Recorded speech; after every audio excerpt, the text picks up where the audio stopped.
The Books Galaxy. A Room with a View. Part 1.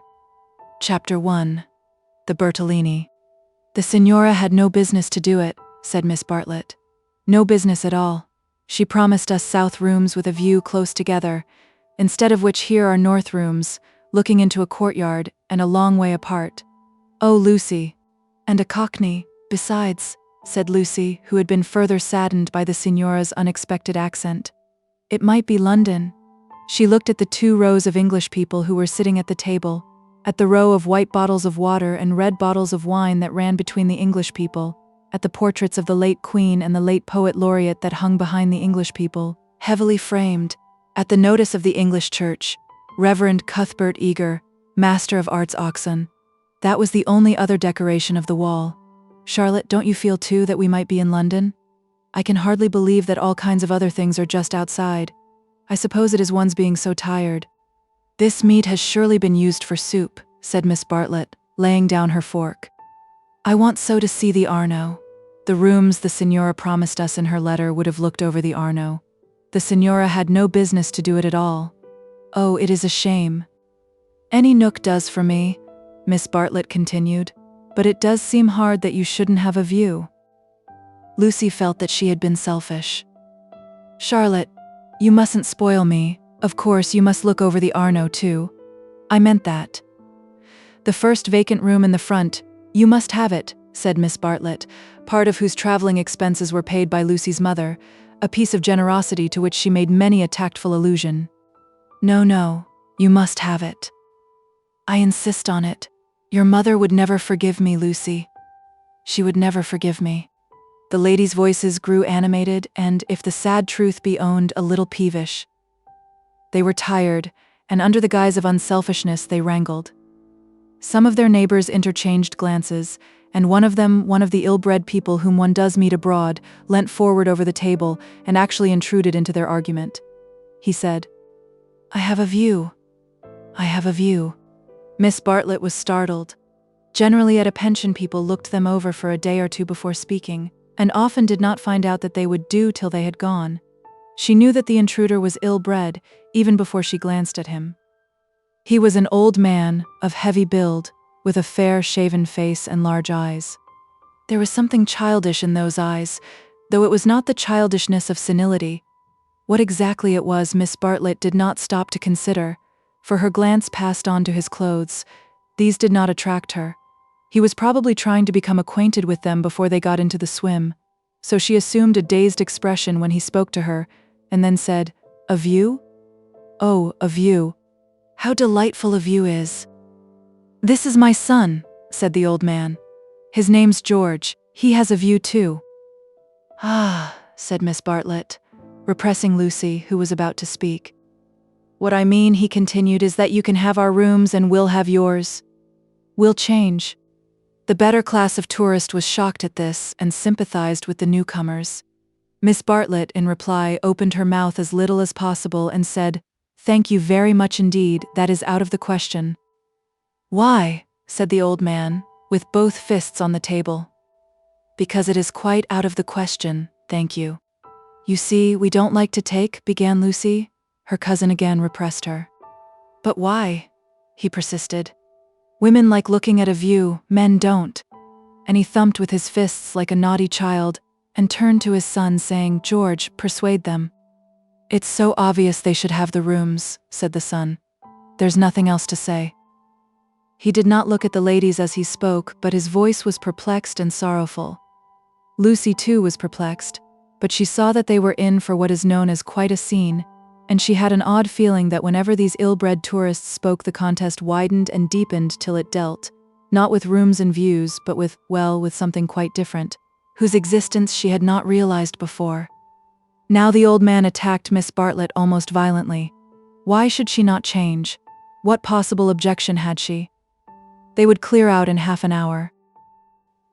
Miss Bartlett, though skilled in the delicacies of conversation, was powerless in the presence of brutality.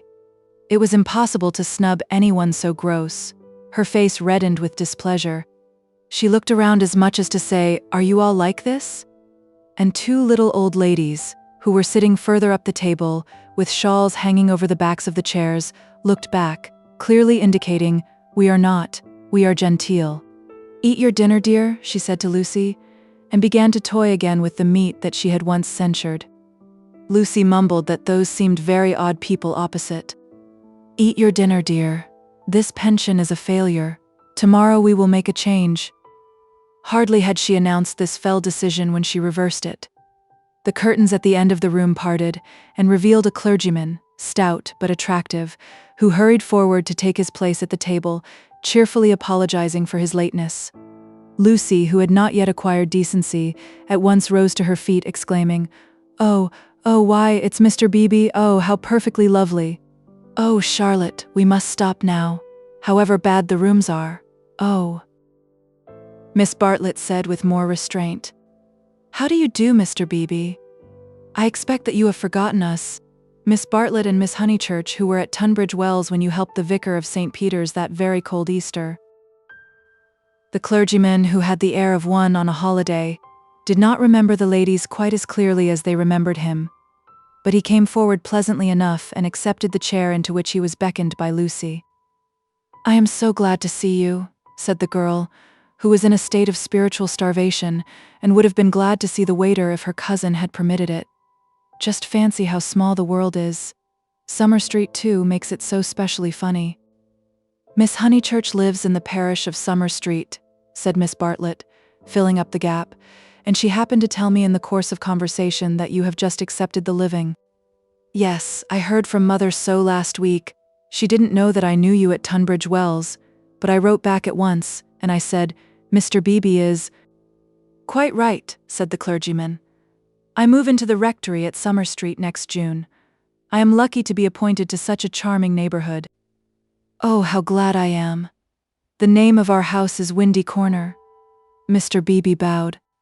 "There is Mother and me generally, and my brother, though it's not often we get him to Cheech. The church is rather far off, I mean." "Lucy, dearest, let Mr. Beebe eat his dinner." "I am eating it, thank you, and enjoying it." He preferred to talk to Lucy, whose playing he remembered, rather than to Miss Bartlett, who probably remembered his sermons. He asked the girl whether she knew Florence well, and was informed at some length that she had never been there before. It is delightful to advise a newcomer, and he was first in the field. "Don't neglect the country round," his advice concluded. "The first fine afternoon drive up to Fiesole and round by Settignano, or something of that sort." "No," cried a voice from the top of the table. "Mr. Beebe, you are wrong. The first fine afternoon your ladies must go to Prato." "That lady looks so clever," whispered Miss Bartlett to her cousin. "We are in luck."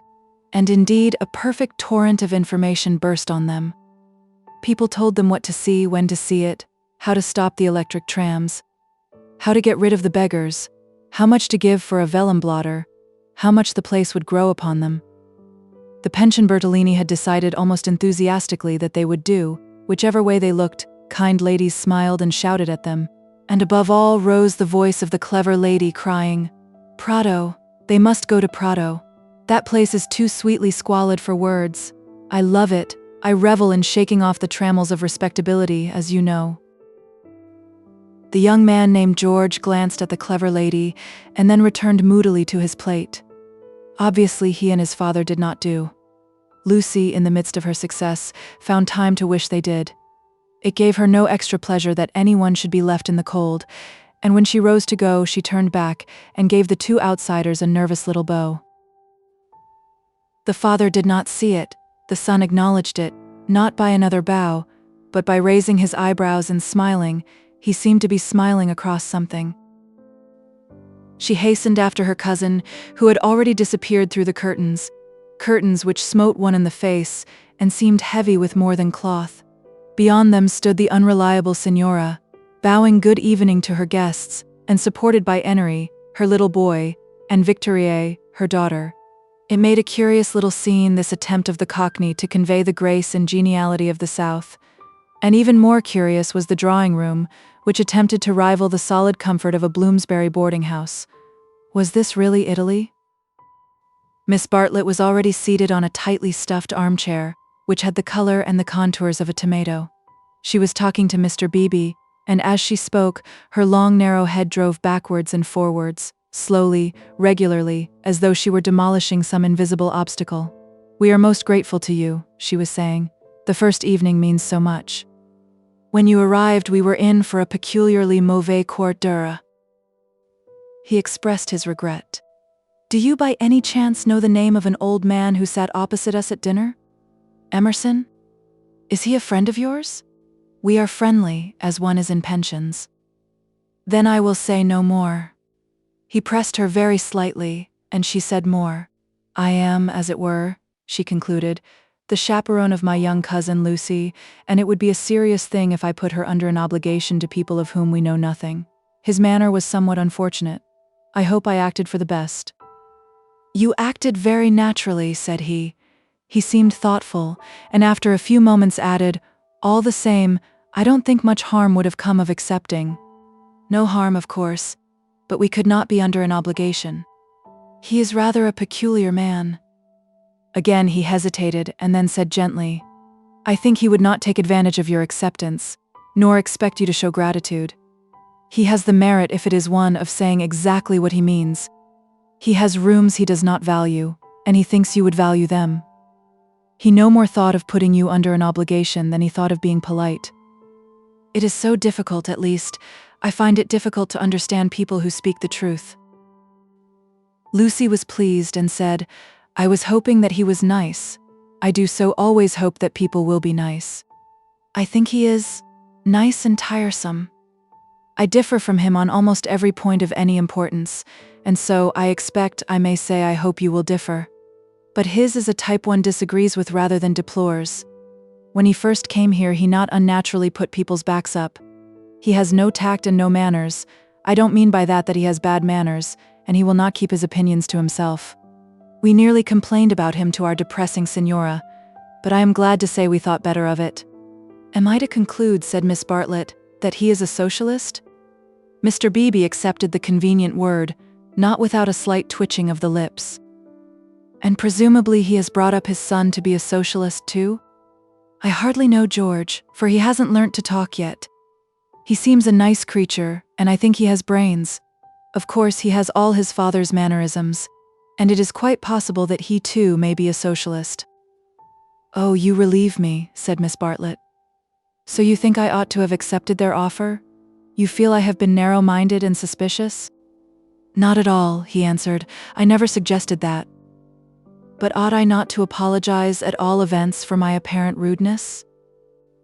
He replied with some irritation that it would be quite unnecessary, and got up from his seat to go to the smoking room. "Was I a bore?" said Miss Bartlett as soon as he had disappeared. "Why didn't you talk, Lucy? He prefers young people, I'm sure. I do hope I haven't monopolized him. I hoped you would have him all the evening, as well as all dinner time." "He is nice," exclaimed Lucy. "Just what I remember. He seems to see good in everyone. No one would take him for a clergyman." "My dear Lucia. Well, you know what I mean? And you know how clergymen generally laugh. Mr. Beebe laughs just like an ordinary man." "Funny girl. How you do remind me of your mother. I wonder if she will approve of Mr. Beebe." "I'm sure she will, and so will Freddy. I think everyone at Windy Corner will approve. It is the fashionable world. I am used to Tunbridge Wells, where we are all hopelessly behind the times." "Yes," said Lucy despondently. There was a haze of disapproval in the air, but whether the disapproval was of herself, or of Mr. Beebe, or of the fashionable world at Windy Corner, or of the narrow world at Tunbridge Wells, she could not determine. She tried to locate it, but as usual she blundered. Miss Bartlett sedulously denied disapproving of anyone, and added, "I am afraid you are finding me a very depressing companion." And the girl again thought, "I must have been selfish or unkind. I must be more careful. It is so dreadful for Charlotte being poor." Fortunately, one of the little old ladies, who for some time had been smiling very benignly, now approached and asked if she might be allowed to sit where Mr. Beebe had sat. Permission granted, she began to chatter gently about Italy, the plunge it had been to come there, the gratifying success of the plunge, the improvement in her sister's health, the necessity of closing the bedroom windows at night, and of thoroughly emptying the water bottles in the morning. She handled her subjects agreeably, and they were, perhaps, more worthy of attention than the high discourse upon Guelphs and Ghibellines which was proceeding tempestuously at the other end of the room. It was a real catastrophe, not a mere episode, that evening of hers at Venice, when she had found in her bedroom something that is one worse than a flea, though one better than something else. But here you are as safe as in England. Signora Bertolini is so English. Yet our rooms smell, said poor Lucy. We dread going to bed. Ah, then you look into the court, she sighed. If only Mr. Emerson was more tactful. We were so sorry for you at dinner. I think he was meaning to be kind. Undoubtedly he was, said Miss Bartlett. Mr. Beebe has just been scolding me for my suspicious nature. Of course I was holding back on my cousin's account. Of course, said the little old lady, and they murmured that one could not be too careful with a young girl. Lucy tried to look demure, but could not help feeling a great fool. No one was careful with her at home, or at all events she had not noticed it. About old Mr. Emerson I hardly know. No, he is not tactful, yet have you ever noticed that there are people who do things which are most indelicate, and yet at the same time, beautiful? Beautiful? Said Miss Bartlett, puzzled at the word. Are not beauty and delicacy the same? So one would have thought, said the other helplessly. But things are so difficult, I sometimes think. She proceeded no further into things, for Mr. Beebe reappeared, looking extremely pleasant. Miss Bartlett, he cried, it's all right about the rooms, I'm so glad. Mr. Emerson was talking about it in the smoking room, and knowing what I did, I encouraged him to make the offer again. He has let me come and ask you. He would be so pleased. Oh, Charlotte, cried Lucy to her cousin, we must have the rooms now. The old man is just as nice and kind as he can be. Miss Bartlett was silent. I fear, said Mr. Beebe after a pause, that I have been officious. I must apologize for my interference. Gravely displeased, he turned to go. Not till then did Miss Bartlett reply. My own wishes, dearest Lucy, are unimportant in comparison with yours. It would be hard indeed if I stopped you doing as you liked at Florence, when I am only here through your kindness. If you wish me to turn these gentlemen out of their rooms, I will do it. Would you then, Mr. Beebe, kindly tell Mr. Emerson that I accept his kind offer, and then conduct him to me in order that I may thank him personally? She raised her voice as she spoke. It was heard all over the drawing-room and silenced the Guelphs and the Ghibellines. The clergyman, inwardly cursing the female sex, bowed and departed with her message. Remember, Lucy, I alone am implicated in this. I do not wish the acceptance to come from you. Grant me that at all events.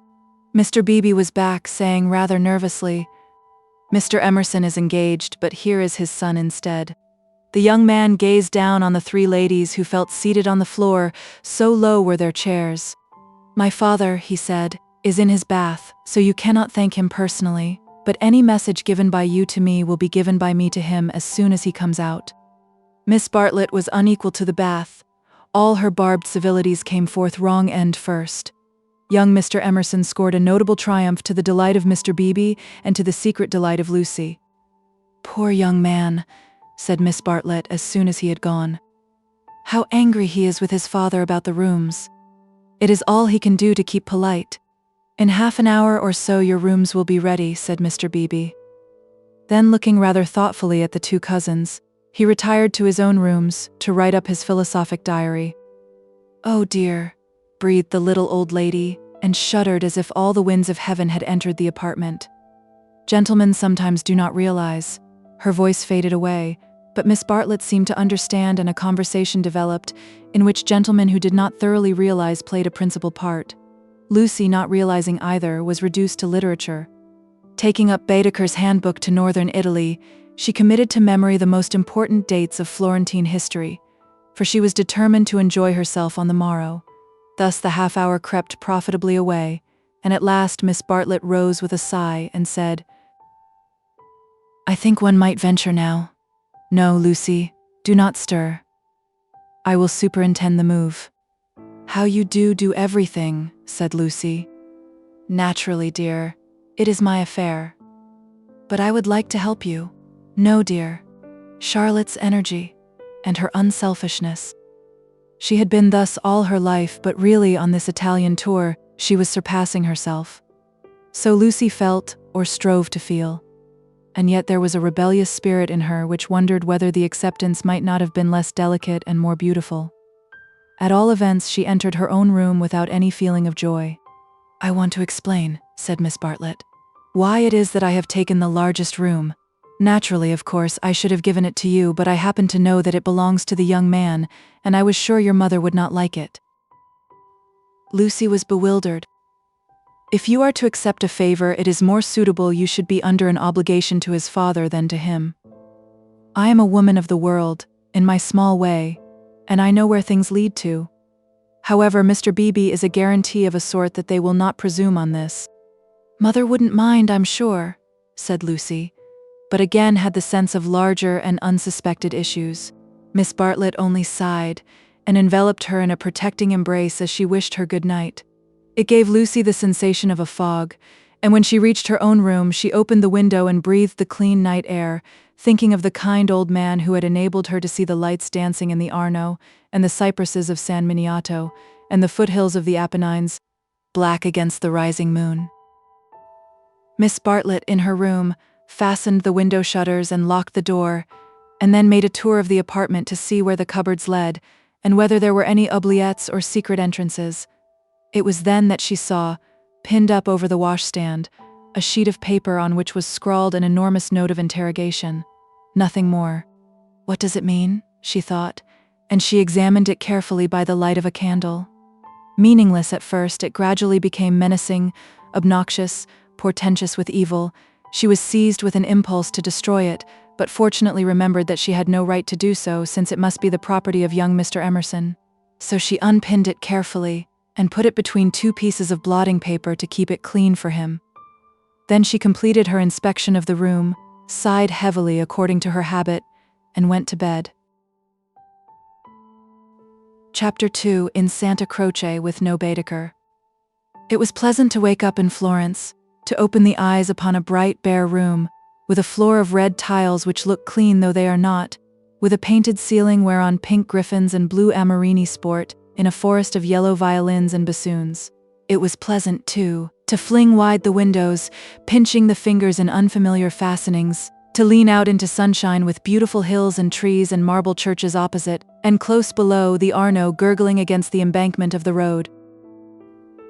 Over the river men were at work with spades and sieves on the sandy foreshore, and on the river was a boat, also diligently employed for some mysterious end. An electric tram came rushing underneath the window. No one was inside it except one tourist, but its platforms were overflowing with Italians who preferred to stand. Children tried to hang on behind, and the conductor, with no malice, spat in their faces to make them let go. Then soldiers appeared, good-looking, undersized men, wearing each a knapsack covered with mangy fur and a great coat which had been cut for some larger soldier. Beside them walked officers, looking foolish and fierce, and before them went little boys, turning somersaults in time with the band. The tramcar became entangled in their ranks and moved on painfully, like a caterpillar in a swarm of ants. One of the little boys fell down, and some white bullocks came out of an archway. Indeed, if it had not been for the good advice of an old man who was selling button-hooks, the road might never have got clear. Over such trivialities as these many a valuable hour may slip away, and the traveler who has gone to Italy to study the tactile values of Giotto or the corruption of the papacy may return remembering nothing but the blue sky and the men and women who live under it. So it was as well that Miss Bartlett should tap and come in. And having commented on Lucy's leaving the door unlocked, and on her leaning out of the window before she was fully dressed, should urge her to hasten herself, or the best of the day would be gone. By the time Lucy was ready, her cousin had done her breakfast, and was listening to the clever lady among the crumbs. A conversation then ensued on not unfamiliar lines. Miss Bartlett was, after all, a wee bit tired and thought they had better spend the morning settling in, unless Lucy would at all like to go out. Lucy would rather like to go out, as it was her first day in Florence, but, of course, she could go alone. Miss Bartlett could not allow this. Of course she would accompany Lucy everywhere. Oh, certainly not. Lucy would stop with her cousin. Oh no, that would never do. Oh yes. At this point the clever lady broke in. If it is Mrs. Grundy who is troubling you, I do assure you that you can neglect the good person. Being English, Miss Honeychurch will be perfectly safe. Italians understand. A dear friend of mine, Contessa Baroncelli, has 2 daughters, and when she cannot send a maid to school with them, she lets them go in sailor hats instead. Everyone takes them for English, you see, especially if their hair is strained tightly behind. Miss Bartlett was unconvinced by the safety of Contessa Baroncelli's daughters. She was determined to take Lucy herself, her head not being so very bad. The clever lady then said that she was going to spend a long morning in Santa Croce, and if Lucy would come too, she would be delighted. I will take you by a dear dirty back way, Miss Honeychurch, and if you bring me luck, we shall have an adventure. Lucy said that this was most kind and at once opened the Baedeker to see where Santa Croce was. Tut, tut, Miss Lucy. I hope we shall soon emancipate you from Baedeker. He does but touch the surface of things. As to the true Italy, he does not even dream of it. The true Italy is only to be found by patient observation. This sounded very interesting, and Lucy hurried over her breakfast and started with her new friend in high spirits. Italy was coming at last. The Cockney Signora and her works had vanished like a bad dream. Miss Lavish, for that was the clever lady's name, turned to the right along the sunny Lung Arno. How delightfully warm, but a wind down the side streets cut like a knife, didn't it? Ponte alle Grazie, particularly interesting, mentioned by Dante. San Miniato, beautiful as well as interesting. The crucifix that kissed a murderer. Miss Honeychurch would remember the story. The men on the river were fishing. Untrue. But then, so is most information. Then Miss Lavish darted under the archway of the White Bullocks, and she stopped and she cried. A smell. A true Florentine smell. Every city, let me teach you, has its own smell. Is it a very nice smell? Said Lucy, who had inherited from her mother a distaste to dirt. One doesn't come to Italy for niceness, was the retort. One comes for life. Buongiorno. Buongiorno. Bowing right and left. Look at that adorable wine cart. How the driver stares at us, dear. Simple soul. So Miss Lavish proceeded through the streets of the city of Florence, short, fidgety, and playful as a kitten, though without a kitten's grace. It was a treat for the girl to be with anyone so clever and so cheerful, and a blue military cloak such as an Italian officer wears only increased the sense of festivity. Buongiorno. Take the word of an old woman, Miss Lucy. You will never repent of a little civility to your inferiors. That is the true democracy. Though I am a real radical as well. There now, you're shocked. Indeed I'm not, exclaimed Lucy. We are radicals too, out and out. My father always voted for Mr. Gladstone until he was so dreadful about Ireland. I see. And now you have gone over to the enemy. Oh please, if my father was alive, I am sure he would vote radical again now that Ireland is all right. And as it is, the glass over our front door was broken last election, and Freddy is sure it was the Tories, but Mother says nonsense, a tramp. Shameful. A manufacturing district, I suppose? No, in the Surrey Hills. About 5 miles from Dorking, looking over the Weald. Miss Lavish seemed interested, and slackened her trot.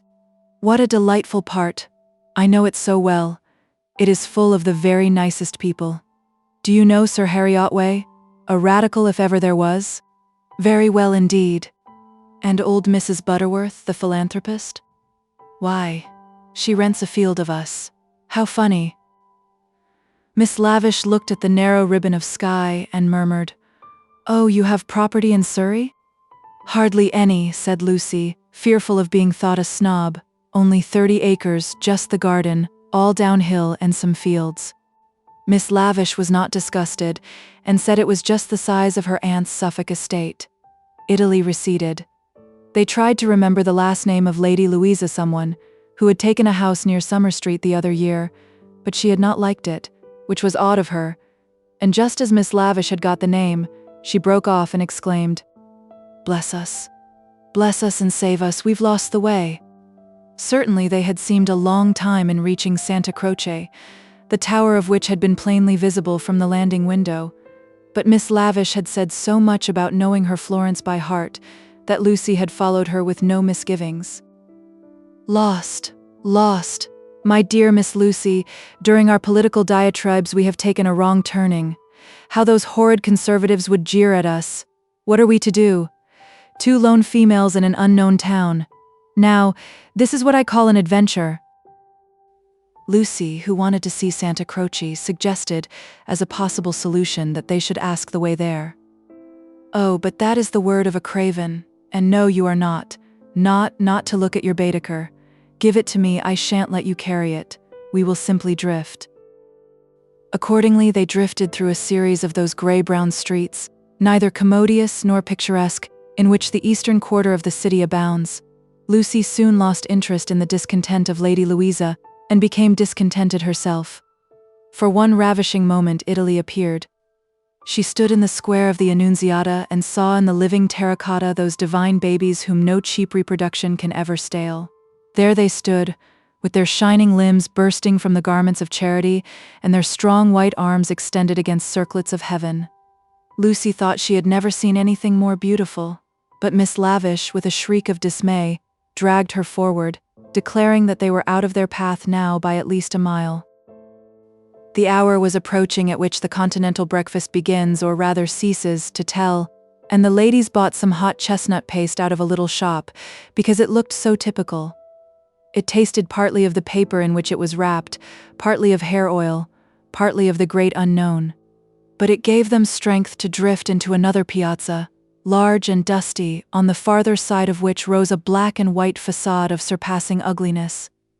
Miss Lavish spoke to it dramatically. It was Santa Croce. The adventure was over. Stop a minute. Let those 2 people go on, or I shall have to speak to them. I do detest conventional intercourse. Nasty. They are going into the church too. Oh, the British are abroad. We sat opposite them at dinner last night. They have given us their rooms. They were so very kind. Look at their figures, laughed Miss Lavish. They walk through my Italy like a pair of cows. It's very naughty of me, but I would like to set an examination paper at Dover, and turn back every tourist who couldn't pass it.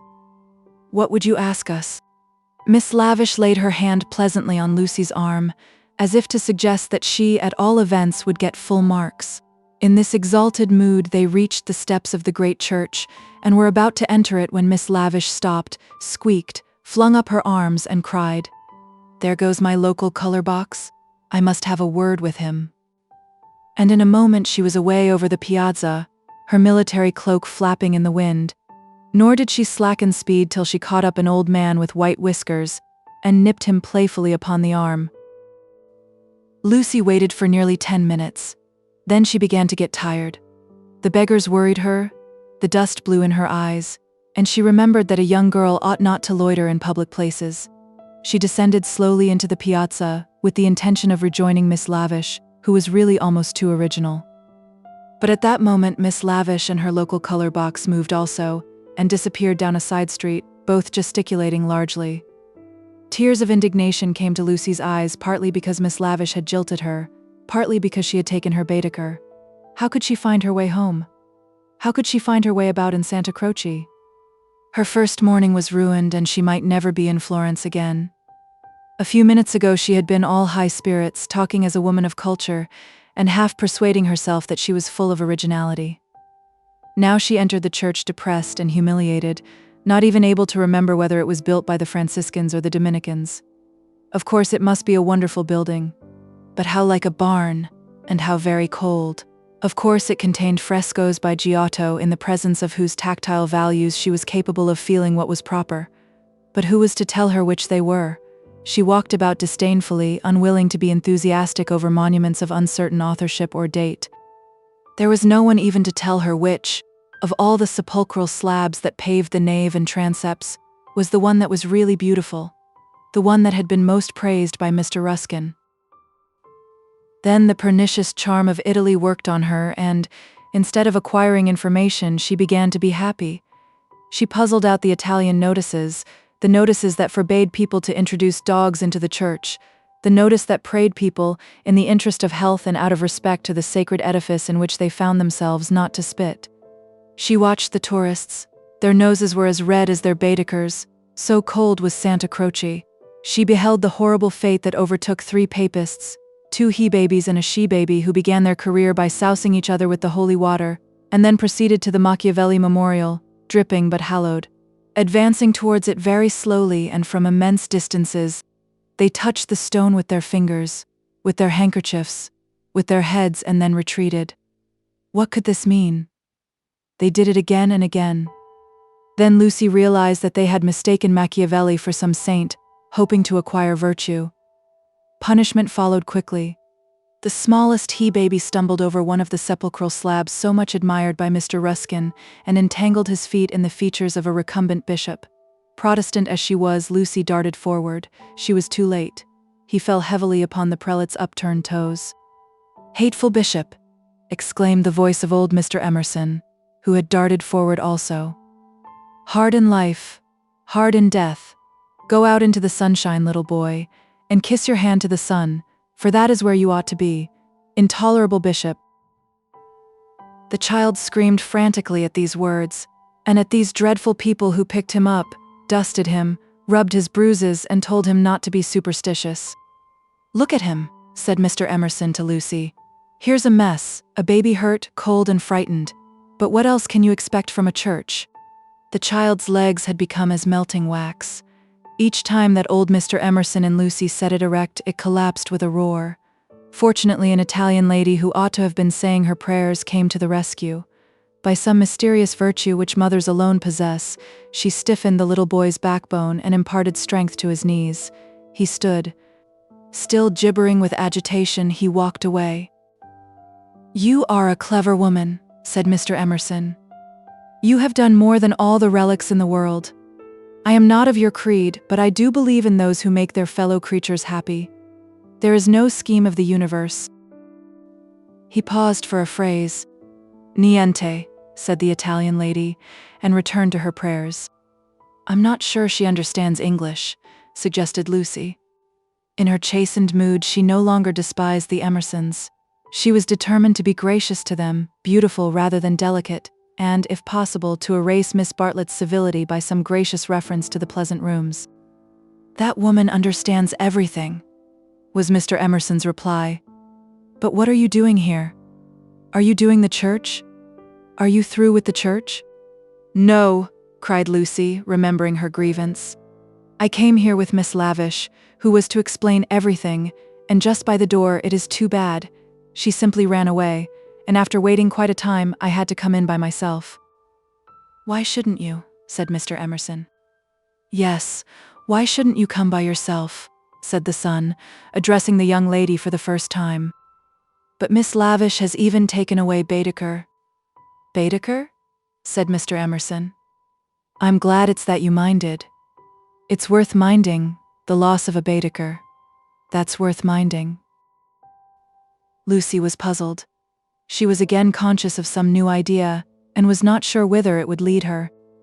"If you've no Baedeker," said the son, "you'd better join us." Was this where the idea would lead? She took refuge in her dignity. "Thank you very much, but I could not think of that. I hope you do not suppose that I came to join on to you. I really came to help with the child, and to thank you for so kindly giving us your rooms last night. I hope that you have not been put to any great inconvenience." "My dear," said the old man gently, "I think that you are repeating what you have heard older people say. You are pretending to be touchy, but you are not really. Stop being so tiresome and tell me instead what part of the church you want to see. To take you to it will be a real pleasure." Now this was abominably impertinent, and she ought to have been furious. But it is sometimes as difficult to lose one's temper as it is difficult at other times to keep it. Lucy could not get cross. Mr. Emerson was an old man, and surely a girl might humor him. On the other hand, his son was a young man, and she felt that a girl ought to be offended with him, or at all events be offended before him. It was at him that she gazed before replying. "I am not touchy, I hope. It is the Geodos that I want to see, if you will kindly tell me which they are." The son nodded. With a look of somber satisfaction, he led the way to the Peruzzi chapel. There was a hint of the teacher about him. She felt like a child in school who had answered a question rightly. The chapel was already filled with an earnest congregation, and out of them rose the voice of a lecturer, directing them how to worship Giotto not by tactful valuations, but by the standards of the Spirit. Remember, he was saying, the facts about this church of Santa Croce, how it was built by faith in the full fervor of medievalism, before any taint of the Renaissance had appeared. Observe how Giotto in these frescoes now, unhappily ruined by restoration, is untroubled by the snares of anatomy and perspective. Could anything be more majestic, more pathetic, beautiful, true? How little we feel avails knowledge and technical cleverness against a man who truly feels. No, exclaimed Mr. Emerson in much too loud a voice for church. Remember, nothing of the sort, built by faith indeed. That simply means the workmen weren't paid properly. And as for the frescoes, I see no truth in them. Look at that fat man in blue. He must weigh as much as I do, and he is shooting into the sky like an air balloon. He was referring to the fresco of the Ascension of St. John. Inside, the lecturer's voice faltered, as well it might. The audience shifted uneasily, and so did Lucy. She was sure that she ought not to be with these men, but they had cast a spell over her. They were so serious and so strange that she could not remember how to behave. Now, did this happen, or didn't it? Yes or no? George replied. It happened like this, if it happened at all. I would rather go up to heaven by myself than be pushed by cherubs, and if I got there I should like my friends to lean out of it, just as they do here. You will never go up, said his father. You and I, dear boy, will lie at peace in the earth that bore us, and our names will disappear as surely as our work survives. Some of the people can only see the empty grave, not the saint, whoever he is, going up. It did happen like that, if it happened at all. Pardon me, said a frigid voice. The chapel is somewhat small for two parties. We will incommode you no longer. The lecturer was a clergyman, and his audience must be also his flock, for they held prayer books as well as guidebooks in their hands. They filed out of the chapel in silence. Amongst them were the two little old ladies of the pension Bertolini, Miss Teresa and Miss Catherine Allen. Stop! Cried Mr. Emerson. There's plenty of room for us all. Stop! The procession disappeared without a word. Soon the lecturer could be heard in the next chapel, describing the life of St. Francis. George, I do believe that clergyman is the Brixton curate. George went into the next chapel and returned, saying, perhaps he is? I don't remember. Then I had better speak to him and remind him who I am. It's that Mr. Eager. Why did he go? Did we talk too loud?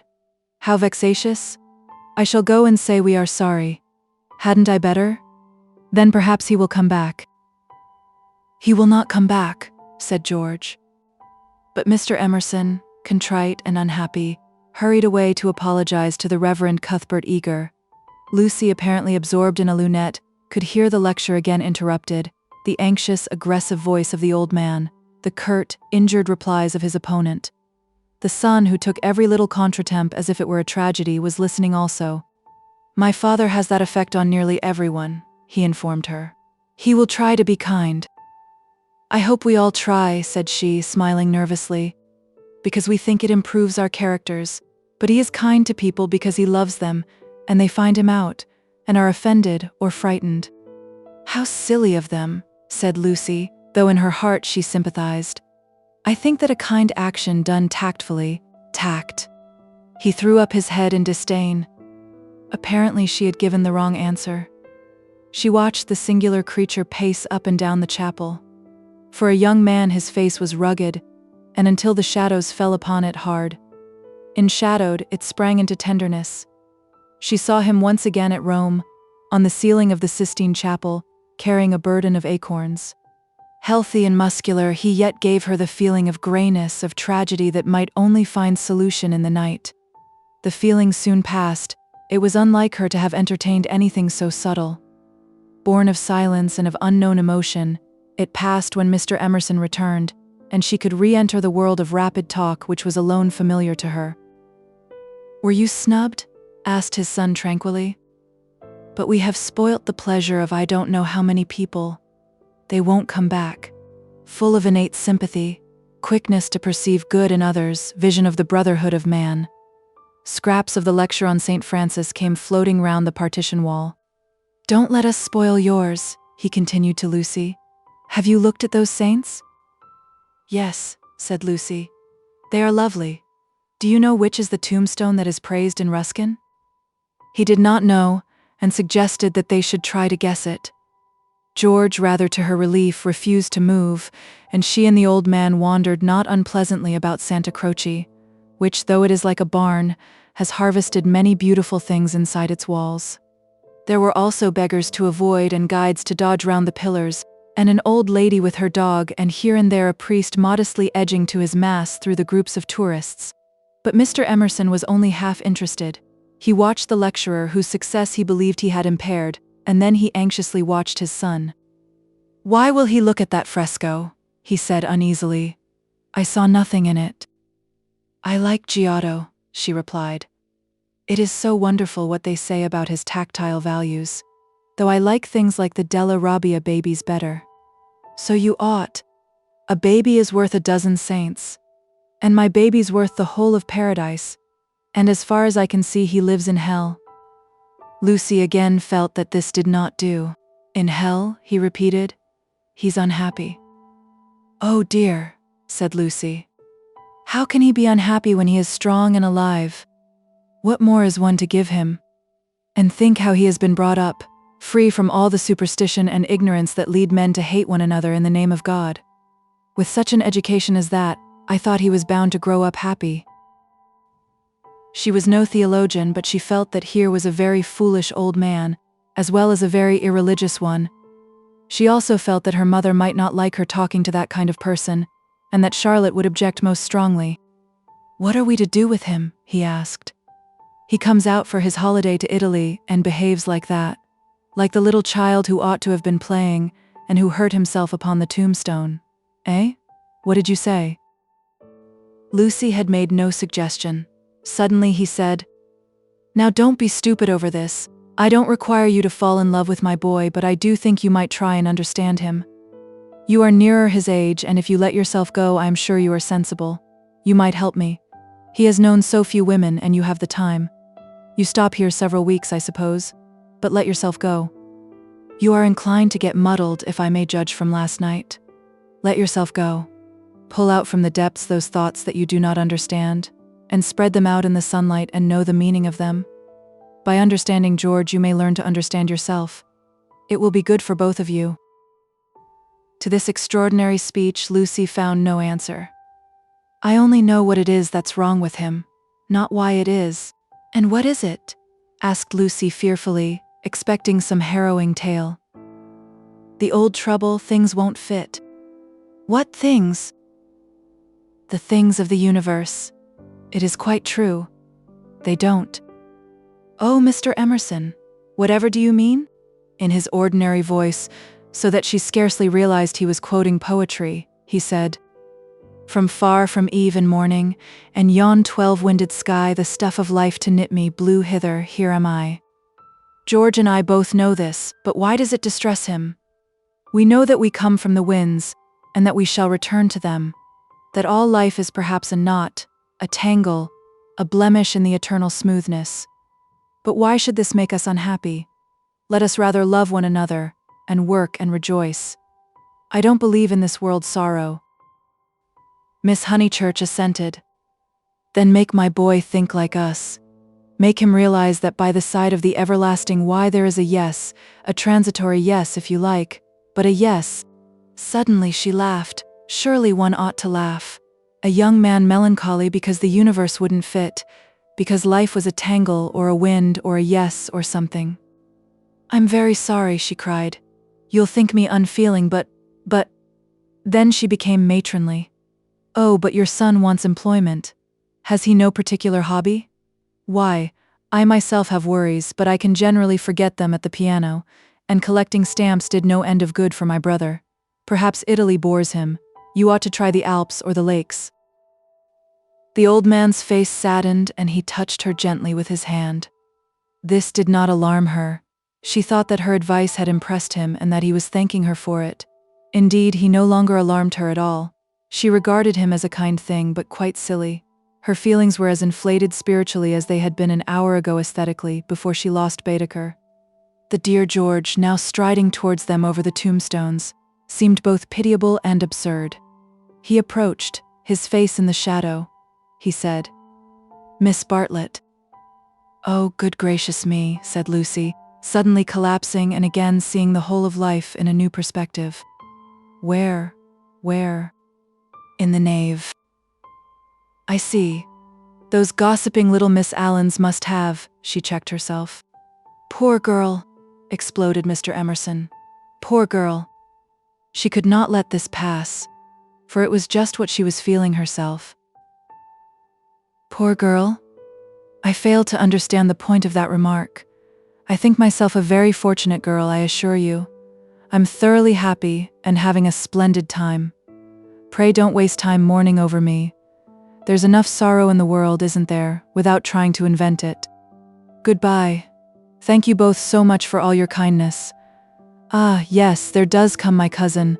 A delightful morning. Santa Croce is a wonderful church. She joined her cousin. Chapter 3 Music, Violets and the letter S. It so happened that Lucy, who found daily life rather chaotic, entered a more solid world when she opened the piano. She was then no longer either deferential or patronizing, no longer either a rebel or a slave. The kingdom of music is not the kingdom of this world. It will accept those whom breeding and intellect and culture have alike rejected. The commonplace person begins to play and shoots into the empyrean without effort, whilst we look up, marveling how he has escaped us, and thinking how we could worship him and love him, would he but translate his visions into human words, and his experiences into human actions. Perhaps he cannot. Certainly he does not, or does so very seldom. Lucy had done so never. She was no dazzling executante. Her runs were not at all like strings of pearls, and she struck no more right notes than was suitable for one of her age and situation. Nor was she the passionate young lady who performs so tragically on a summer's evening with the window open. Passion was there, but it could not be easily labeled. It slipped between love and hatred and jealousy, and all the furniture of the pictorial style. And she was tragical only in the sense that she was great, for she loved to play on the side of victory. Victory of what and over what, that is more than the words of daily life can tell us. But that some sonatas of Beethoven are written tragic no one can gainsay, yet they can triumph or despair as the player decides, and Lucy had decided that they should triumph. A very wet afternoon at the Bertolini permitted her to do the thing she really liked, and after lunch she opened the little draped piano. A few people lingered round and praised her playing, but finding that she made no reply, dispersed to their rooms to write up their diaries or to sleep. She took no notice of Mr. Emerson looking for his son, nor of Miss Bartlett looking for Miss Lavish, nor of Miss Lavish looking for her cigarette case. Like every true performer, she was intoxicated by the mere feel of the notes. They were fingers caressing her own, and by touch, not by sound alone, did she come to her desire. Mr. Beebe, sitting unnoticed in the window, pondered this illogical element in Miss Honeychurch, and recalled the occasion at Tunbridge Wells when he had discovered it. It was at one of those entertainments where the upper classes entertain the lower. The seats were filled with a respectful audience, and the ladies and gentlemen of the parish, under the auspices of their vicar, sang or recited, or imitated the drawing of a champagne cork. Among the promised items was Miss Honeychurch piano. Beethoven, and Mr. Beebe was wondering whether it would be Adelaide, or the March of the Ruins of Athens, when his composure was disturbed by the opening bars of Opus 111. He was in suspense all through the introduction, for not until the pace quickens does one know what the performer intends. With the roar of the opening theme, he knew that things were going extraordinarily. In the chords that herald the conclusion, he heard the hammer strokes of victory.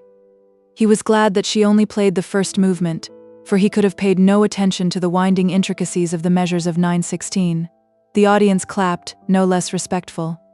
It was Mr. Beebe who started the stamping. It was all that one could do. "Who is she?" he asked the vicar afterwards. "Cousin of one of my parishioners. I do not consider her choice of a piece happy," Beethoven is so usually simple and direct in his appeal that it is sheer perversity to choose a thing like that, which, if anything, disturbs. Introduce me. She will be delighted. She and Miss Bartlett are full of the praises of your sermon. My sermon? Cried Mr. Beebe. Why ever did she listen to it? When he was introduced, he understood why, for Miss Honeychurch, disjoined from her music stool, was only a young lady with a quantity of dark hair and a very pretty, pale, undeveloped face. She loved going to concerts. She loved stopping with her cousin. She loved iced coffee and meringues. He did not doubt that she loved his sermon also. But before he left Tunbridge Wells, he made a remark to the vicar, which he now made to Lucy herself when she closed the little piano and moved dreamily towards him. If Miss Honeychurch ever takes to live as she plays, it will be very exciting both for us and for her. Lucy at once re-entered daily life. Oh, what a funny thing. Someone said just the same to Mother, and she said she trusted I should never live a duet. Doesn't Mrs. Honeychurch like music? She doesn't mind it, but she doesn't like one to get excited over anything. She thinks I'm silly about it. She thinks I can't make out. Once, you know, I said that I liked my own playing better than anyone's. She has never got over it. Of course, I didn't mean that I played well. I only meant— Of course, said he, wondering why she bothered to explain. Music, said Lucy, as if attempting some generality. She could not complete it, and looked out absently upon Italy in the wet. The whole life of the South was disorganized, and the most graceful nation in Europe had turned into formless lumps of clothes. The street and the river were dirty yellow. The bridge was dirty gray, and the hills were dirty purple. Somewhere in their folds were concealed Miss Lavish and Miss Bartlett, who had chosen this afternoon to visit the Torre del Gallo. What about music? Said Mr. Beebe. Poor Charlotte will be sopped, was Lucy's reply. The expedition was typical of Miss Bartlett, who would return cold, tired, hungry, and angelic, with a ruined skirt, a pulpy Baedeker, and a tickling cough in her throat.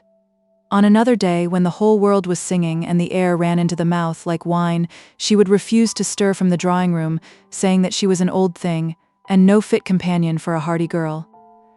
Miss Lavish has led your cousin astray. She hopes to find the true Italy in the wet, I believe. Miss Lavish is so original, murmured Lucy. This was a stock remark, the supreme achievement of the pensioned Bertolini in the way of definition. Miss Lavish was so original. Mr. Beebe had his doubts, but they would have been put down to clerical narrowness. For that, and for other reasons, he held his peace. Is it true, continued Lucy in awestruck tone, that Miss Lavish is writing a book? They do say so. What is it about? It will be a novel, replied Mr. Beebe, dealing with modern Italy. Let me refer you for an account to Miss Catherine Allen, who uses words herself more admirably than anyone I know. I wish Miss Lavish would tell me herself. We started such friends, but I don't think she ought to have run away with Baedeker that morning in Santa Croce. Charlotte was most annoyed at finding me practically alone, and so I couldn't help being a little annoyed with Miss Lavish. The two ladies, at all events, have made it up.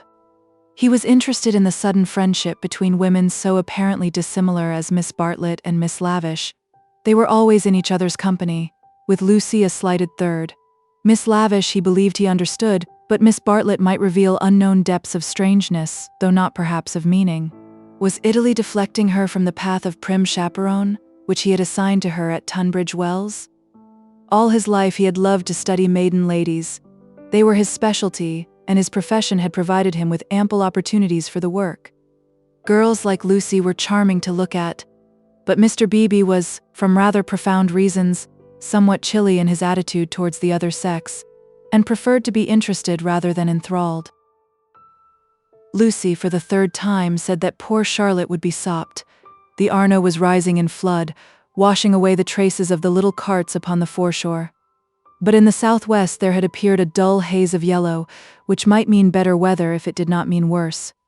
She opened the window to inspect, and a cold blast entered the room, drawing a plaintive cry from Miss Catherine Allen, who entered at the same moment by the door. Oh, dear Miss Honeychurch, you will catch a chill. And Mr. Beebe here besides. Who would suppose this is Italy? There is my sister actually nursing the hot water can. No comforts or proper provisions. She sidled towards them and sat down, self-conscious as she always was on entering a room which contained one man, or a man and one woman. "I could hear your beautiful playing, Miss Honeychurch, though I was in my room with the door shut. Doors shut, indeed, most necessary. No one has the least idea of privacy in this country, and one person catches it from another." Lucy answered suitably. Mr. Beebe was not able to tell the ladies of his adventure at Modena, where the chambermaid burst in upon him in his bath, exclaiming cheerfully, "Fa niente, sono vecchia." He contented himself with saying, "I quite agree with you, Miss Allen. The Italians are a most unpleasant people. They pry everywhere, they see everything, and they know what we want before we know it ourselves. We are at their mercy. They read our thoughts, they foretell our desires. From the cab driver down to Giotto, they turn us inside out, and I resent it. Yet in their heart of hearts they are, how superficial. They have no conception of the intellectual life. How right is Signora Bertolini, who exclaimed to me the other day, 'Ho, Mr. Beebe, if you knew what I suffer over the children's education, I won't ave my little Victoria taught by a ignorant Italian what can't explain nothink.'" Miss Allen did not follow, but gathered that she was being mocked in an agreeable way. Her sister was a little disappointed in Mr. Beebe, having expected better things from a clergyman whose head was bald and who wore a pair of russet whiskers. Indeed, who would have supposed that tolerance, sympathy, and a sense of humor would inhabit that militant form? In the midst of her satisfaction, she continued to sidle, and at last the cause was disclosed. From the chair beneath her, she extracted a gunmetal cigarette case on which were powdered in turquoise the initials E.L. "That belongs to Lavish," said the clergyman. "A good fellow, Lavish, but I wish she'd start a pipe." "Oh, Mr. Beebe," said Miss Allen, divided between awe and mirth. "Indeed, though it is dreadful for her to smoke, it is not quite as dreadful as you suppose.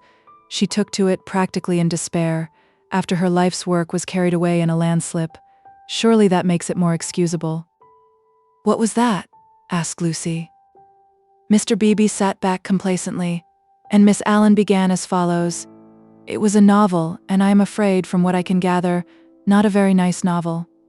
It is so sad when people who have abilities misuse them, and I must say they nearly always do.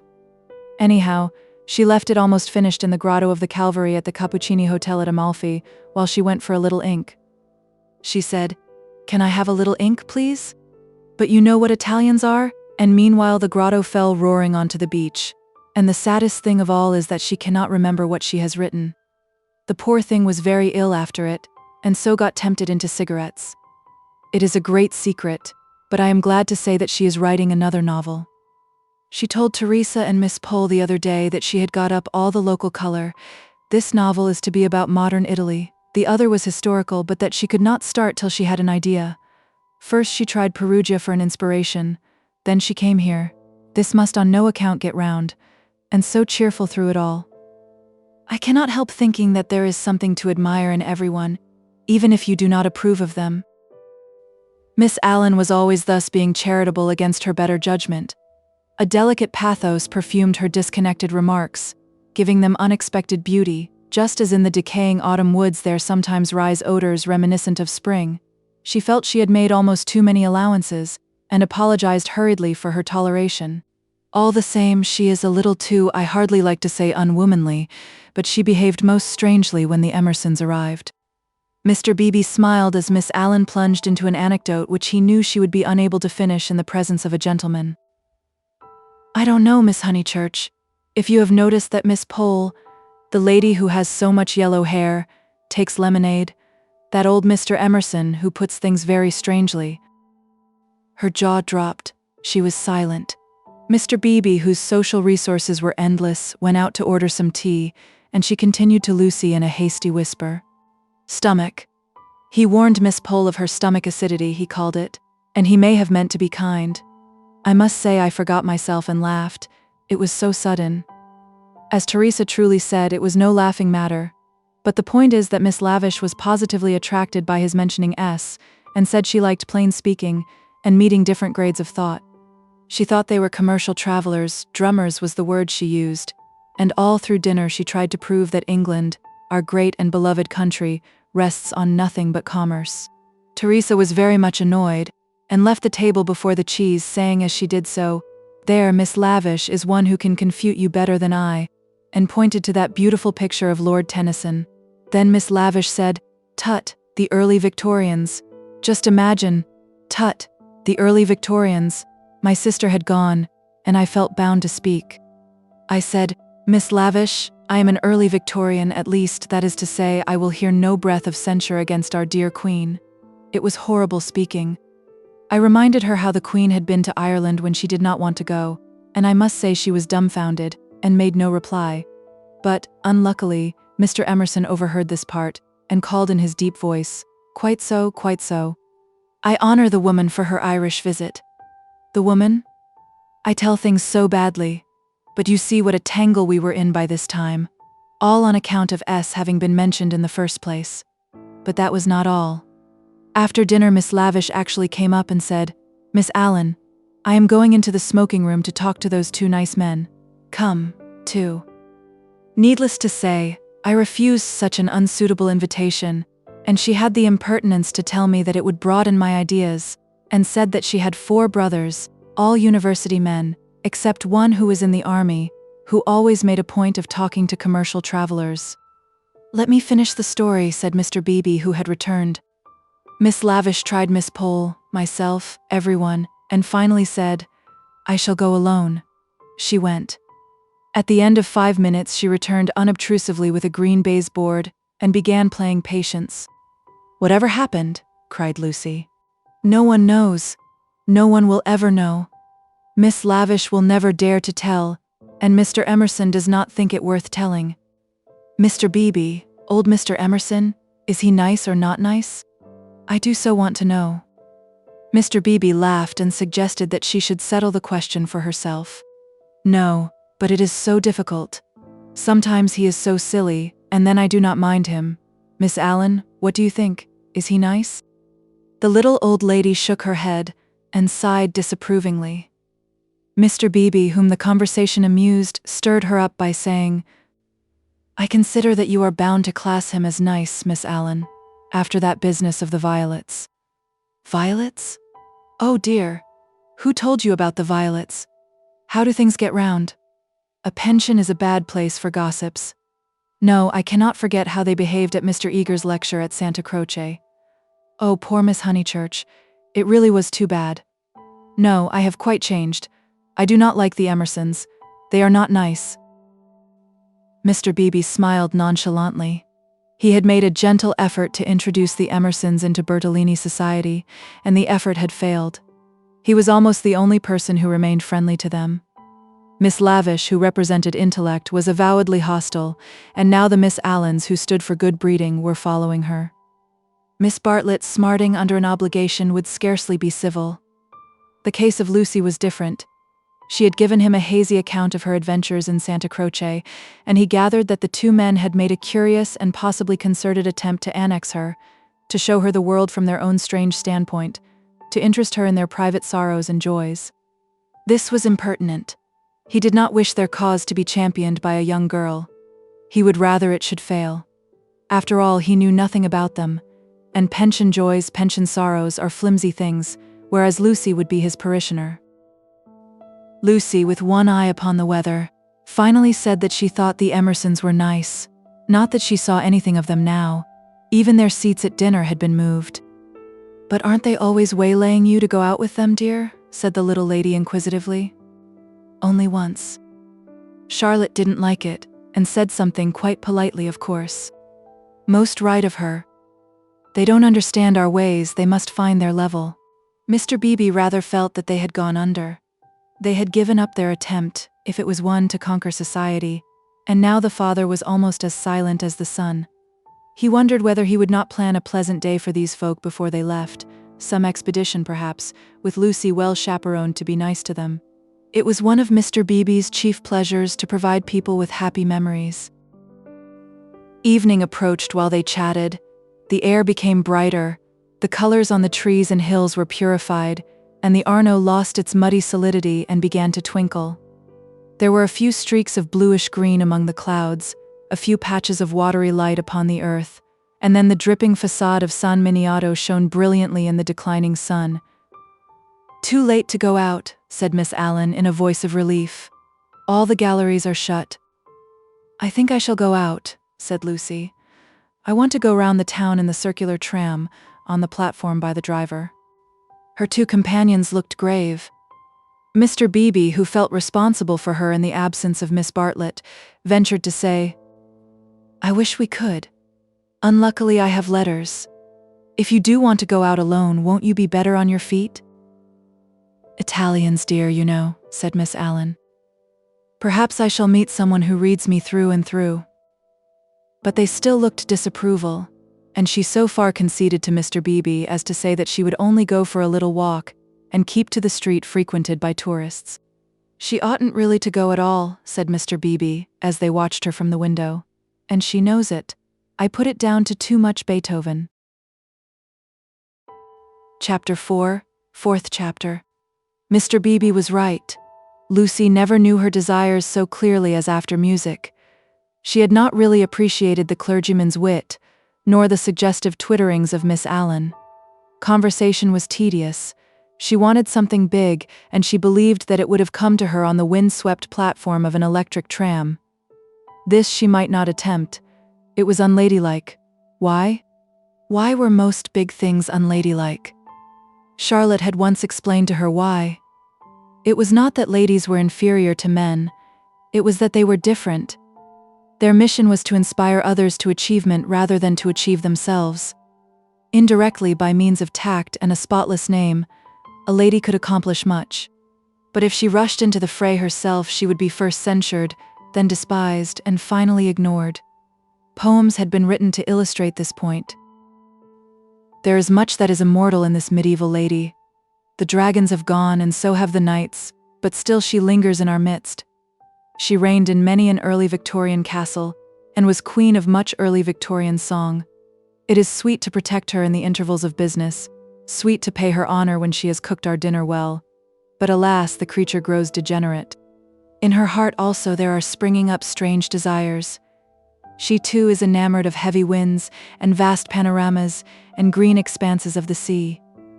She has marked the kingdom of this world, how full it is of wealth, and beauty, and war, a radiant crust, built around the central fires, spinning towards the receding heavens. Men, declaring that she inspires them to it, move joyfully over the surface, having the most delightful meetings with other men, happy, not because they are masculine, but because they are alive. Before the show breaks up, she would like to drop the august title of the eternal woman, and go there as her transitory self. Lucy does not stand for the medieval lady who was rather an ideal to which she was bidden to lift her eyes when feeling serious. Nor has she any system of revolt. Here and there a restriction annoyed her particularly, and she would transgress it, and perhaps be sorry that she had done so. This afternoon she was peculiarly restive. She would really like to do something of which her well-wishers disapproved. As she might not go on the electric tram, she went to Eleanor's shop. There she bought a photograph of Botticelli's Birth of Venus. Venus, being a pity, spoilt the picture, otherwise so charming, and Miss Bartlett had persuaded her to do without it. A pity in art, of course, signified the nude. Giorgione's Tempesta, the Idolino, some of the Sistine frescoes and the Apoxyomenos were added to it. She felt a little calmer then, and bought Fra Angelico's Coronation, Giotto's Ascension of St. John, some Della Robbia babies, and some Guido Reni Madonnas. For her taste was Catholic, and she extended uncritical approval to every well-known name. But though she spent nearly 7 lire, the gates of liberty seemed still unopened. She was conscious of her discontent. It was new to her to be conscious of it. The world, she thought, is certainly full of beautiful things, if only I could come across them. It was not surprising that Mrs. Honeychurch disapproved of music, declaring that it always left her daughter peevish, unpractical, and touchy. Nothing ever happens to me, she reflected, as she entered the Piazza Signoria and looked nonchalantly at its marvels, now fairly familiar to her. The great square was in shadow. The sunshine had come too late to strike it. Neptune was already unsubstantial in the twilight, half god, half ghost, and his fountain plashed dreamily to the men and satyrs who idled together on its marge. The loggia showed as the triple entrance of a cave, wherein many a deity, shadowy but immortal, looking forth upon the arrivals and departures of mankind. It was the hour of unreality, the hour, that is, when unfamiliar things are real. An older person at such an hour and in such a place might think that sufficient was happening to him, and rest content. Lucy desired more. She fixed her eyes wistfully on the tower of the palace, which rose out of the lower darkness like a pillar of roughened gold. It seemed no longer a tower, no longer supported by earth, but some unattainable treasure throbbing in the tranquil sky. Its brightness mesmerized her, still dancing before her eyes when she bent them to the ground and started towards home. Then something did happen. 2 Italians by the loggia had been bickering about a debt. "Cinque lire," they had cried, "cinque lire." They sparred at each other, and one of them was hit lightly upon the chest. He frowned. He bent towards Lucy with a look of interest, as if he had an important message for her. He opened his lips to deliver it, and a stream of red came out between them and trickled down his unshaven chin. That was all. A crowd rose out of the dusk. It hid this extraordinary man from her and bore him away to the fountain. Mr. George Emerson happened to be a few paces away, looking at her across the spot where the man had been. How very odd, across something. Even as she caught sight of him, he grew dim. The palace itself grew dim, swayed above her, fell onto her softly, slowly, noiselessly, and the sky fell with it. She thought, "Oh, what have I done? Oh, what have I done?" she murmured, and opened her eyes. George Emerson still looked at her, but not across anything. She had complained of dullness, and lo, one man was stabbed, and another held her in his arms. They were sitting on some steps in the Uffizi arcade. He must have carried her.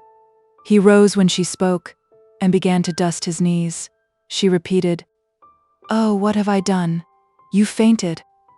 I am very sorry. How are you now?" "Perfectly well. Absolutely well." And she began to nod and smile. "Then let us come home. There's no point in our stopping." He held out his hand to pull her up. She pretended not to see it. The cries from the fountain, they had never ceased, rang emptily. The whole world seemed pale and void of its original meaning. "How very kind you have been. I might have hurt myself falling, but now I am well. I can go alone. Thank you." His hand was still extended. "Oh, my photographs," she exclaimed suddenly. "What photographs?" "I bought some photographs at Alinari's. I must have dropped them out there in the square." She looked at him cautiously. "Would you add to your kindness by fetching them?" He added to his kindness. As soon as he had turned his back, Lucy arose with the running of a maniac and stole down the arcade towards the Arno. "Miss Honeychurch." She stopped with her hand on her heart. "You sit still. You aren't fit to go home alone." "Yes, I am, thank you so very much." "No, you aren't. You'd go openly if you were. But I had rather—" "Then I don't fetch your photographs." "I had rather be alone," he said imperiously. "The man is dead. The man is probably dead. Sit down till you are rested." She was bewildered and obeyed him. "And don't move till I come back." In the distance she saw creatures with black hoods, such as appear in dreams. The palace tower had lost the reflection of the declining day and joined itself to earth. How should she talk to Mr. Emerson when he returned from the shadowy square? Again the thought occurred to her, "Oh, what have I done?" The thought that she, as well as the dying man, had crossed some spiritual boundary. He returned and she talked of the murder. Oddly enough, it was an easy topic. She spoke of the Italian character. She became almost garrulous over the incident that had made her faint 5 minutes before. Being strong physically, she soon overcame the horror of blood. She rose without his assistance, and though wings seemed to flutter inside her, she walked firmly enough towards the Arno. There, a cabman signaled to them. They refused him. "And the murderer tried to kiss him, you say? How very odd Italians are," and gave himself up to the police. Mr. Beebe was saying that Italians know everything, but I think they are rather childish. When my cousin and I were at the Pitti yesterday, what was that? He had thrown something into the stream. What did you throw in? Things I didn't want, he said crossly. Mr. Emerson. Well? Where are the photographs? He was silent. I believe it was my photographs that you threw away. I didn't know what to do with them, he cried, and his voice was that of an anxious boy. Her heart warmed towards him for the first time. They were covered with blood there. I'm glad I've told you, and all the time we were making conversation, I was wondering what to do with them. He pointed downstream. They've gone. The river swirled under the bridge. I did mind them so, and one is so foolish, it seemed better that they should go out to the sea. I don't know, I may just mean that they frightened me. Then the boy verged into a man. For something tremendous has happened, I must face it without getting muddled. It isn't exactly that a man has died. Something warned Lucy that she must stop him. It has happened, he repeated, and I mean to find out what it is. Mr. Emerson. He turned towards her frowning, as if she had disturbed him in some abstract quest. I want to ask you something before we go in. They were close to their pension. She stopped and leant her elbows against the parapet of the embankment. He did likewise. There is at times a magic in identity of position. It is one of the things that have suggested to us eternal comradeship. She moved her elbows before saying, I have behaved ridiculously. He was following his own thoughts. I was never so much ashamed of myself in my life. I cannot think what came over me. I nearly fainted myself, he said, but she felt that her attitude repelled him. Well, I owe you 1,000 apologies. Oh, all right. And this is the real point. You know how silly people are gossiping. Ladies especially, I am afraid you understand what I mean. I'm afraid I don't. I mean, would you not mention it to anyone, my foolish behavior? Your behavior? Oh yes, all right, all right. Thank you so much. And would you? She could not carry her request any further. The river was rushing below them, almost black in the advancing night. He had thrown her photographs into it, and then he had told her the reason. It struck her that it was hopeless to look for chivalry in such a man. He would do her no harm by idle gossip. He was trustworthy, intelligent, and even kind. He might even have a high opinion of her. But he lacked chivalry. His thoughts, like his behavior, would not be modified by awe. It was useless to say to him, and would you, and hope that he would complete the sentence for himself, averting his eyes from her nakedness like the night in that beautiful picture. She had been in his arms and he remembered it, just as he remembered the blood on the photographs that she had bought in Alinari's shop. It was not exactly that a man had died, something had happened to the living. They had come to a situation where character tells, and where childhood enters upon the branching paths of youth. Well, thank you so much, she repeated. How quickly these accidents do happen, and then one returns to the old life. I don't. Anxiety moved her to question him. His answer was puzzling. I shall probably want to live. But why, Mr. Emerson? What do you mean? I shall want to live, I say. Leaning her elbows on the parapet, she contemplated the River Arno, whose roar was suggesting some unexpected melody to her ears. Chapter 5. Possibilities of a pleasant outing.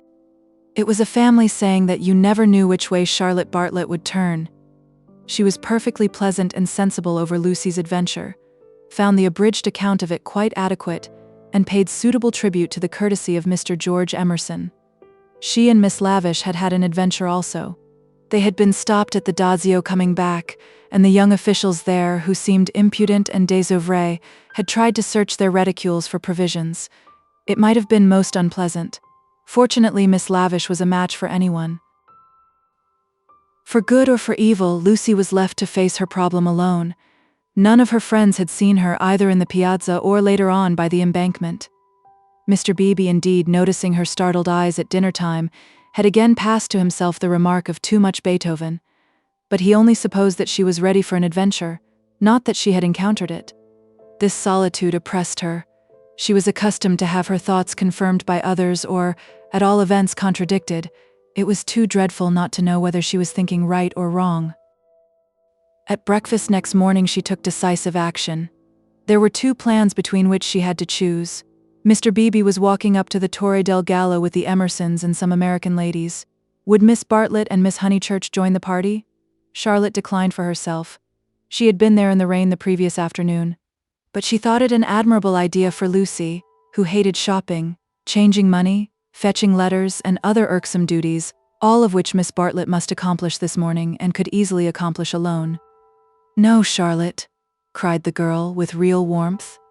"It's very kind of Mr. Beebe, but I am certainly coming with you. I had much rather." "Very well, dear," said Miss Bartlett, with a faint flush of pleasure that called forth a deep flush of shame on the cheeks of Lucy. How abominably she behaved to Charlotte, now as always, but now she should alter. All morning she would be really nice to her. She slipped her arm into her cousin's and they started off along the Lung Arno. The river was a lion that morning in strength, voice, and color. Miss Bartlett insisted on leaning over the parapet to look at it. She then made her usual remark, which was, "How I do wish Freddy and your mother could see this too." Lucy fidgeted. It was tiresome of Charlotte to have stopped exactly where she did. "Look, Lucia. Oh, you are watching for the Torre del Gallo party. I feared you would repent you of your choice." Serious as the choice had been, Lucy did not repent. Yesterday had been a muddle, queer and odd, the kind of thing one could not write down easily on paper. But she had a feeling that Charlotte and her shopping were preferable to George Emerson and the summit of the Torre del Gallo.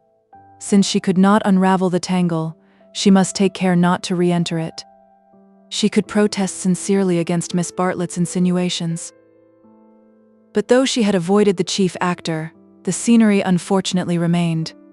Charlotte, with the complacency of fate, led her from the river to the Piazza Signoria. She could not have believed that stones, a loggia, a fountain, a palace tower, would have such significance. For a moment she understood the nature of ghosts.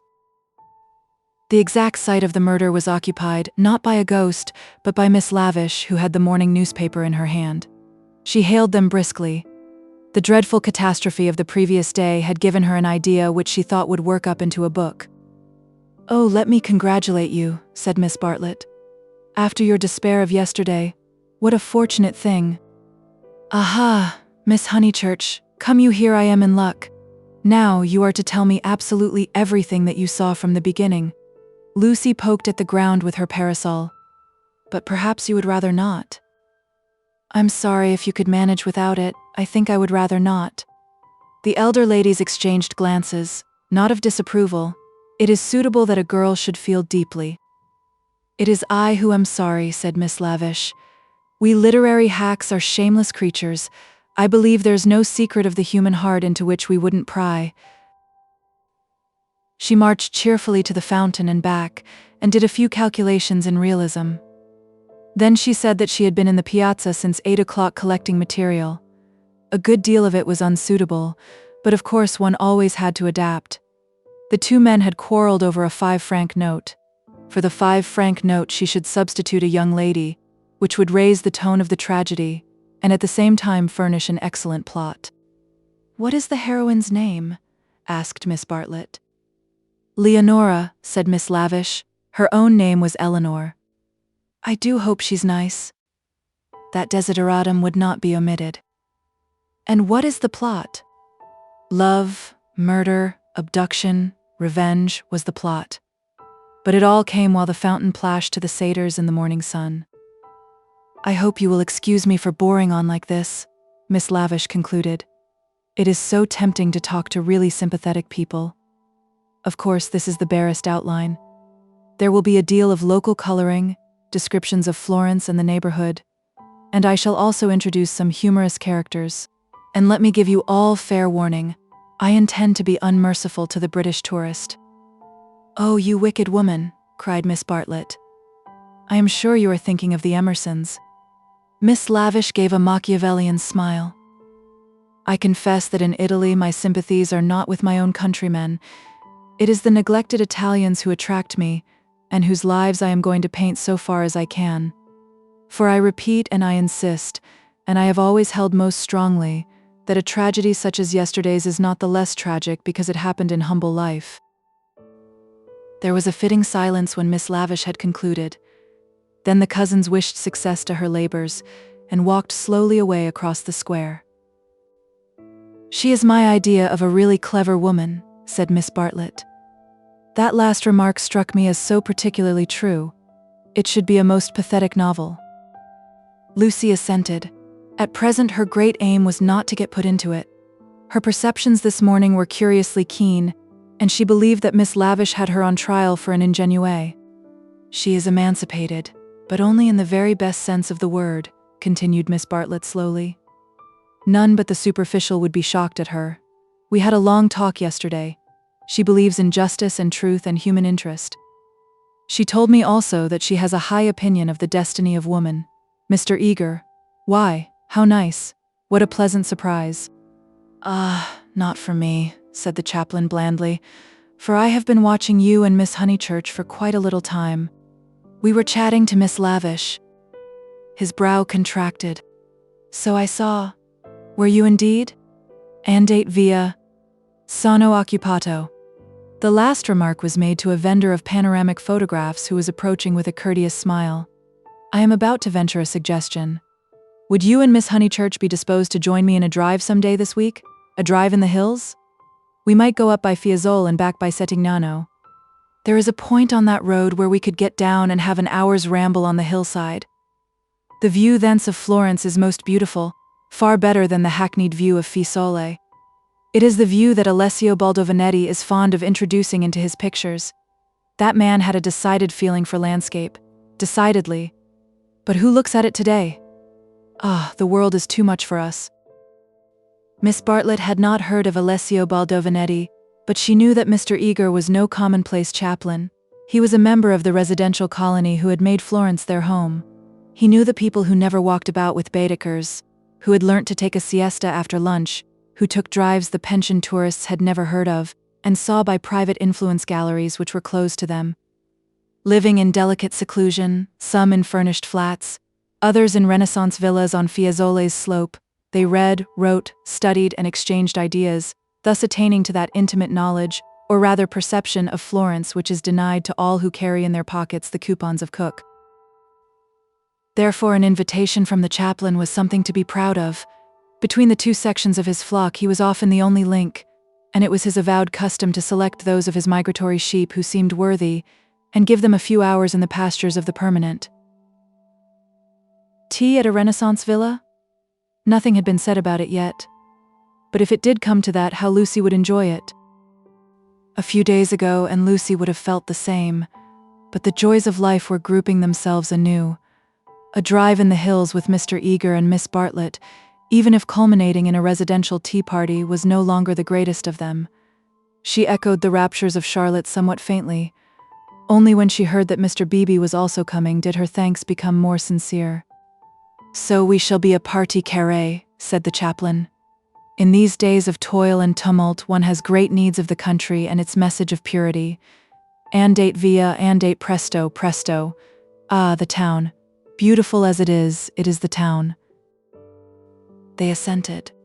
This very square, so I am told, witnessed yesterday the most sordid of tragedies. To one who loves the Florence of Dante and Savonarola, there is something portentous in such desecration. Portentous and humiliating. "Humiliating indeed," said Miss Bartlett. "Miss Honeychurch happened to be passing through as it happened. She can hardly bear to speak of it." She glanced at Lucy proudly. "And how came we to have you here?" asked the chaplain paternally. Miss Bartlett's recent liberalism oozed away at the question. "Do not blame her, please, Mr. Eager. The fault is mine. I left her unchaperoned." "So you were here alone, Miss Honeychurch?" His voice suggested sympathetic reproof, but at the same time indicated that a few harrowing details would not be unacceptable. His dark, handsome face drooped mournfully towards her to catch her reply. "Practically. One of our pension acquaintances kindly brought her home," said Miss Bartlett, adroitly concealing the sex of the preserver. "For her also it must have been a terrible experience. I trust that neither of you was at all, that it was not in your immediate proximity?" Of the many things Lucy was noticing today, not the least remarkable was this: the ghoulish fashion in which respectable people will nibble after blood. George Emerson had kept the subject strangely pure. He died by the fountain, I believe, was her reply. And you and your friend were over at the loggia. That must have saved you much. You have not, of course, seen the disgraceful illustrations which the gutter press. This man is a public nuisance. He knows that I am a resident perfectly well, and yet he goes on worrying me to buy his vulgar views. Surely the vendor of photographs was in league with Lucy, in the eternal league of Italy with youth. He had suddenly extended his book before Miss Bartlett and Mr. Eager, binding their hands together by a long glossy ribbon of churches, pictures, and views. "This is too much," cried the chaplain, striking petulantly at one of Fra Angelico's angels. She tore. A shrill cry rose from the vendor. The book, it seemed, was more valuable than one would have supposed. "Willingly would I purchase," began Miss Bartlett. "Ignore him," said Mr. Eager sharply, and they all walked rapidly away from the square. But an Italian can never be ignored, least of all when he has a grievance. His mysterious persecution of Mr. Eager became relentless. The air rang with his threats and lamentations. He appealed to Lucy, would not she intercede? He was poor, he sheltered a family, the tax on bread. He waited, he gibbered, he was recompensed, he was dissatisfied. He did not leave them until he had swept their minds clean of all thoughts, whether pleasant or unpleasant. Shopping was the topic that now ensued. Under the chaplain's guidance, they selected many hideous presents and mementos, florid little picture frames that seemed fashioned in gilded pastry, other little frames, more severe, that stood on little easels, and were carven out of oak, a blotting book of vellum, a Dante of the same material, cheap mosaic brooches, which the maids, next Christmas, would never tell from real, pins, pots, heraldic saucers, brown art photographs, Eros and Psyche in alabaster, St. Peter to match, all of which would have cost less in London. This successful morning left no pleasant impressions on Lucy. She had been a little frightened, both by Miss Lavish and by Mr. Eager, she knew not why, and as they frightened her, she had strangely enough ceased to respect them. She doubted that Miss Lavish was a great artist. She doubted that Mr. Eager was as full of spirituality and culture as she had been led to suppose. They were tried by some new test, and they were found wanting. As for Charlotte, she was exactly the same. It might be possible to be nice to her. It was impossible to love her. The son of a laborer, I happen to know it for a fact, a mechanic of some sort himself when he was young. Then he took to writing for the socialistic press. I came across him at Brixton. They were talking about the Emersons. How wonderfully people rise in these days, sighed Miss Bartlett, fingering a model of the Leaning Tower of Pisa. Generally, replied Mr. Eager, one has only sympathy for their success. The desire for education and for social advance, in these things there is something not wholly vile. There are some working men whom one would be very willing to see out here in Florence, little as they would make of it. Is he a journalist now? Miss Bartlett asked. He is not. He made an advantageous marriage. He uttered this remark with a voice full of meaning, and ended with a sigh. Oh, so he has a wife. Dead, Miss Bartlett. Dead, I wonder. Yes, I wonder how he has the effrontery to look me in the face, to dare to claim acquaintance with me. He was in my London parish long ago. The other day in Santa Croce when he was with Miss Honeychurch, I snubbed him. Let him beware that he does not get more than a snub. What? Cried Lucy, flushing. Exposure, hissed Mr. Eager. He tried to change the subject, but in scoring a dramatic point he had interested his audience more than he had intended. Miss Bartlett was full of very natural curiosity. Lucy, though she wished never to see the Emersons again, was not disposed to condemn them on a single word. Do you mean, she asked, that he is an irreligious man? We know that already. Lucy, dear, said Miss Bartlett, gently reproving her cousin's penetration. I should be astonished if you knew all. The boy, an innocent child at the time, I will exclude. God knows what his education and his inherited qualities may have made him. Perhaps, said Miss Bartlett, it is something that we had better not hear. To speak plainly, said Mr. Eager, it is, I will say no more. For the first time Lucy's rebellious thoughts swept out in words for the first time in her life. You have said very little. It was my intention to say very little, was his frigid reply. He gazed indignantly at the girl, who met him with equal indignation. She turned towards him from the shop counter. Her breast heaved quickly. He observed her brow and the sudden strength of her lips. It was intolerable that she should disbelieve him. "Murder, if you want to know," he cried angrily. "That man murdered his wife." "How?" she retorted. "To all intents and purposes, he murdered her. That day in Santa Croce, did they say anything against me?" "Not a word, Mr. Eager, not a single word." "Oh, I thought they had been libeling me to you. But I suppose it is only their personal charms that makes you defend them." "I'm not defending them," said Lucy, losing her courage and relapsing into the old chaotic methods. "They're nothing to me." "How could you think she was defending them?" said Miss Bartlett, much discomfited by the unpleasant scene. The shopman was possibly listening. "She will find it difficult, for that man has murdered his wife in the sight of God." The addition of God was striking, but the chaplain was really trying to qualify a rash remark. A silence followed which might have been impressive, but was merely awkward. Then Miss Bartlett hastily purchased the leaning tower and led the way into the street. "I must be going," said he, shutting his eyes and taking out his watch. Miss Bartlett thanked him for his kindness and spoke with enthusiasm of the approaching drive. "Drive? Oh, is our drive to come off?" Lucy was recalled to her manners, and after a little exertion the complacency of Mr. Eager was restored. "Bother the drive," exclaimed the girl as soon as he had departed.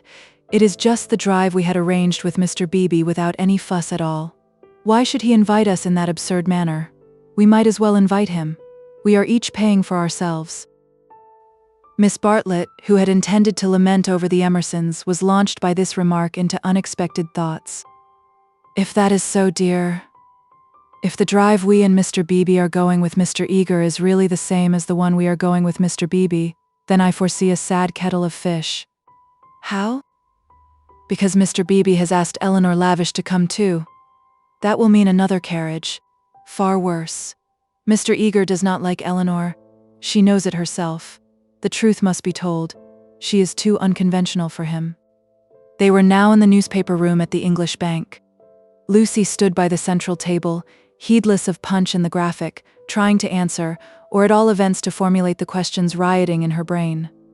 The well-known world had broken up, and there emerged Florence, a magic city where people thought and did the most extraordinary things. Murder, accusations of murder, a lady clinging to one man and being rude to another, were these the daily incidents of her streets? Was there more in her frank beauty than met the eye, the power perhaps to evoke passions, good and bad, and to bring them speedily to a fulfillment? Happy Charlotte, who, though greatly troubled over things that did not matter, seemed oblivious to things that did, who could conjecture with admirable delicacy where things might lead to, but apparently lost sight of the goal as she approached it. Now she was crouching in the corner trying to extract a circular note from a kind of linen nose-bag which hung in chaste concealment round her neck. She had been told that this was the only safe way to carry money in Italy. It must only be broached within the walls of the English Bank. As she groped, she murmured, "Whether it is Mr. Beebe who forgot to tell Mr. Eager, or Mr. Eager who forgot when he told us, or whether they have decided to leave Eleanor out altogether, which they could scarcely do, but in any case we must be prepared. It is you they really want. I am only asked for appearances. You shall go with the two gentlemen, and I and Eleanor will follow behind. A one-horse carriage would do for us. Yet how difficult it is." "It is indeed," replied the girl, with a gravity that sounded sympathetic. "What do you think about it?" asked Miss Bartlett, flushed from the struggle, and buttoning up her dress. "I don't know what I think, nor what I want." "Oh dear, Lucy. I do hope Florence isn't boring you. Speak the word, and, as you know, I would take you to the ends of the earth tomorrow." "Thank you, Charlotte," said Lucy, and pondered over the offer. There were letters for her at the bureau, one from her brother, full of athletics and biology, one from her mother, delightful as only her mother's letters could be. She had read in it of the crocuses which had been bought for yellow and were coming up puce, of the new parlour-maid, who had watered the ferns with essence of lemonade, of the semi-detached cottages which were ruining Summer Street and breaking the heart of Sir Harry Otway. She recalled the free, pleasant life of her home, where she was allowed to do everything, and where nothing ever happened to her.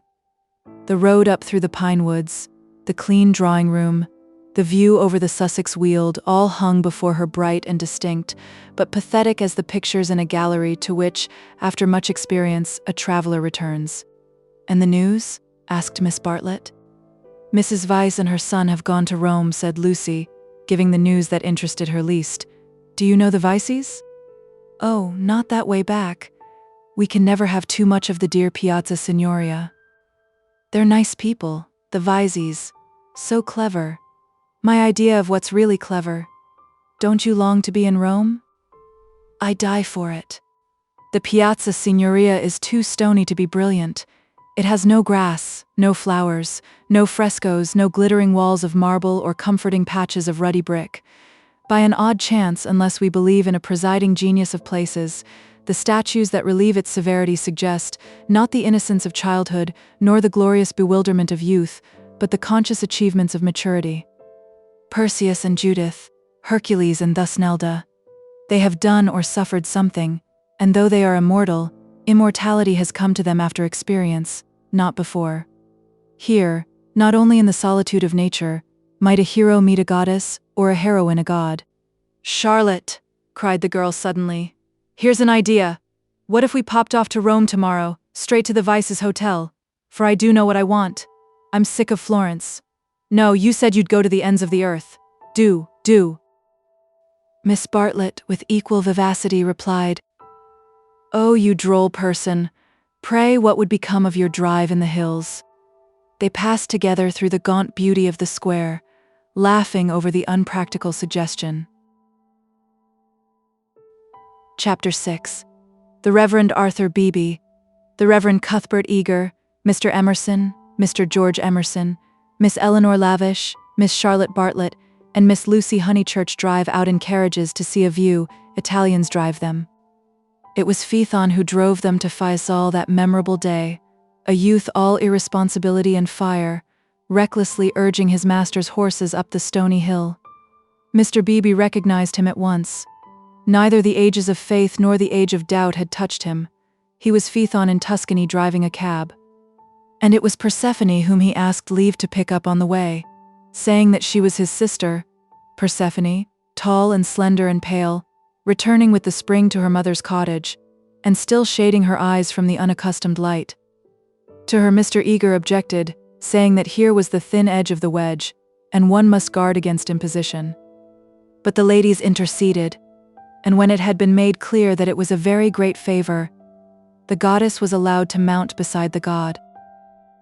VIII at once slipped the left rein over her head, thus enabling himself to drive with his arm round her waist. She did not mind. Mr. Eager, who sat with his back to the horses, saw nothing of the indecorous proceeding, and continued his conversation with Lucy. The other two occupants of the carriage were old Mr. Emerson and Miss Lavish. For a dreadful thing had happened. Mr. Beebe, without consulting Mr. Eager, had doubled the size of the party. And though Miss Bartlett and Miss Lavish had planned all the morning how the people were to sit, at the critical moment when the carriages came round, they lost their heads, and Miss Lavish got in with Lucy, while Miss Bartlett, with George Emerson and Mr. Beebe, followed on behind. It was hard on the poor chaplain to have his partie carrée thus transformed. Tea at a Renaissance villa, if he had ever meditated it, was now impossible. Lucy and Miss Bartlett had a certain style about them, and Mr. Beebe, though unreliable, was a man of parts. But a shoddy lady writer and a journalist who had murdered his wife in the sight of God, they should enter no villa at his introduction. Lucy, elegantly dressed in white, sat erect and nervous amid these explosive ingredients, attentive to Mr. Eager, repressive towards Miss Lavish, watchful of old Mr. Emerson, hitherto fortunately asleep, thanks to a heavy lunch and the drowsy atmosphere of spring. She looked on the expedition as the work of fate, but for it she would have avoided George Emerson successfully. In an open manner he had shown that he wished to continue their intimacy. She had refused not because she disliked him, but because she did not know what had happened, and suspected that he did know. And this frightened her. For the real event, whatever it was, had taken place, not in the loggia but by the river. To behave wildly at the sight of death is pardonable. But to discuss it afterwards, to pass from discussion into silence, and through silence into sympathy, that is an error, not of a startled emotion, but of the whole fabric. There was really something blameworthy, she thought, in their joint contemplation of the shadowy stream, in the common impulse which had turned them to the house without the passing of a look or word. This sense of wickedness had been slight at first. She had nearly joined the party to the Torre del Gallo. But each time that she avoided George, it became more imperative that she should avoid him again. And now celestial irony, working through her cousin and 2 clergymen, did not suffer her to leave Florence till she had made this expedition with him through the hills. Meanwhile, Mr. Eager held her in civil converse. Their little tiff was over. "So, Miss Honeychurch, you are traveling? As a student of art?" "Oh, dear me, no, oh no." "Perhaps as a student of human nature," interposed Miss Lavish, "like myself?" "Oh no, I am here as a tourist." "Oh, indeed," said Mr. Eager. "Are you indeed, if you will not think me rude? We residents sometimes pity you poor tourists not a little, handed about like a parcel of goods from Venice to Florence, from Florence to Rome, living herded together in pensions or hotels, quite unconscious of anything that is outside Baedeker, their one anxiety to get done or through and go on somewhere else. The result is, they mix up towns, rivers, palaces in one inextricable whirl. You know the American girl in Punch who says, 'Say, Papa, what did we see at Rome?' And the father replies, 'Why, guess Rome was the place where we saw the yaller dog.' There's traveling for you, ha ha ha." "I quite agree," said Miss Lavish, who had several times tried to interrupt his mordant wit. "The narrowness and superficiality of the Anglo-Saxon tourist is nothing less than a menace." "Quite so. Now, the English colony at Florence, Miss Honeychurch, and it is of considerable size, though, of course, not all equally. A few are here for trade, for example. But the greater part are students. Lady Helen Laverstock is at present busy over Fra Angelico. I mention her name because we are passing her villa on the left. No, you can only see it if you stand. No, do not stand, you will fall. She is very proud of that thick hedge, inside. Perfect seclusion. One might have gone back 600 years. Some critics believe that her garden was the scene of the Decameron, which lends it an additional interest, does it not?" "It does indeed," cried Miss Lavish. "Tell me, where do they place the scene of that wonderful 7th day?" But Mr. Eager proceeded to tell Miss Honeychurch that on the right lived Mr. Someone Something, an American of the best type, so rare, and that the somebody else's were farther down the hill. Doubtless you know her monographs in the series of medieval byways. He is working at Gemistus Pletho. Sometimes as I take tea in their beautiful grounds I hear over the wall the electric tram squealing up the new road with its loads of hot, dusty, unintelligent tourists who are going to do VIII in an hour in order that they may say they have been there, and I think how little they think what lies so near them. During this speech, the 2 figures on the box were sporting with each other disgracefully. Lucy had a spasm of envy. Granted that they wished to misbehave, it was pleasant for them to be able to do so. They were probably the only people enjoying the expedition. The carriage swept with agonizing jolts up through the piazza of Fiesole and into the Settignano road. "Piano, piano," said Mr. Eager, elegantly waving his head. "Va bene, signore, va bene," crooned the driver, and whipped his horses up again. Now Mr. Eager and Miss Lavish began to talk against each other on the subject of Alessio Baldovinetti. Was he a cause of the Renaissance, or was he one of its manifestations? The other carriage was left behind. As the pace increased to a gallop, the large, slumbering form of Mr. Emerson was thrown against the chaplain with the regularity of a machine. "Piano, piano," said he, with a martyred look at Lucy. An extra lurch made him turn angrily in his seat. Phaethon, who for some time had been endeavoring to kiss Persephone, had just succeeded.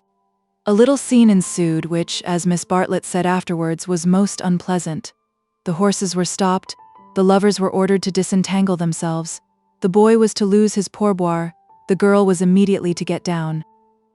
"She is my sister," said he, turning round on them with piteous eyes.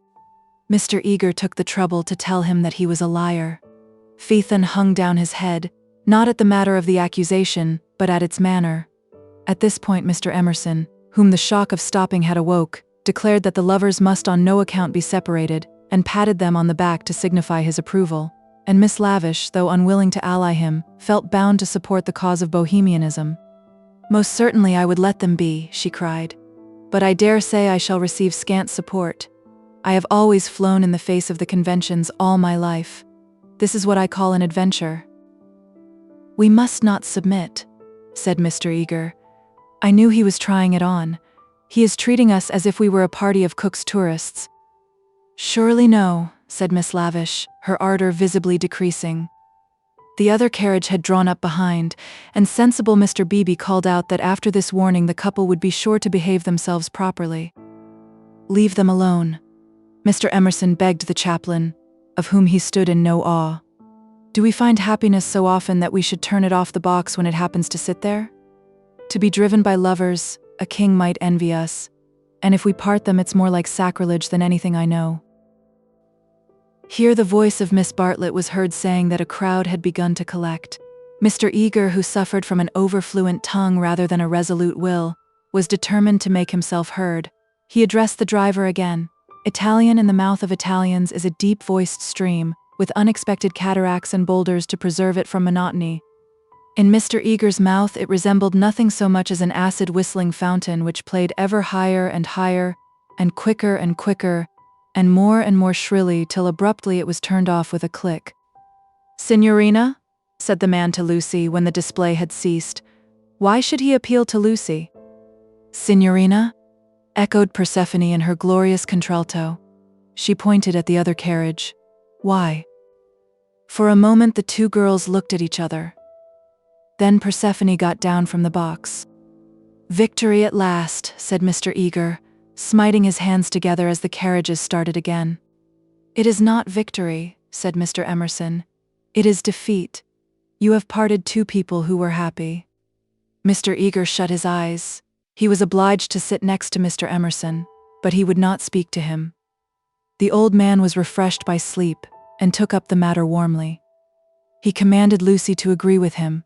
He shouted for support to his son. "We have tried to buy what cannot be bought with money. He has bargained to drive us, and he is doing it. We have no rights over his soul." Miss Lavish frowned. "It is hard when a person you have classed as typically British speaks out of his character." "He was not driving us well," she said. "He jolted us." "That I deny. It was as restful as sleeping." "Aha! He is jolting us now. Can you wonder? He would like to throw us out, and most certainly he is justified. And if I were superstitious I'd be frightened of the girl too. It doesn't do to injure young people. Have you ever heard of Lorenzo de' Medici?" Miss Lavish bristled. "Most certainly I have. Do you refer to Lorenzo il Magnifico? Or to Lorenzo, Duke of Urbino? Or to Lorenzo surnamed Lorenzino on account of his diminutive stature? The Lord knows. Possibly he does know, for I refer to Lorenzo the poet. He wrote a line, so I heard yesterday, which runs like this: 'Don't go fighting against the spring.'" Mr. Eager could not resist the opportunity for erudition. "Non fate guerra al maggio," he murmured. "War not with the May would render a correct meaning. The point is, we have warred with it. Look." He pointed to the Val d'Arno, which was visible far below them through the budding trees. 50 miles of spring, and we've come up to admire them. Do you suppose there's any difference between spring in nature and spring in man? But there we go, praising the one and condemning the other as improper, ashamed that the same laws work eternally through both. No one encouraged him to talk. Presently Mr. Eager gave a signal for the carriages to stop and marshaled the party for their ramble on the hill. A hollow like a great amphitheater, full of terraced steps and misty olives, now lay between them and the heights of Fiesole, and the road, still following its curve, was about to sweep on to a promontory which stood out in the plain. It was this promontory, uncultivated, wet, covered with bushes and occasional trees, which had caught the fancy of Alessio Baldovinetti nearly 500 years before. He had ascended it, that diligent and rather obscure master, possibly with an eye to business, possibly for the joy of ascending. Standing there, he had seen that view of the Val d'Arno and distant Florence, which he afterwards had introduced not very effectively into his work. But where exactly had he stood? That was the question which Mr. Eager hoped to solve now, and Miss Lavish, whose nature was attracted by anything problematical, had become equally enthusiastic. But it is not easy to carry the pictures of Alessio Baldovinetti in your head, even if you have remembered to look at them before starting, and the haze in the valley increased the difficulty of the quest. The party sprang about from tuft to tuft of grass, their anxiety to keep together being only equaled by their desire to go different directions. Finally, they split into groups. Lucy clung to Miss Bartlett and Miss Lavish, the Emersons returned to hold laborious converse with the drivers, while the two clergymen, who were expected to have topics in common, were left to each other. The two elder ladies soon threw off the mask. In the audible whisper that was now so familiar to Lucy, they began to discuss, not Alessio Baldovinetti, but the drive. Miss Bartlett had asked Mr. George Emerson what his profession was, and he had answered the railway. She was very sorry that she had asked him. She had no idea that it would be such a dreadful answer, or she would not have asked him. Mr. Beebe had turned the conversation so cleverly, and she hoped that the young man was not very much hurt at her asking him. "The railway?" gasped Miss Lavish. "Oh, but I shall die. Of course it was the railway." She could not control her mirth. "He is the image of a porter on the Southeastern." "Eleanor, be quiet," plucking at her vivacious companion. "Hush, they'll hear the Emersons." "I can't stop. Let me go my wicked way. A porter." "Eleanor." "I'm sure it's all right," put in Lucy. "The Emersons won't hear, and they wouldn't mind if they did." Miss Lavish did not seem pleased at this. "Miss Honeychurch listening," she said rather crossly. "Poof, woof, you naughty girl, go away." "Oh, Lucy, you ought to be with Mr. Eager, I'm sure." "I can't find them now, and I don't want to either. Mr. Eager will be offended, it is your party. Please, I'd rather stop here with you." "No, I agree," said Miss Lavish. "It's like a school feast, the boys have got separated from the girls. Miss Lucy, you are to go, we wish to converse on high topics unsuited for your ear." The girl was stubborn. As her time at Florence drew to its close, she was only at ease amongst those to whom she felt indifferent. Such a one was Miss Lavish, and such for the moment was Charlotte. She wished she had not called attention to herself. They were both annoyed at her remark and seemed determined to get rid of her. "How tired one gets," said Miss Bartlett. "Oh, I do wish Freddy and your mother could be here." Unselfishness with Miss Bartlett had entirely usurped the functions of enthusiasm. Lucy did not look at the view either. She would not enjoy anything till she was safe at Rome. "Then sit you down," said Miss Lavish. "Observe my foresight." With many a smile she produced two of those mackintosh squares that protect the frame of the tourist from damp grass or cold marble steps. She sat on one. Who was to sit on the other? "Lucy, without a moment's doubt, Lucy. The ground will do for me. Really, I have not had rheumatism for years. If I do feel it coming on, I shall stand. Imagine your mother's feelings if I let you sit in the wet in your white linen." She sat down heavily where the ground looked particularly moist. "Here we are, all settled delightfully. Even if my dress is thinner, it will not show so much, being brown. Sit down, dear. You are too unselfish. You don't assert yourself enough." She cleared her throat. "Now don't be alarmed. This isn't a cold. It's the tiniest cough, and I have had it 3 days. It's nothing to do with sitting here at all." There was only one way of treating the situation. At the end of 5 minutes, Lucy departed in search of Mr. Beebe and Mr. Eager, vanquished by the mackintosh square. She addressed herself to the drivers, who were sprawling in the carriages, perfuming the cushions with cigars. The miscreant, a bony young man scorched black by the sun, rose to greet her with the courtesy of a host and the assurance of a relative. "Dove?" said Lucy, after much anxious thought. His face lit up. Of course he knew where. Not so far either. His arm swept 3/4 of the horizon. He should just think he did know where. He pressed his fingertips to his forehead and then pushed them towards her, as if oozing with visible extract of knowledge. More seemed necessary. What was the Italian for clergyman? "Dove buoni uomini?" said she at last. "Good? scarcely the adjective for those noble beings. He showed her his cigar. "Uno più piccolo," was her next remark, implying, "Has the cigar been given to you by Mr. Beebe, the smaller of the two good men?" She was correct as usual. He tied the horse to a tree, kicked it to make it stay quiet, dusted the carriage, arranged his hair, remolded his hat, encouraged his mustache, and in rather less than a quarter of a minute was ready to conduct her. Italians are born knowing the way. It would seem that the whole earth lay before them, not as a map, but as a chessboard, whereon they continually behold the changing pieces as well as the squares.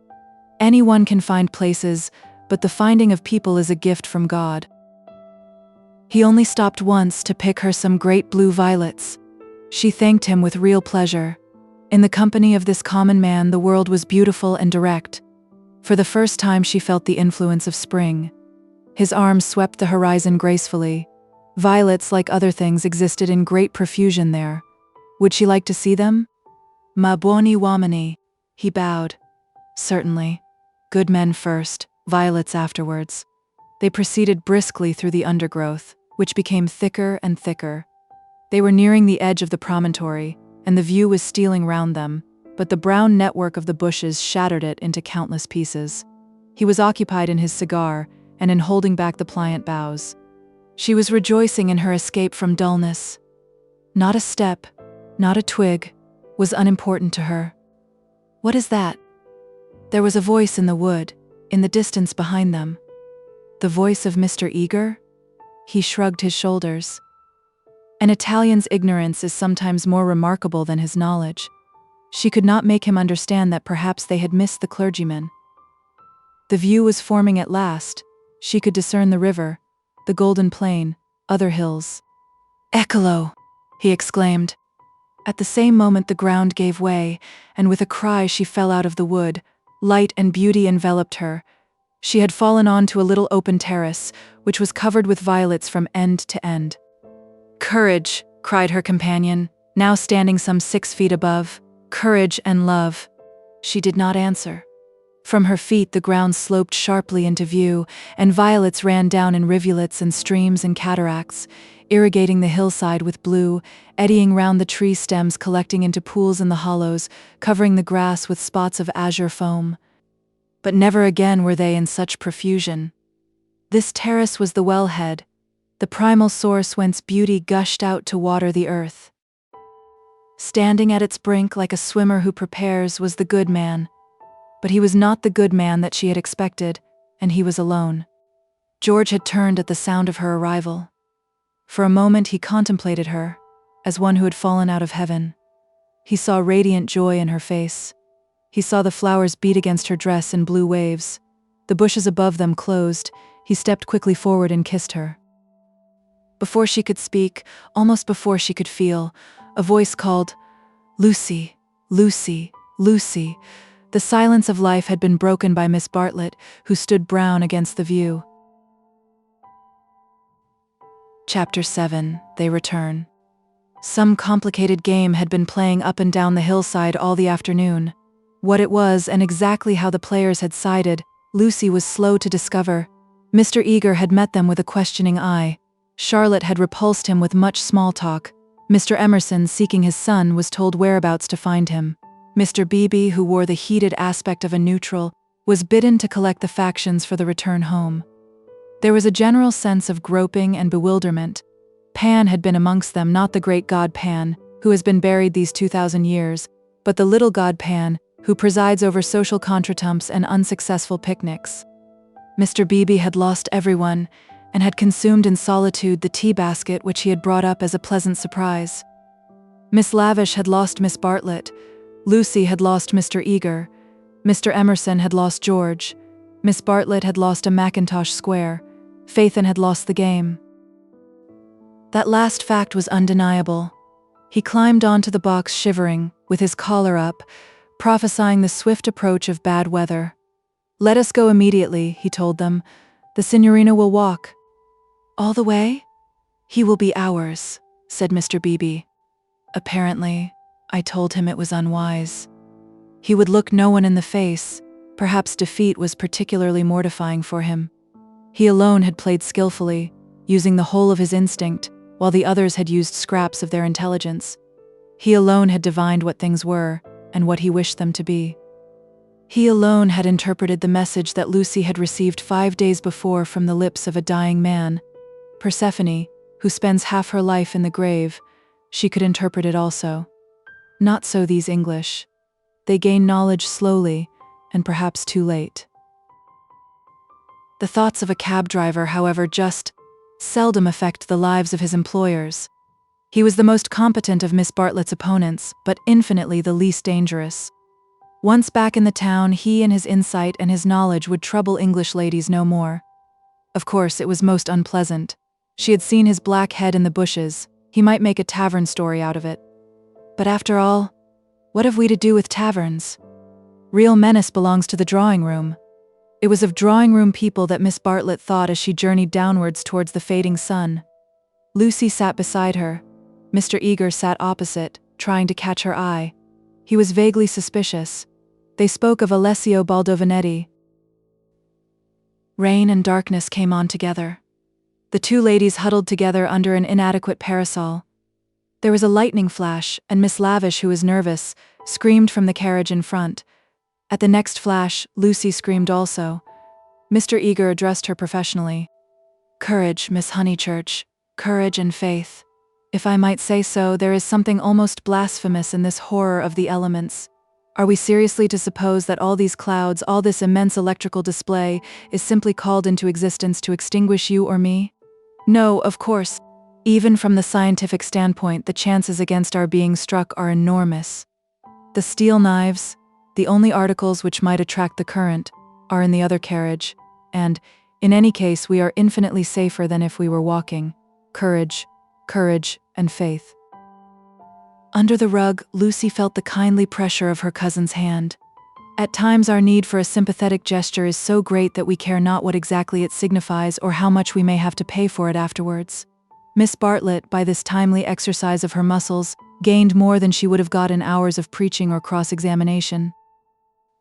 She renewed it when the two carriages stopped, half into Florence. "Mr. Eager," called Mr. Beebe, "we want your assistance. Will you interpret for us?" "George," cried Mr. Emerson, "ask your driver which way George went. The boy may lose his way. He may be killed." "Go, Mr. Eager," said Miss Bartlett. "Don't ask our driver. Our driver is no help. Go and support poor Mr. Beebe. He is nearly demented." "He may be killed," cried the old man. "He may be killed." "Typical behavior," said the chaplain as he quitted the carriage. In the presence of reality, that kind of person invariably breaks down. "What does he know?" whispered Lucy as soon as they were alone. "Charlotte, how much does Mr. Eager know?" "Nothing, dearest. He knows nothing. But," she pointed at the driver, "he knows everything. Dearest, had we better? Shall I?" She took out her purse. "It is dreadful to be entangled with low-class people." He saw it all. Tapping Phaethon's back with her guidebook, she said "Silenzio" and offered him a franc. "Va bene," he replied, and accepted it. As well this ending to his day as any. But Lucy, a mortal maid, was disappointed in him. There was an explosion up the road. The storm had struck the overhead wire of the tram line, and one of the great supports had fallen. If they had not stopped, perhaps they might have been hurt. They chose to regard it as a miraculous preservation, and the floods of love and sincerity, which fructify every hour of life, burst forth in tumult. They descended from the carriages, they embraced each other. It was as joyful to be forgiven past unworthinesses as to forgive them. For a moment they realized vast possibilities of good. The older people recovered quickly. In the very height of their emotion, they knew it to be unmanly or unladylike. Miss Lavish calculated that, even if they had continued, they would not have been caught in the accident. Mr. Eager mumbled a temperate prayer. But the drivers, through miles of dark, squalid road, poured out their souls to the dryads and the saints, and Lucy poured out hers to her cousin. "Charlotte, dear Charlotte, kiss me again, only you can understand me. You warned me to be careful, and I thought I was developing. Do not cry, dearest. Take your time. I have been obstinate and silly, worse than you know, far worse, once by the river. Oh, but he isn't killed, he wouldn't be killed, would he? The thought disturbed her repentance. As a matter of fact, the storm was worst along the road, but she had been near danger, and so she thought it must be near to everyone. I trust not. One would always pray against that. He is really, I think he was taken by surprise, just as I was before. But this time I'm not to blame. I want you to believe that. I simply slipped into those violets. No, I want to be really truthful. I am a little to blame. I had silly thoughts. The sky, you know, was gold and the ground all blue, and for a moment he looked like someone in a book. In a book? Heroes, gods, the nonsense of schoolgirls. And then? But Charlotte, you know what happened then? Miss Bartlett was silent. Indeed, she had little more to learn. With a certain amount of insight, she drew her young cousin affectionately to her. All the way back, Lucy's body was shaken by deep sighs, which nothing could repress. I want to be truthful, she whispered. It is so hard to be absolutely truthful. Don't be troubled, dearest. Wait till you're calmer. We will talk it over before bedtime in my room. So they re-entered the city with hands clasped. It was a shock to the girl to find how far emotion had ebbed in others. The storm had ceased, and Mr. Emerson was easier about his son. Mr. Beebe had regained good humor, and Mr. Eager was already snubbing Miss Lavish. Charlotte alone, she was sure of Charlotte, whose exterior concealed so much insight and love. The luxury of self-exposure kept her almost happy through the long evening. She thought not so much of what had happened as of how she should describe it. All her sensations, her spasms of courage, her moments of unreasonable joy, her mysterious discontent, should be carefully laid before her cousin, and together in divine confidence they would disentangle and interpret them all. At last, thought she, I shall understand myself. I shan't again be troubled by things that come out of nothing, and mean I don't know what. Miss Allen asked her to play. She refused vehemently. Music seemed to her the employment of a child. She sat close to her cousin, who with commendable patience was listening to a long story about lost luggage. When it was over, she capped it by a story of her own. Lucy became rather hysterical with the delay. In vain she tried to check, or at all events to accelerate, the tale. It was not till a late hour that Miss Bartlett had recovered her luggage, and could say in her usual tone of gentle reproach, Well, dear, I at all events am ready for Bedfordshire. Come into my room and I will give a good brush to your hair. With some solemnity the door was shut, and a cane chair placed for the girl. Then Miss Bartlett said, So what is to be done? She was unprepared for the question. It had not occurred to her that she would have to do anything. A detailed exhibition of her emotions was all that she had counted upon. What is to be done? A point, dearest, which you alone can settle. The rain was streaming down the black windows, and the great room felt damp and chilly. One candle burnt trembling on the chest of drawers close to Miss Bartlett's toque, which cast monstrous and fantastic shadows on the bolted door. A tram roared by in the dark, and Lucy felt unaccountably sad, though she had long since dried her eyes. She lifted them to the ceiling, where the griffins and bassoons were colorless and vague, the very ghosts of joy. It has been raining for nearly 4 hours, she said at last. Miss Bartlett ignored the remark. How do you propose to silence him? The driver? My dear girl, no, Mr. George Emerson. Lucy began to pace up and down the room. I don't understand, she said at last. She understood very well, but she no longer wished to be absolutely truthful. How are you going to stop him talking about it? I have a feeling that talk is a thing he will never do. I too intend to judge him charitably. But unfortunately I have met the type before. They seldom keep their exploits to themselves. Exploits? Cried Lucy, wincing under the horrible plural. My poor dear, did you suppose that this was his first? Come here and listen to me. I am only gathering it from his own remarks.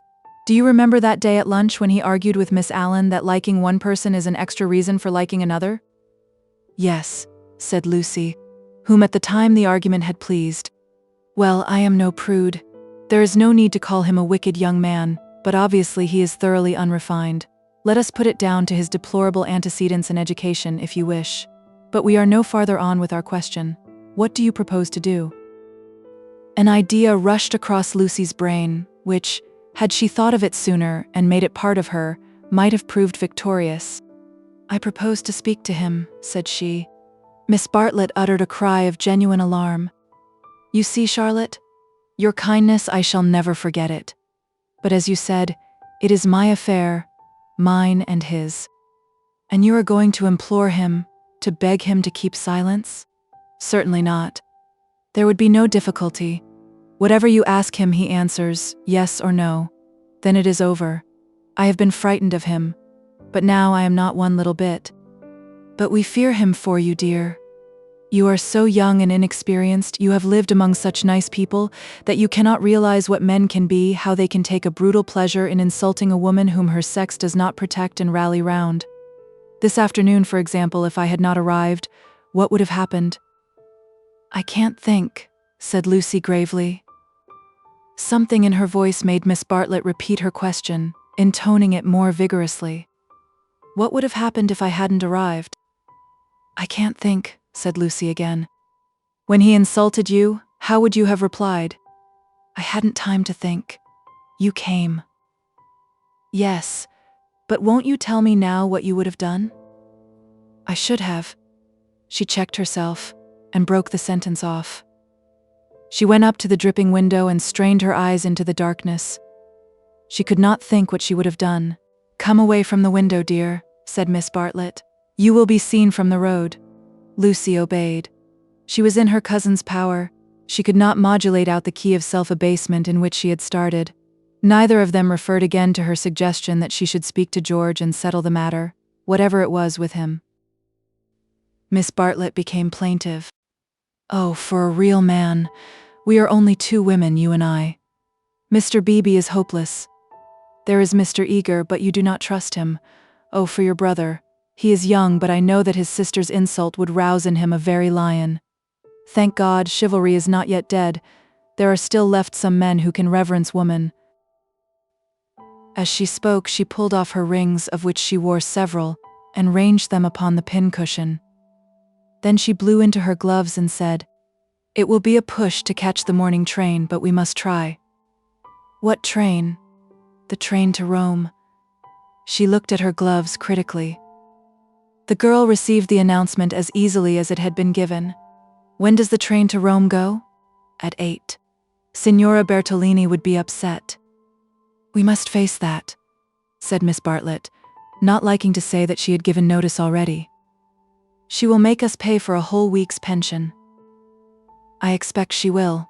However, we shall be much more comfortable at the Vyse's hotel. Isn't afternoon tea given there for nothing?"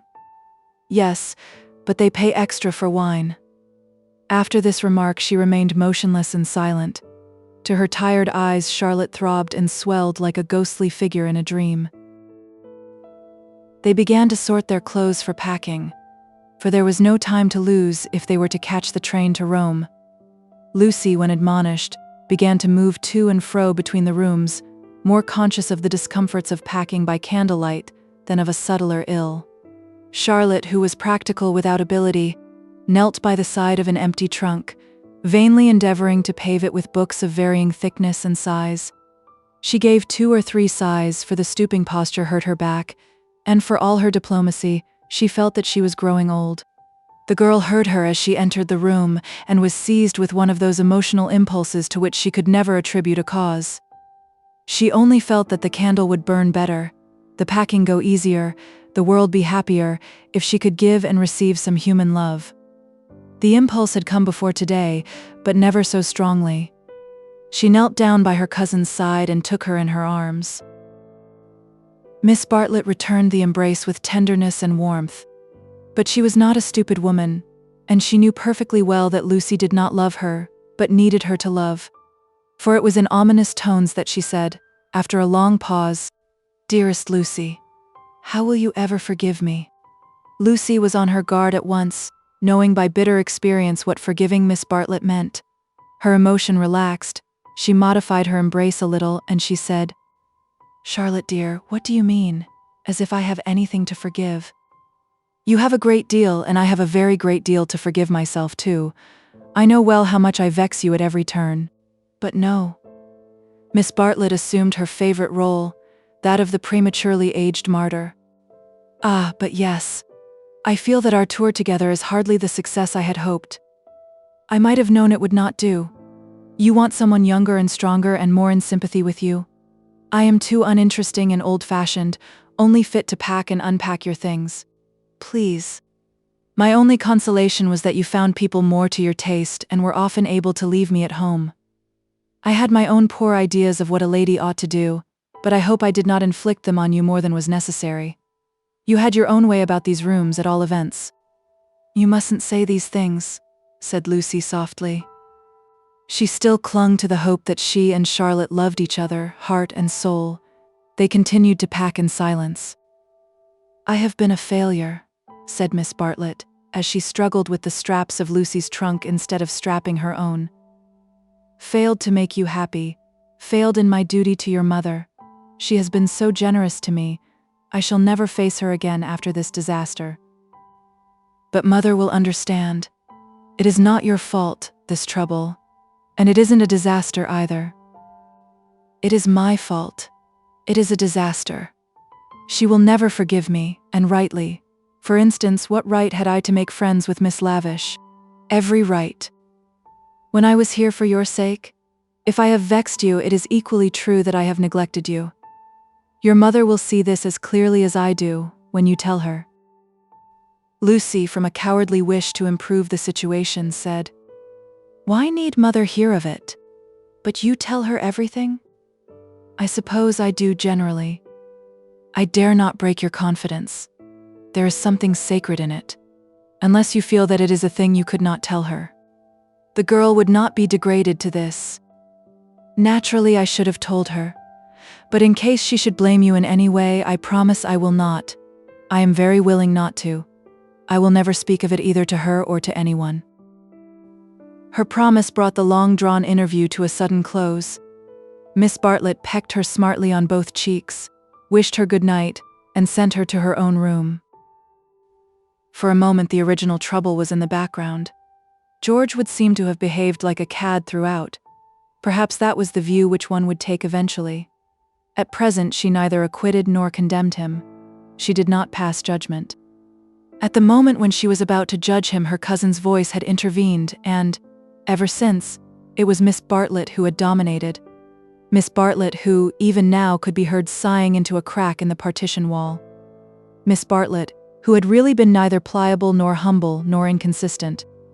She had worked like a great artist, for a time indeed. For years she had been meaningless, but at the end there was presented to the girl the complete picture of a cheerless, loveless world in which the young rush to destruction until they learn better. A shamefaced world of precautions and barriers which may avert evil, but which do not seem to bring good, if we may judge from those who have used them most. Lucy was suffering from the most grievous wrong which this world has yet discovered. Diplomatic advantage had been taken of her sincerity, of her craving for sympathy and love. Such a wrong is not easily forgotten. Never again did she expose herself without due consideration and precaution against rebuff, and such a wrong may react disastrously upon the soul. The doorbell rang and she started to the shutters. Before she reached them she hesitated, turned, and blew out the candle. Thus it was that, though she saw someone standing in the wet below, he, though he looked up, did not see her. To reach his room he had to go by hers. She was still dressed. It struck her that she might slip into the passage and just say that she would be gone before he was up, and that their extraordinary intercourse was over. Whether she would have dared to do this was never proved. At the critical moment Miss Bartlett opened her own door, and her voice said, "I wish one word with you in the drawing-room, Mr. Emerson, please." Soon their footsteps returned, and Miss Bartlett said, "Good night, Mr. Emerson." His heavy, tired breathing was the only reply. The chaperone had done her work. Lucy cried aloud, "It isn't true. It can't all be true. I want not to be muddled. I want to grow older quickly." Miss Bartlett tapped on the wall. "Go to bed at once, dear. You need all the rest you can get."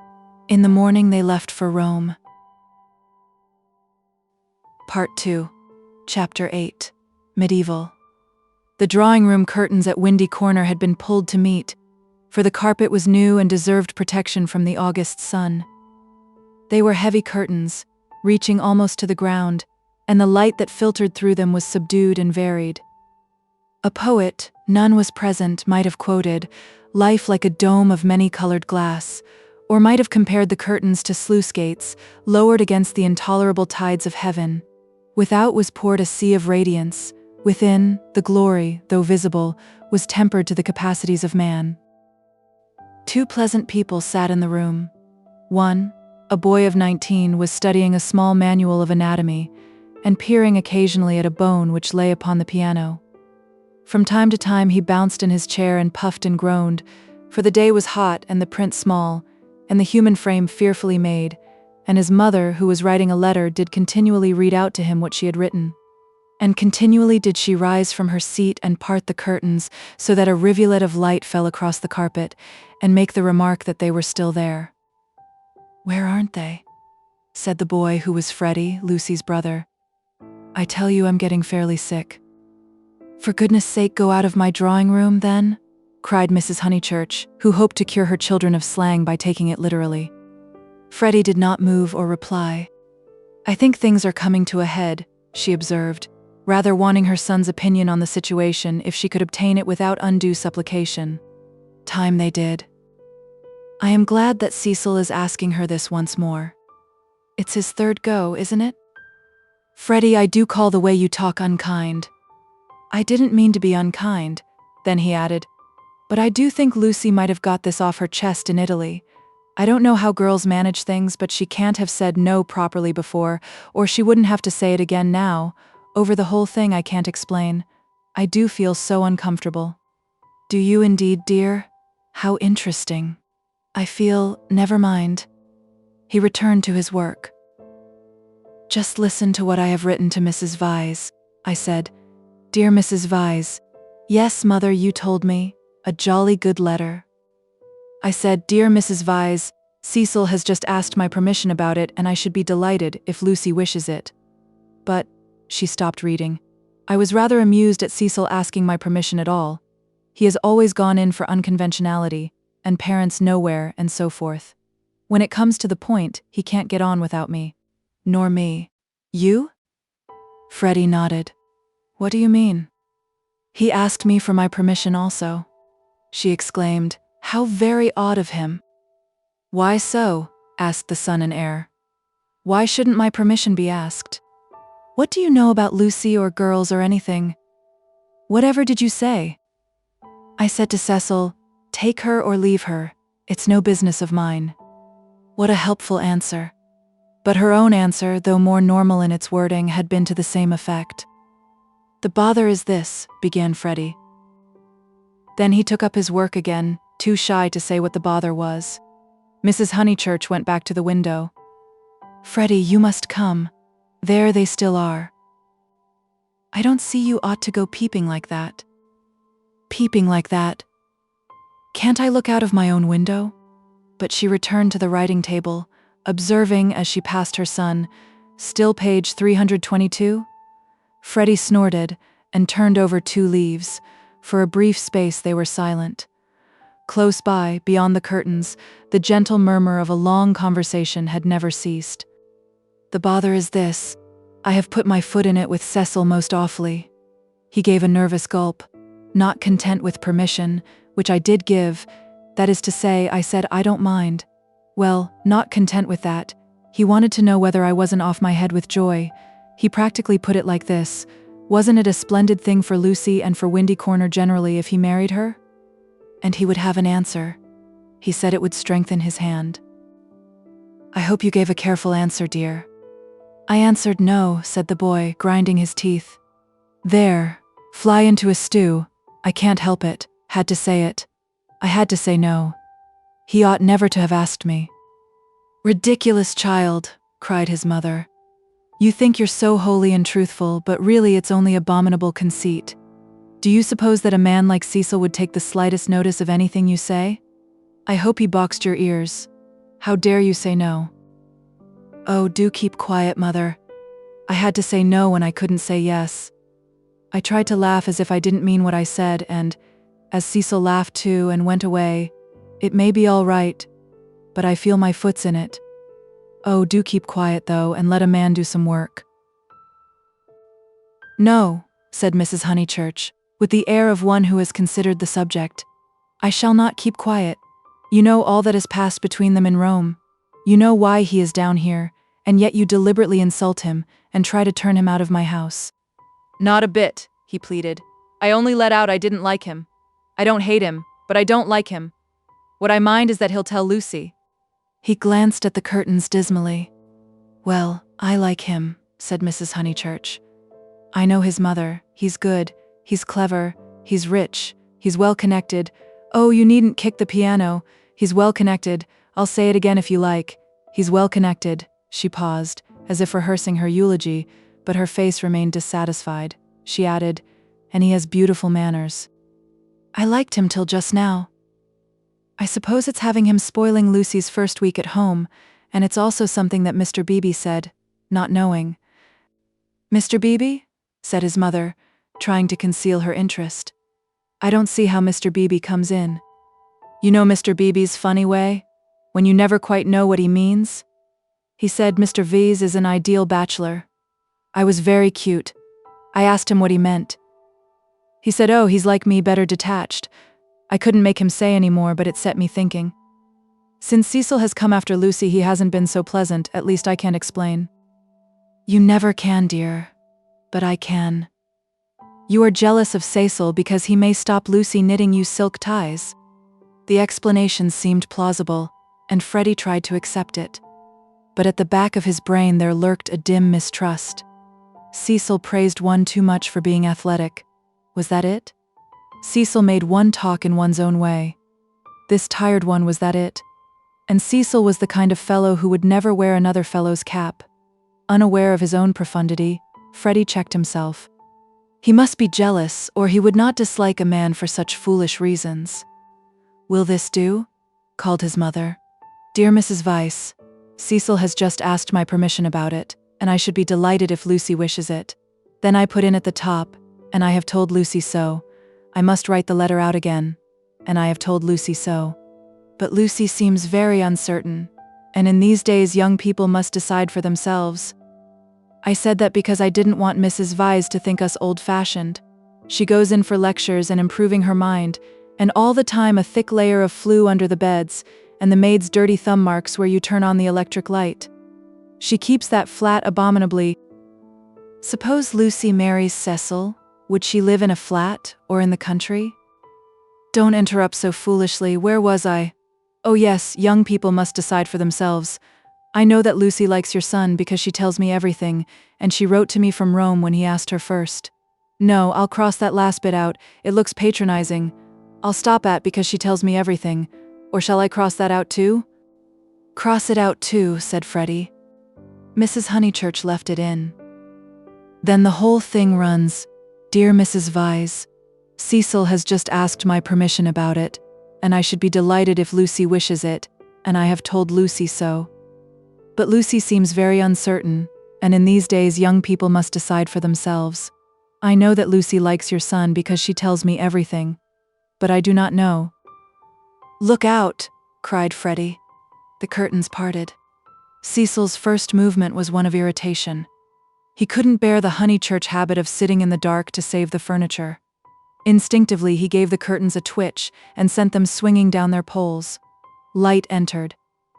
There was revealed a terrace, such as is owned by many villas with trees each side of it, and on it a little rustic seat and 2 flower beds. But it was transfigured by the view beyond, for Windy Corner was built on the range that overlooks the Sussex Weald. Lucy, who was in the little seat, seemed on the edge of a green magic carpet which hovered in the air above the tremulous world. Cecil entered. Appearing thus late in the story, Cecil must be at once described. He was medieval, like a Gothic statue. Tall and refined, with shoulders that seemed braced square by an effort of the will, and a head that was tilted a little higher than the usual level of vision, he resembled those fastidious saints who guard the portals of a French cathedral. Well-educated, well-endowed, and not deficient physically, he remained in the grip of a certain devil whom the modern world knows as self-consciousness, and whom the medieval, with dimmer vision, worshipped as asceticism. A Gothic statue implies celibacy, just as a Greek statue implies fruition, and perhaps this was what Mr. Beebe meant. And Freddy, who ignored history and art, perhaps meant the same when he failed to imagine Cecil wearing another fellow's cap. Mrs. Honeychurch left her letter on the writing table and moved towards her young acquaintance. "Oh, Cecil," she exclaimed. "Oh, Cecil, do tell me." "I promessi sposi," said he. They stared at him anxiously. "She has accepted me," he said, and the sound of the thing in English made him flush and smile with pleasure, and look more human. "I am so glad," said Mrs. Honeychurch, while Freddy proffered a hand that was yellow with chemicals. They wished that they also knew Italian, for our phrases of approval and of amazement are so connected with little occasions that we fear to use them on great ones. We are obliged to become vaguely poetic, or to take refuge in scriptural reminiscences. "Welcome as one of the family," said Mrs. Honeychurch, waving her hand at the furniture. "This is indeed a joyous day. I feel sure that you will make our dear Lucy happy." "I hope so," replied the young man, shifting his eyes to the ceiling. "We mothers," simpered Mrs. Honeychurch, and then realized that she was affected, sentimental, bombastic, all the things she hated most. Why could she not be Freddy, who stood stiff in the middle of the room, looking very cross and almost handsome? "I say, Lucy," called Cecil, for conversation seemed to flag. Lucy rose from the seat. She moved across the lawn and smiled in at them, just as if she was going to ask them to play tennis. Then she saw her brother's face, her lips parted, and she took him in her arms. He said, "Steady on." "Not a kiss for me?" asked her mother. Lucy kissed her also. "Would you take them into the garden and tell Mrs. Honeychurch all about it?" Cecil suggested. "And I'd stop here and tell my mother." "We go with Lucy?" said Freddy, as if taking orders. "Yes, you go with Lucy." They passed into the sunlight. Cecil watched them cross the terrace and descend out of sight by the steps. They would descend, he knew their ways, past the shrubbery and past the tennis lawn and the dahlia bed until they reached the kitchen garden, and there, in the presence of the potatoes and the peas, the great event would be discussed. Smiling indulgently, he lit a cigarette and rehearsed the events that had led to such a happy conclusion. He had known Lucy for several years, but only as a commonplace girl who happened to be musical. He could still remember his depression that afternoon at Rome, when she and her terrible cousin fell on him out of the blue and demanded to be taken to St. Peter's. That day she had seemed a typical tourist, shrill, crude, and gaunt with travel. But Italy worked some marvel in her. It gave her light, and, which he held more precious, it gave her shadow. Soon he detected in her a wonderful reticence. She was like a woman of Leonardo da Vinci's, whom we love not so much for herself as for the things that she will not tell us. The things are assuredly not of this life. No woman of Leonardo's could have anything so vulgar as a story. She did develop most wonderfully day by day. So it happened that from patronizing civility he had slowly passed, if not to passion, at least to a profound uneasiness. Already at Rome he had hinted to her that they might be suitable for each other. It had touched him greatly that she had not broken away at the suggestion. Her refusal had been clear and gentle. After it, as the horrid phrase went, she had been exactly the same to him as before. 3 months later, on the margin of Italy among the flower-clad Alps, he had asked her again in bald, traditional language. She reminded him of a Leonardo more than ever. Her sunburnt features were shadowed by fantastic rock. At his words she had turned and stood between him and the light with immeasurable plains behind her. He walked home with her unashamed, feeling not at all like a rejected suitor. The things that really mattered were unshaken.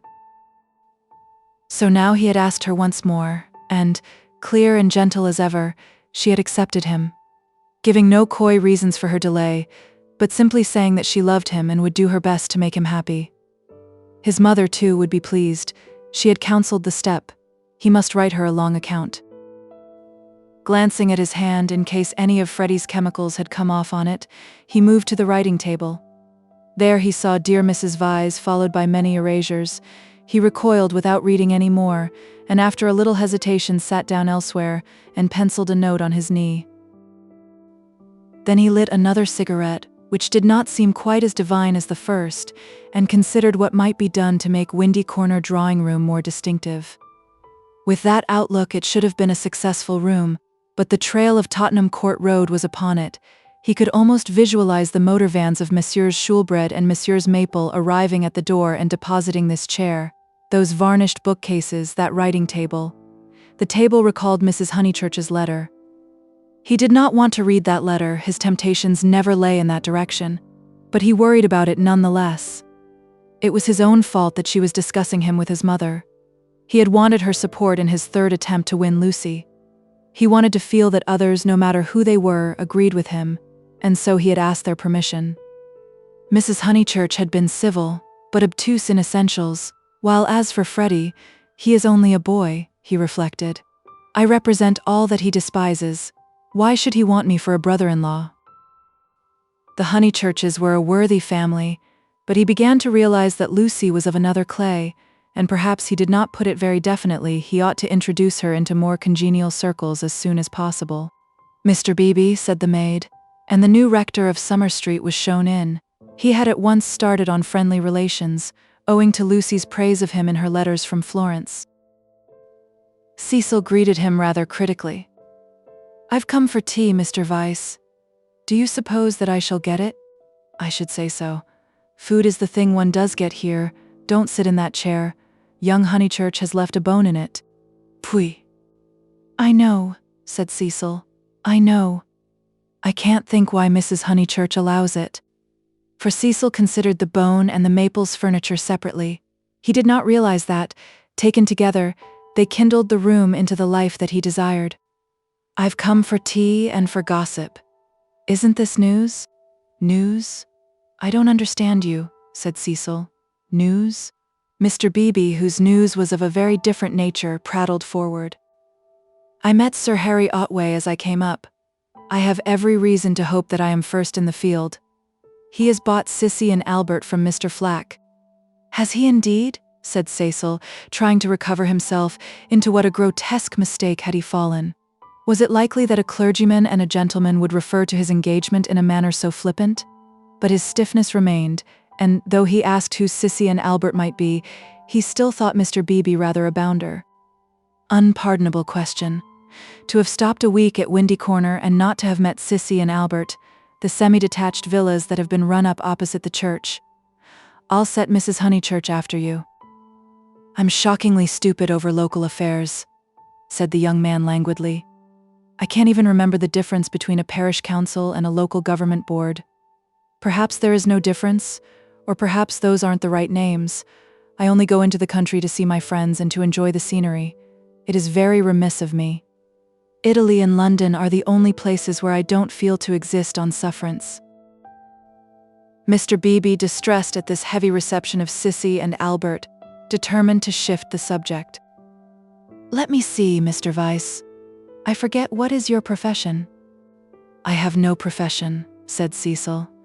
It is another example of my decadence. My attitude, quite an indefensible one, is that so long as I am no trouble to anyone, I have a right to do as I like. I know I ought to be getting money out of people or devoting myself to things I don't care a straw about, but somehow I've not been able to begin. You are very fortunate, said Mr. Beebe. It is a wonderful opportunity, the possession of leisure. His voice was rather parochial, but he did not quite see his way to answering naturally. He felt, as all who have regular occupation must feel, that others should have it also. I am glad that you approve. I daren't face the healthy person, for example, Freddy Honeychurch. Oh, Freddy's a good sort, isn't he? Admirable. The sort who has made England what she is. Cecil wondered at himself. Why, on this day of all others, was he so hopelessly contrary? He tried to get right by inquiring effusively after Mr. Beebe's mother, an old lady for whom he had no particular regard. Then he flattered the clergyman, praised his liberal-mindedness, his enlightened attitude towards philosophy and science. Where are the others? Said Mr. Beebe at last. I insist on extracting tea before evening service. I suppose Anne never told them you were here. In this house one is so coached in the servants the day one arrives. The fault of Anne is that she begs your pardon when she hears you perfectly, and kicks the chair legs with her feet. The faults of Mary, I forget the faults of Mary, but they are very grave. Shall we look in the garden? I know the faults of Mary. She leaves the dustpans standing on the stairs. The fault of Euphemia is that she will not, simply will not, chop the suet sufficiently small. They both laughed and things began to go better. The faults of Freddy, Cecil continued. Ah, he has too many. No one but his mother can remember the faults of Freddy. Try the faults of Miss Honeychurch, they are not innumerable. She has none, said the young man, with grave sincerity. I quite agree. At present she has none. At present? I'm not cynical. I'm only thinking of my pet theory about Miss Honeychurch. Does it seem reasonable that she should play so wonderfully and live so quietly? I suspect that one day she will be wonderful in both. The watertight compartments in her will break down, and music and life will mingle. Then we shall have her heroically good, heroically bad, too heroic, perhaps, to be good or bad. Cecil found his companion interesting. And at present you think her not wonderful as far as life goes? Well, I must say I've only seen her at Tunbridge Wells, where she was not wonderful, and at Florence. Since I came to Summer Street she has been away.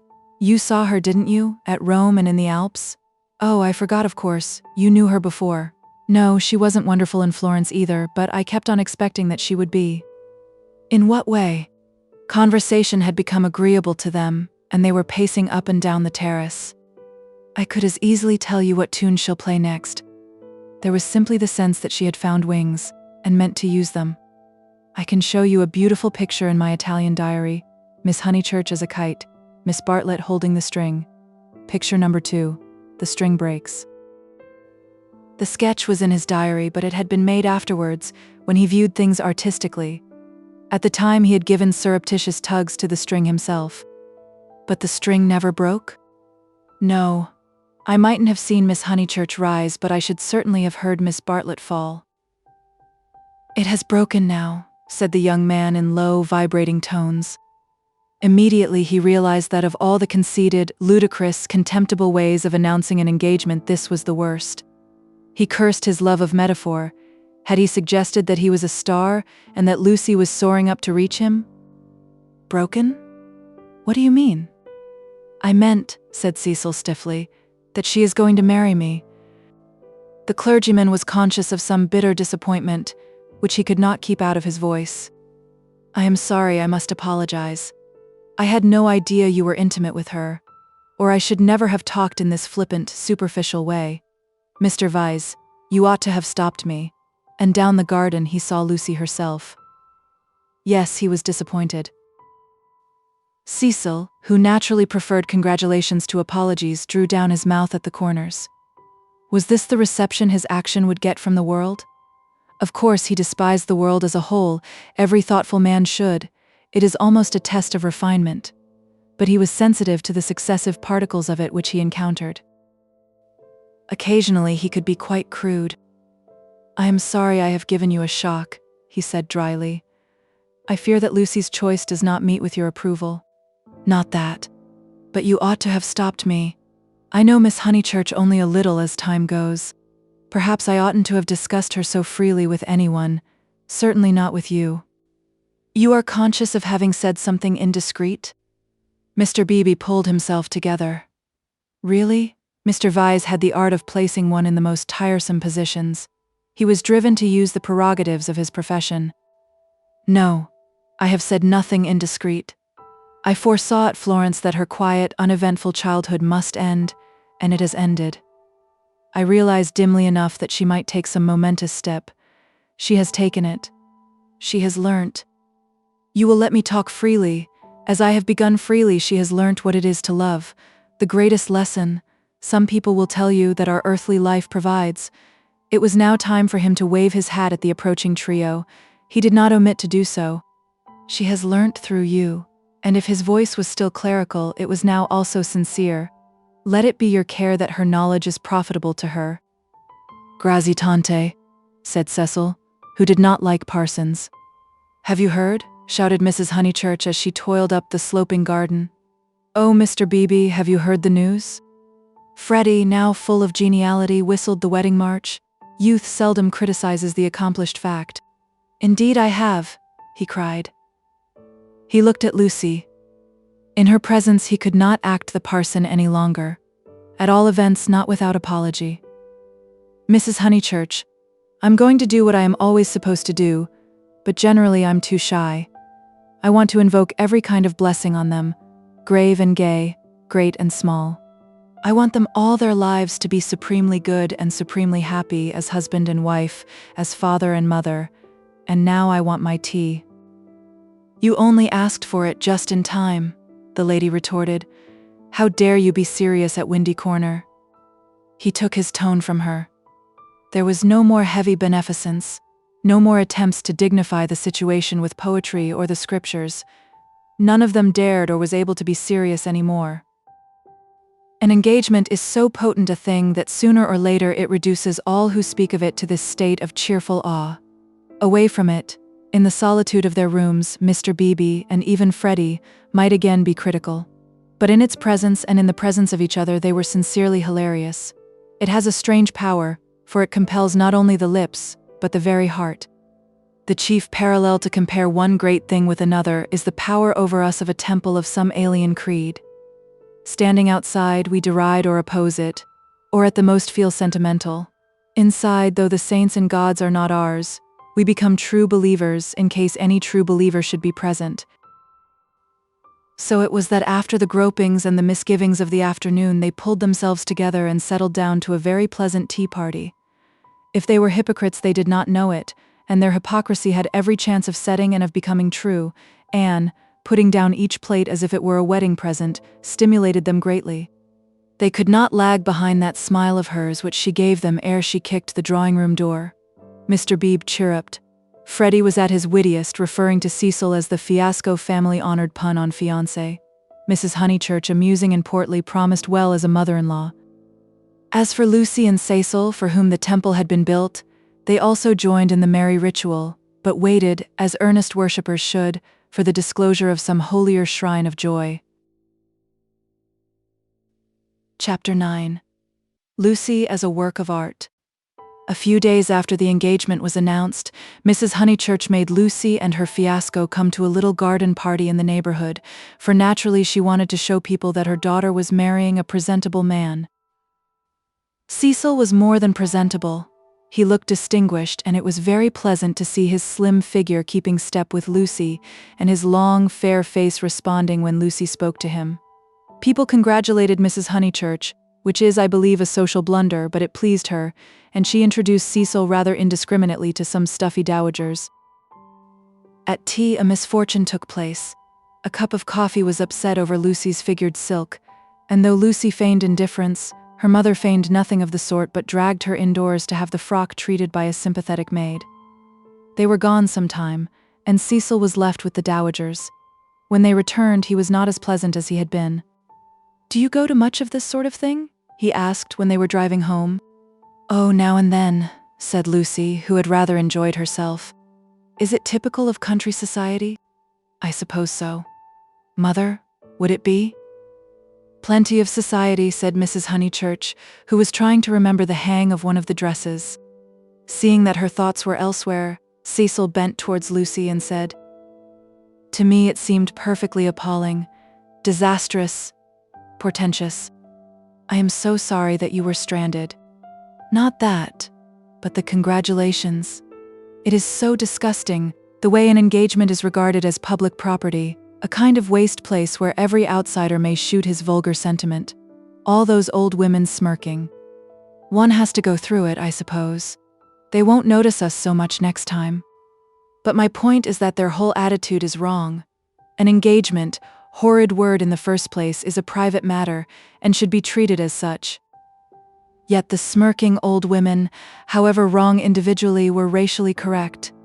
The spirit of the generations had smiled through them, rejoicing in the engagement of Cecil and Lucy because it promised the continuance of life on earth. To Cecil and Lucy it promised something quite different, personal love.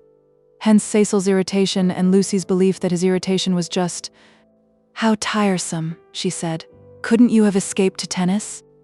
"I don't play tennis, at least not in public." The neighborhood is deprived of the romance of me being athletic. Such romance as I have is that of the Inglese Italianato. Inglese Italianato? E un diavolo incarnato. You know the proverb? She did not. Nor did it seem applicable to a young man who had spent a quiet winter in Rome with his mother. But Cecil, since his engagement, had taken to effect a cosmopolitan naughtiness which he was far from possessing. "Well," said he, "I cannot help it if they do disapprove of me. There are certain irremovable barriers between myself and them, and I must accept them." "We all have our limitations, I suppose," said wise Lucy. "Sometimes they are forced on us, though," said Cecil, who saw from her remark that she did not quite understand his position. "How?" "It makes a difference, doesn't it? Whether we fully fence ourselves in, or whether we are fenced out by the barriers of others." She thought a moment, and agreed that it did make a difference. "Difference?" cried Mrs. Honeychurch, suddenly alert. "I don't see any difference. Fences are fences, especially when they are in the same place." "We were speaking of motives," said Cecil, on whom the interruption jarred. "My dear Cecil, look here." She spread out her knees and perched her card case on her lap. "This is me. That's Windy Corner. The rest of the pattern is the other people. Motives are all very well, but the fence comes here." "We weren't talking of real fences," said Lucy, laughing. "Oh, I see, dear, poetry." She leant placidly back. Cecil wondered why Lucy had been amused. "I tell you who has no fences, as you call them," she said, "and that's Mr. Beebe. A parson fenceless would mean a parson defenseless." Lucy was slow to follow what people said, but quick enough to detect what they meant. She missed Cecil's epigram, but grasped the feeling that prompted it. "Don't you like Mr. Beebe?" she asked thoughtfully. "I never said so," he cried. "I consider him far above the average. I only denied." And he swept off on the subject of fences again, and was brilliant. "Now, a clergyman that I do hate," said she, wanting to say something sympathetic. "A clergyman that does have fences, and the most dreadful ones, is Mr. Eager, the English chaplain at Florence. He was truly insincere, not merely the manner unfortunate. He was a snob and so conceited, and he did say such unkind things." "What sort of things?" "There was an old man at the Bertolini whom he said had murdered his wife." "Perhaps he had." "No." "Why no?" "He was such a nice old man, I'm sure." Cecil laughed at her feminine inconsequence. "Well, I did try to sift the thing. Mr. Eager would never come to the point. He prefers it vague, said the old man had practically murdered his wife, had murdered her in the sight of God." "Hush, dear," said Mrs. Honeychurch absently. "But isn't it intolerable that a person whom we're told to imitate should go round spreading slander? It was, I believe, chiefly owing to him that the old man was dropped. People pretended he was vulgar, but he certainly wasn't that." "Poor old man. What was his name?"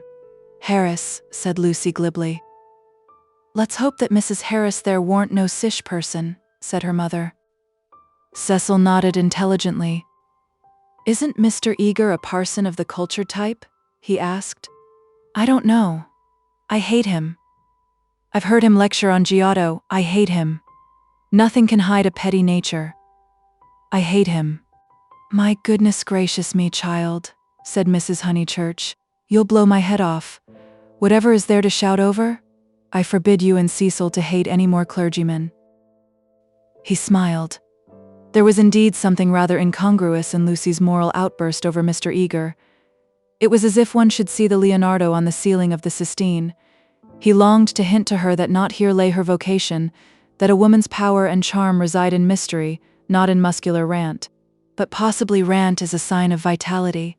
It mars the beautiful creature, but shows that she is alive. After a moment, he contemplated her flushed face and excited gestures with a certain approval. He forbore to repress the sources of youth. Nature, simplest of topics, he thought, lay around them. He praised the pine woods, the deep lasts of bracken, the crimson leaves that spotted the hurt bushes, the serviceable beauty of the turnpike road. The outdoor world was not very familiar to him, and occasionally he went wrong in a question of fact. Mrs. Honeychurch's mouth twitched when he spoke of the perpetual green of the larch. "I count myself a lucky person," he concluded. "When I'm in London, I feel I could never live out of it. When I'm in the country, I feel the same about the country. After all, I do believe that birds and trees and the sky are the most wonderful things in life, and that the people who live amongst them must be the best. It's true that in 9 cases out of 10 they don't seem to notice anything. The country gentleman and the country laborer are each in their way the most depressing of companions. Yet they may have a tacit sympathy with the workings of nature which is denied to us of the town. Do you feel that, Mrs. Honeychurch?" Mrs. Honeychurch started and smiled. She had not been attending. Cecil, who was rather crushed on the front seat of the Victoria, felt irritable and determined not to say anything interesting again. Lucy had not attended either. Her brow was wrinkled and she still looked furiously cross, the result, he concluded, of too much moral gymnastics. It was sad to see her thus blind to the beauties of an August wood. "Come down, O maid, from yonder mountain height," he quoted, and touched her knee with his own. She flushed again and said, "What height?"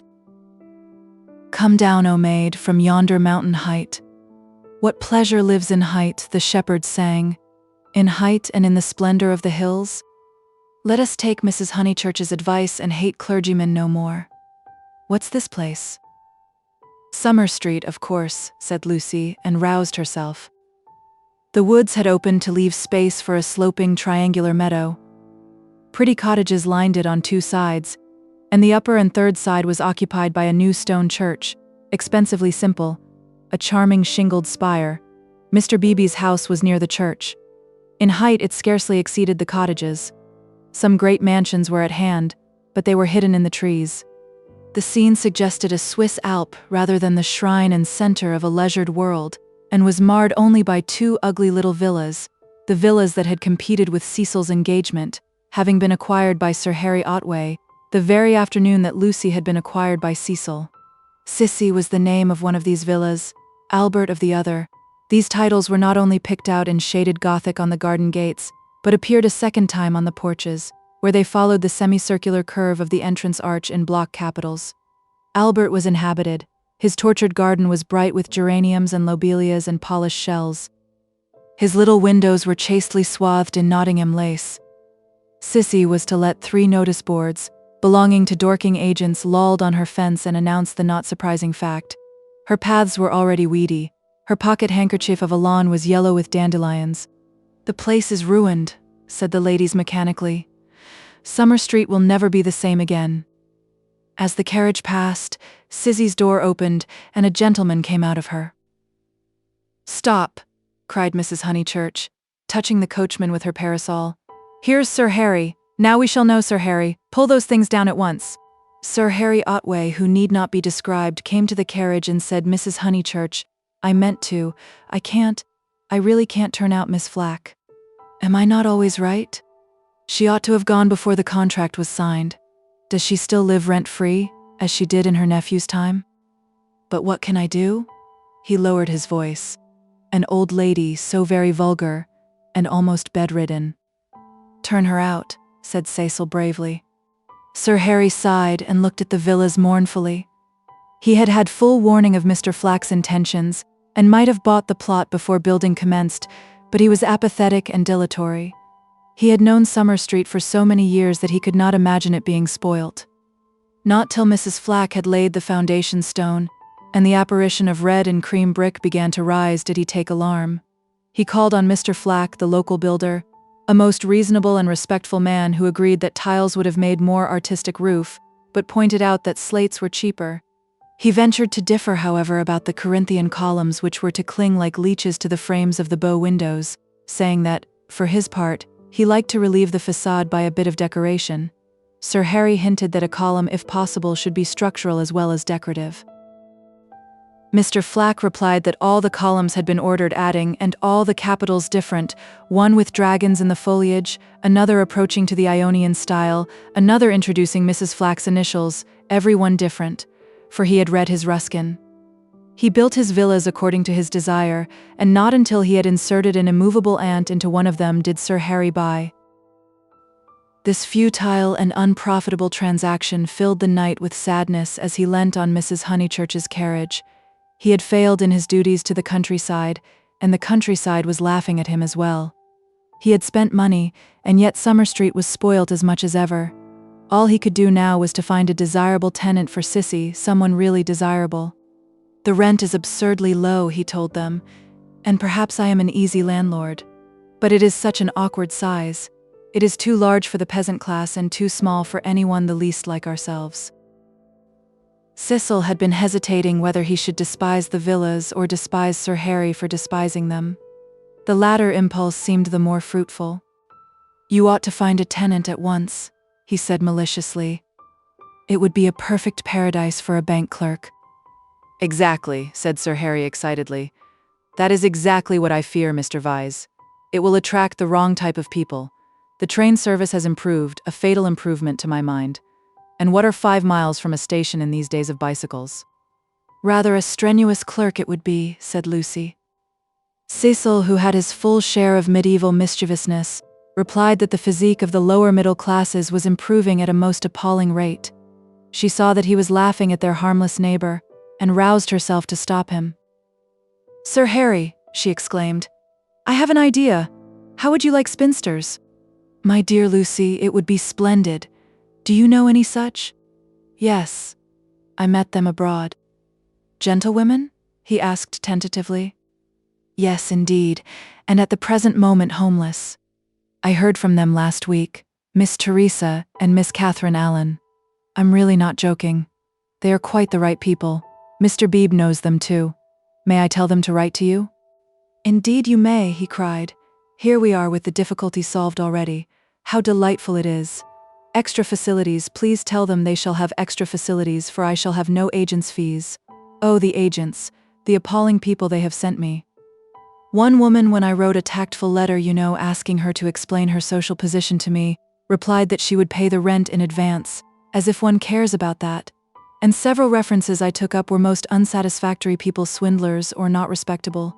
And oh, the deceit, I have seen a good deal of the seamy side this last week, the deceit of the most promising people. My dear Lucy, the deceit. She nodded. My advice, put in Mrs. Honeychurch, is to have nothing to do with Lucy and her decayed gentlewomen at all. I know the type. Preserve me from people who have seen better days, and bring heirlooms with them that make the house smell stuffy. It's a sad thing, but I'd far rather let to someone who is going up in the world than to someone who has come down. I think I follow you, said Sir Harry, but it is, as you say, a very sad thing. The Misses Allen aren't that, cried Lucy. Yes, they are, said Cecil. I haven't met them, but I should say they were a highly unsuitable addition to the neighborhood. Don't listen to him, Sir Harry, he's tiresome. It's I who am tiresome, he replied.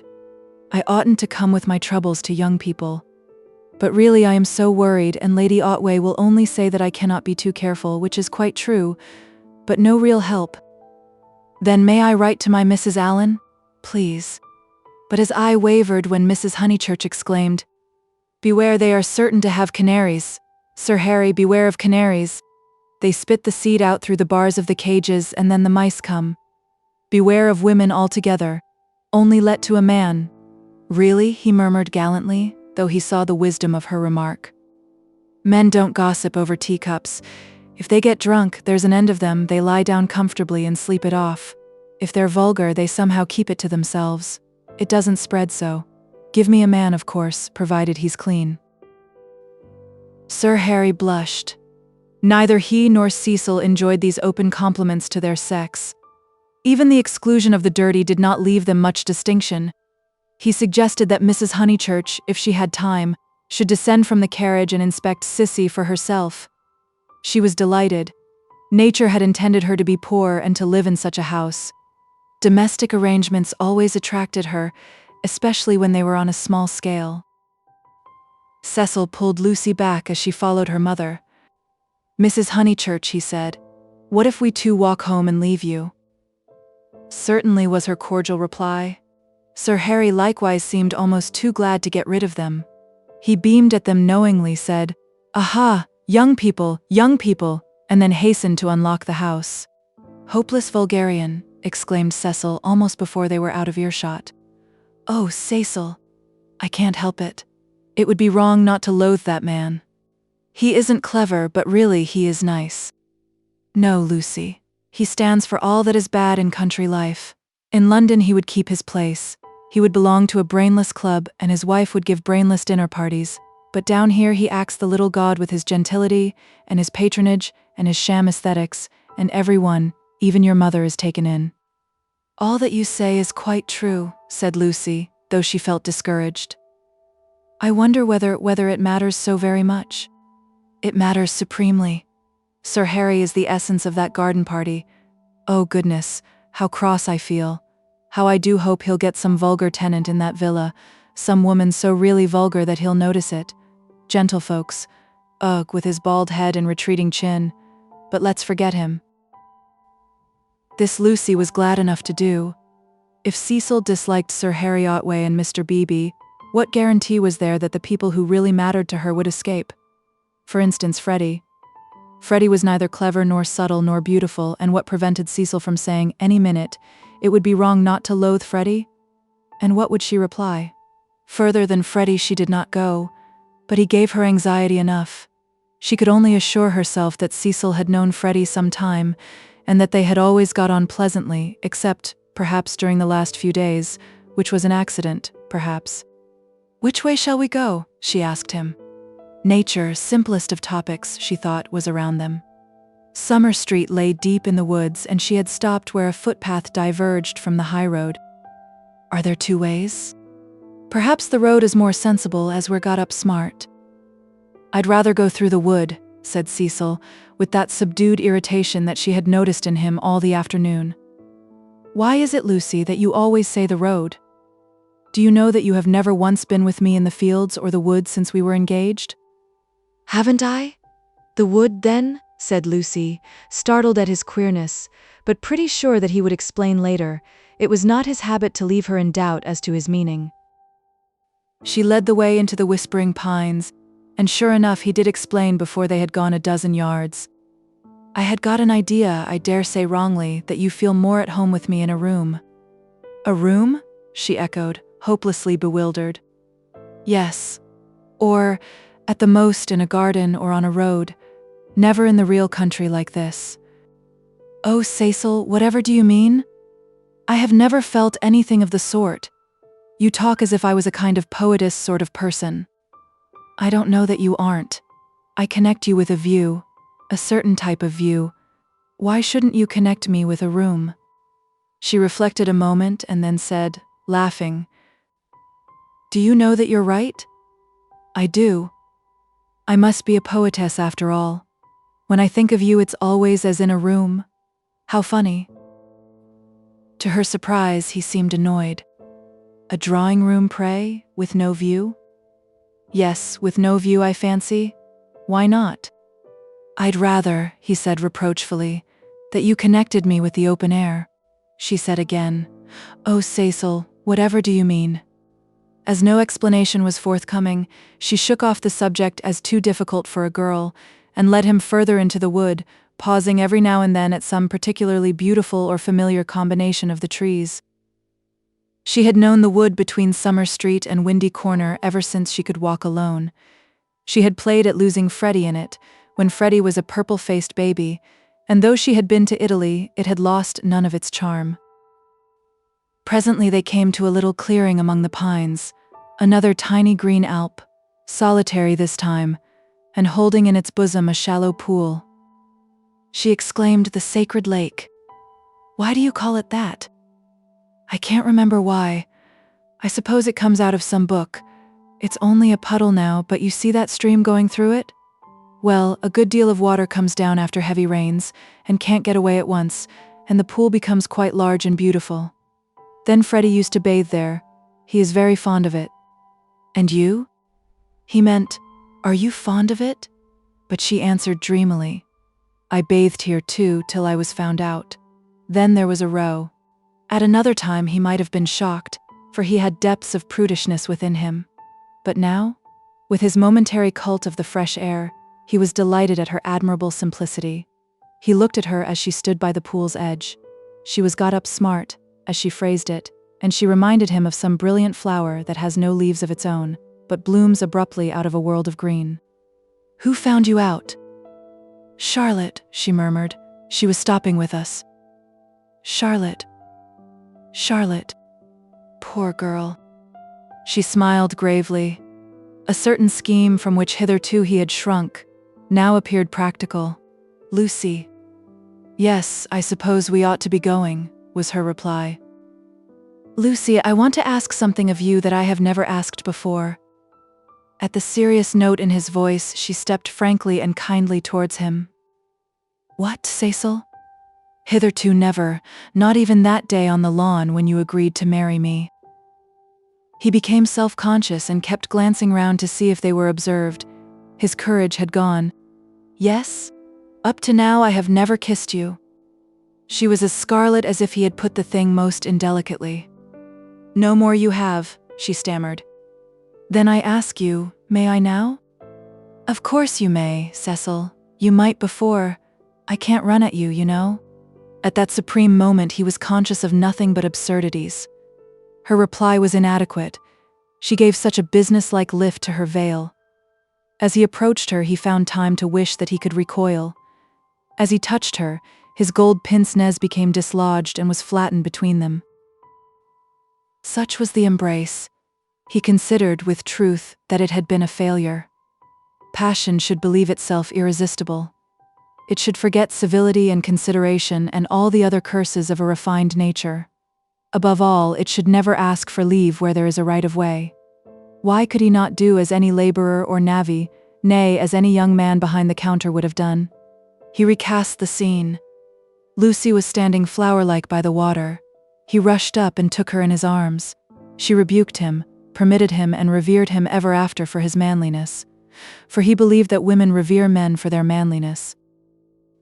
They left the pool in silence. After this one salutation, he waited for her to make some remark which should show him her inmost thoughts. At last she spoke, and with fitting gravity. Emerson was the name, not Harris. "What name?" "The old man's." "What old man?" "That old man I told you about. The one Mr. Eager was so unkind to." He could not know that this was the most intimate conversation they had ever had. Chapter 10. Cecil as a Humourist. The society out of which Cecil proposed to rescue Lucy was perhaps no very splendid affair, yet it was more splendid than her antecedents entitled her to. Her father, a prosperous local solicitor, had built Windy Corner, as a speculation at the time the district was opening up, and falling in love with his own creation, had ended by living there himself. Soon after his marriage, the social atmosphere began to alter. Other houses were built on the brow of that steep southern slope, and others, again, among the pine trees behind, and northward on the chalk barrier of the downs. Most of these houses were larger than Windy Corner, and were filled by people who came, not from the district but from London, and who mistook the Honeychurches for the remnants of an indigenous aristocracy. He was inclined to be frightened, but his wife accepted the situation without either pride or humility. "I cannot think what people are doing," she would say, "but it is extremely fortunate for the children." She called everywhere. Her calls were returned with enthusiasm, and by the time people found out that she was not exactly of their milieu, they liked her, and it did not seem to matter. When Mr. Honeychurch died, he had the satisfaction which few honest solicitors despise, of leaving his family rooted in the best society obtainable. The best obtainable. Certainly many of the immigrants were rather dull, and Lucy realized this more vividly since her return from Italy. Hitherto she had accepted their ideals without questioning, their kindly affluence, their inexplosive religion, their dislike of paper bags, orange peel, and broken bottles. A radical out and out, she learnt to speak with horror of suburbia. Life, so far as she troubled to conceive it, was a circle of rich, pleasant people, with identical interests and identical foes. In this circle one thought married and died.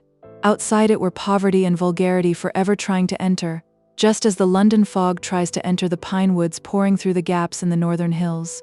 But in Italy, where anyone who chooses may warm himself in equality, as in the sun, this conception of life vanished, her senses expanded, She felt that there was no one whom she might not get to like, that social barriers were irremovable, doubtless, but not particularly high. You jump over them just as you jump into a peasant's olive yard in the Apennines, and he is glad to see you. She returned with new eyes. So did Cecil. But Italy had quickened Cecil, not to tolerance, but to irritation. He saw that the local society was narrow, but, instead of saying, "Does that very much matter?" he rebelled, and tried to substitute for it the society he called broad. He did not realize that Lucy had consecrated her environment by the 1,000 little civilities that create a tenderness in time, and that though her eyes saw its defects, her heart refused to despise it entirely. Nor did he realize a more important point, that if she was too great for this society, she was too great for all society, and had reached the stage where personal intercourse would alone satisfy her. A rebel she was, but not of the kind he understood, a rebel who desired, not a wider dwelling room, but equality beside the man she loved. For Italy was offering her the most priceless of all possessions, her own soul. Playing bumble puppy with Minnie Beebe, niece to the rector, and aged 13, an ancient and most honorable game which consists in striking tennis balls high into the air so that they fall over the net and immoderately bounce. Some hit Mrs. Honeychurch, others are lost. The sentence is confused, but the better illustrates Lucy's state of mind, for she was trying to talk to Mr. Beebe at the same time. Oh, it has been such a nuisance, first he, then they, no one knowing what they wanted, and everyone so tiresome. But they really are coming now, said Mr. Beebe. I wrote to Miss Teresa a few days ago. She was wondering how often the butcher called, and my reply of once a month must have impressed her favorably. They are coming. I heard from them this morning. I shall hate those Miss Allens, Mrs. Honeychurch cried. Just because they're old and silly ones expected to say how sweet. I hate their ifing and butting and anding, and poor Lucy, serve her right worn to a shadow. Mr. Beebe watched the shadow springing and shouting over the tennis court. Cecil was absent. One did not play bumble puppy when he was there. Well, if they are coming, no, Minnie, not Saturn. Saturn was a tennis ball whose skin was partially unsewn. When in motion his orb was encircled by a ring. If they are coming, Sir Harry will let them move in before the 29th, and he will cross out the clause about whitewashing the ceilings, because it made them nervous, and put in the fair wear and tear one. That doesn't count. I told you not Saturn. Saturn's all right for bumble puppy, cried Freddy, joining them. Minnie, don't you listen to her? Saturn doesn't bounce. Saturn bounces enough. No, he doesn't. Well, he bounces better than the beautiful white devil. Hush, dear, said Mrs. Honeychurch. But look at Lucy complaining of Saturn and all the time's got the beautiful white devil in her hand, ready to plug it in. That's right, Minnie. Go for her. Get her over the shins with the racket. Get her over the shins. Lucy fell. The beautiful white devil rolled from her hand. Mr. Beebe picked it up and said, "The name of this ball is Vittoria Corombona, please." But his correction passed unheeded. Freddy possessed to a high degree the power of lashing little girls to fury, and in half a minute he had transformed Minnie from a well-mannered child into a howling wilderness. Up in the house Cecil heard them, and, though he was full of entertaining news, he did not come down to impart it, in case he got hurt. He was not a coward and bore necessary pain as well as any man. But he hated the physical violence of the young. How right it was! Sure enough, it ended in a cry. I wish the Miss Allens could see this, observed Mr. Beebe, just as Lucy, who was nursing the injured Minnie, was in turn lifted off her feet by her brother. Who are the Miss Allens? Freddy panted. They have taken Sissy Villa. That wasn't the name. Here his foot slipped, and they all fell most agreeably onto the grass. An interval elapses. Wasn't what name? Asked Lucy, with her brother's head in her lap. Allen wasn't the name of the people Sir Harry's let to. Nonsense, Freddy. You know nothing about it. Nonsense yourself. I've this minute seen him, he said to me. Ahem, Honeychurch. Freddy was an indifferent mimic. Ahem. Ahem. I have at last procured really desirable tenants, I said. Hooray, old boy, and slapped him on the back. Exactly. The Miss Allens? Rather not. More like Anderson. Oh, good gracious. There isn't going to be another muddle, Mrs. Honeychurch exclaimed. Do you notice, Lucy? I'm always right. I said, don't interfere with Sissy Villa. I'm always right. I'm quite uneasy at being always right so often. It's only another muddle of Freddy's. Freddy doesn't even know the name of the people he pretends have taken it instead. Yes, I do. I've got it. Emerson. What name? Emerson. I'll bet you anything you like. What a weathercock Sir Harry is, said Lucy quietly. I wish I had never bothered over it at all. Then she lay on her back and gazed at the cloudless sky. Mr. Beebe, whose opinion of her rose daily, whispered to his niece that that was the proper way to behave if any little thing went wrong. Meanwhile, the name of the new tenants had diverted Mrs. Honeychurch from the contemplation of her own abilities. Emerson, Freddy? Do you know what Emersons they are? I don't know whether there are any Emersons, retorted Freddy, who was democratic. Like his sister and like most young people, he was naturally attracted by the idea of equality, and the undeniable fact that there are different kinds of Emersons annoyed him beyond measure. I trust they are the right sort of person. All right, Lucy. She was sitting up again. I see you looking down your nose and thinking your mother's a snob. But there is a right sort and a wrong sort, and it's affectation to pretend there isn't. Emerson's a common enough name, Lucy remarked. She was gazing sideways, seated on a promontory herself. She could see the pine-clad promontories descending one beyond another into the Weald. The further one descended the garden, the more glorious was this lateral view. I was merely going to remark, Freddy, that I trusted they were no relations of Emerson the philosopher. A most trying man. Pray, does that satisfy you? Oh yes, he grumbled. And you will be satisfied too, for they're friends of Cecil, so elaborate irony. You and the other country families will be able to call in perfect safety. Cecil? Exclaimed Lucy. Don't be rude, dear, said his mother placidly. Lucy, don't screech. It's a new bad habit you're getting into. But has Cecil? Friends of Cecil's, he repeated, and so really desirable. Ahem, Honeychurch, I have just telegraphed to them. She got up from the grass. It was hard on Lucy. Mr. Beebe sympathized with her very much. While she believed that her snub about the Miss Allens came from Sir Harry Otway, she had borne it like a good girl. She might well screech when she heard that it came partly from her lover. Mr. Vyse was a tease, something worse than a tease. He took a malicious pleasure in thwarting people. The clergyman, knowing this, looked at Miss Honeychurch with more than his usual kindness. When she exclaimed, "But Cecil's Emersons, they can't possibly be the same ones, there is that," he did not consider that the exclamation was strange, but saw in it an opportunity of diverting the conversation while she recovered her composure. He diverted it as follows. "The Emersons who were at Florence, do you mean?" "No, I don't suppose it will prove to be them. It is probably a long cry from them to friends of Mr. Vyse's. Oh, Mrs. Honeychurch, the oddest people. The queerest people. For our part we liked them, didn't we?" He appealed to Lucy. There was a great scene over some violets. They picked violets and filled all the vases in the room of these very Miss Allens who have failed to come to Sissy Villa. Poor little ladies, so shocked and so pleased. It used to be one of Miss Catherine's great stories. "My dear sister loves flowers," it began. They found the whole room a mass of blue, vases and jugs, and the story ends with "so ungentlemanly and yet so beautiful." It is all very difficult. Yes, I always connect those Florentine Emersons with violets. "Fiasco's done you this time," remarked Freddy, not seeing that his sister's face was very red. She could not recover herself.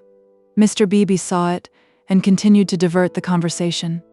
These particular Emersons consisted of a father and a son, the son a goodly, if not a good young man, not a fool, I fancy, but very immature, pessimism, etc. Our special joy was the father, such a sentimental darling, and people declared he had murdered his wife. In his normal state, Mr. Beebe would never have repeated such gossip, but he was trying to shelter Lucy in her little trouble. He repeated any rubbish that came into his head. "Murdered his wife?" said Mrs. Honeychurch. "Lucy, don't desert us. Go on playing bumble puppy. Really, the pension Bertolini must have been the oddest place. That's the second murderer I've heard of as being there. By the by, we really must ask Charlotte here sometime. Mr. Beebe could recall no second murderer. He suggested that his hostess was mistaken. At the hint of opposition, she warmed. She was perfectly sure that there had been a second tourist of whom the same story had been told. The name escaped her. What was the name? Oh, what was the name? She clasped her knees for the name. Something in Thackeray. She struck her matronly forehead.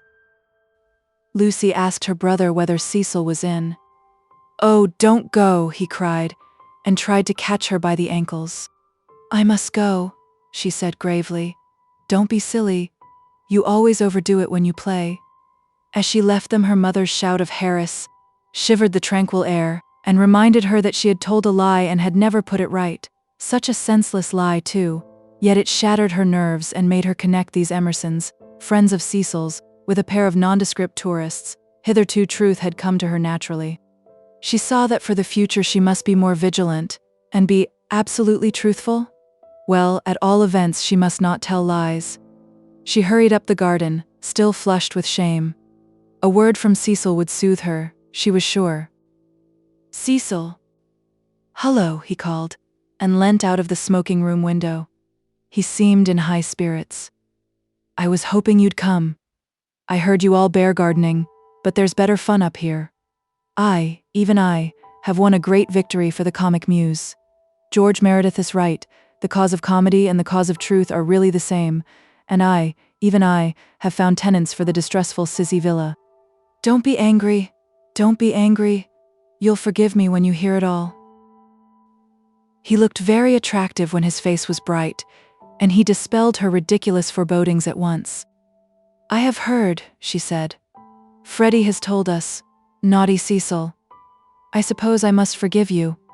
Just think of all the trouble I took for nothing. Certainly the Miss Allens are a little tiresome, and I'd rather have nice friends of yours. But you oughtn't to tease one so." "Friends of mine?" He laughed. "But Lucy, the whole joke is to come here." But she remained standing where she was. "Do you know where I met these desirable tenants? In the National Gallery when I was up to see my mother last week." "What an odd place to meet people," she said nervously. "I don't quite understand." "In the Umbrian room, absolute strangers. They were admiring Luca Signorelli, of course, quite stupidly. However, we got talking, and they refreshed me not a little. They had been to Italy."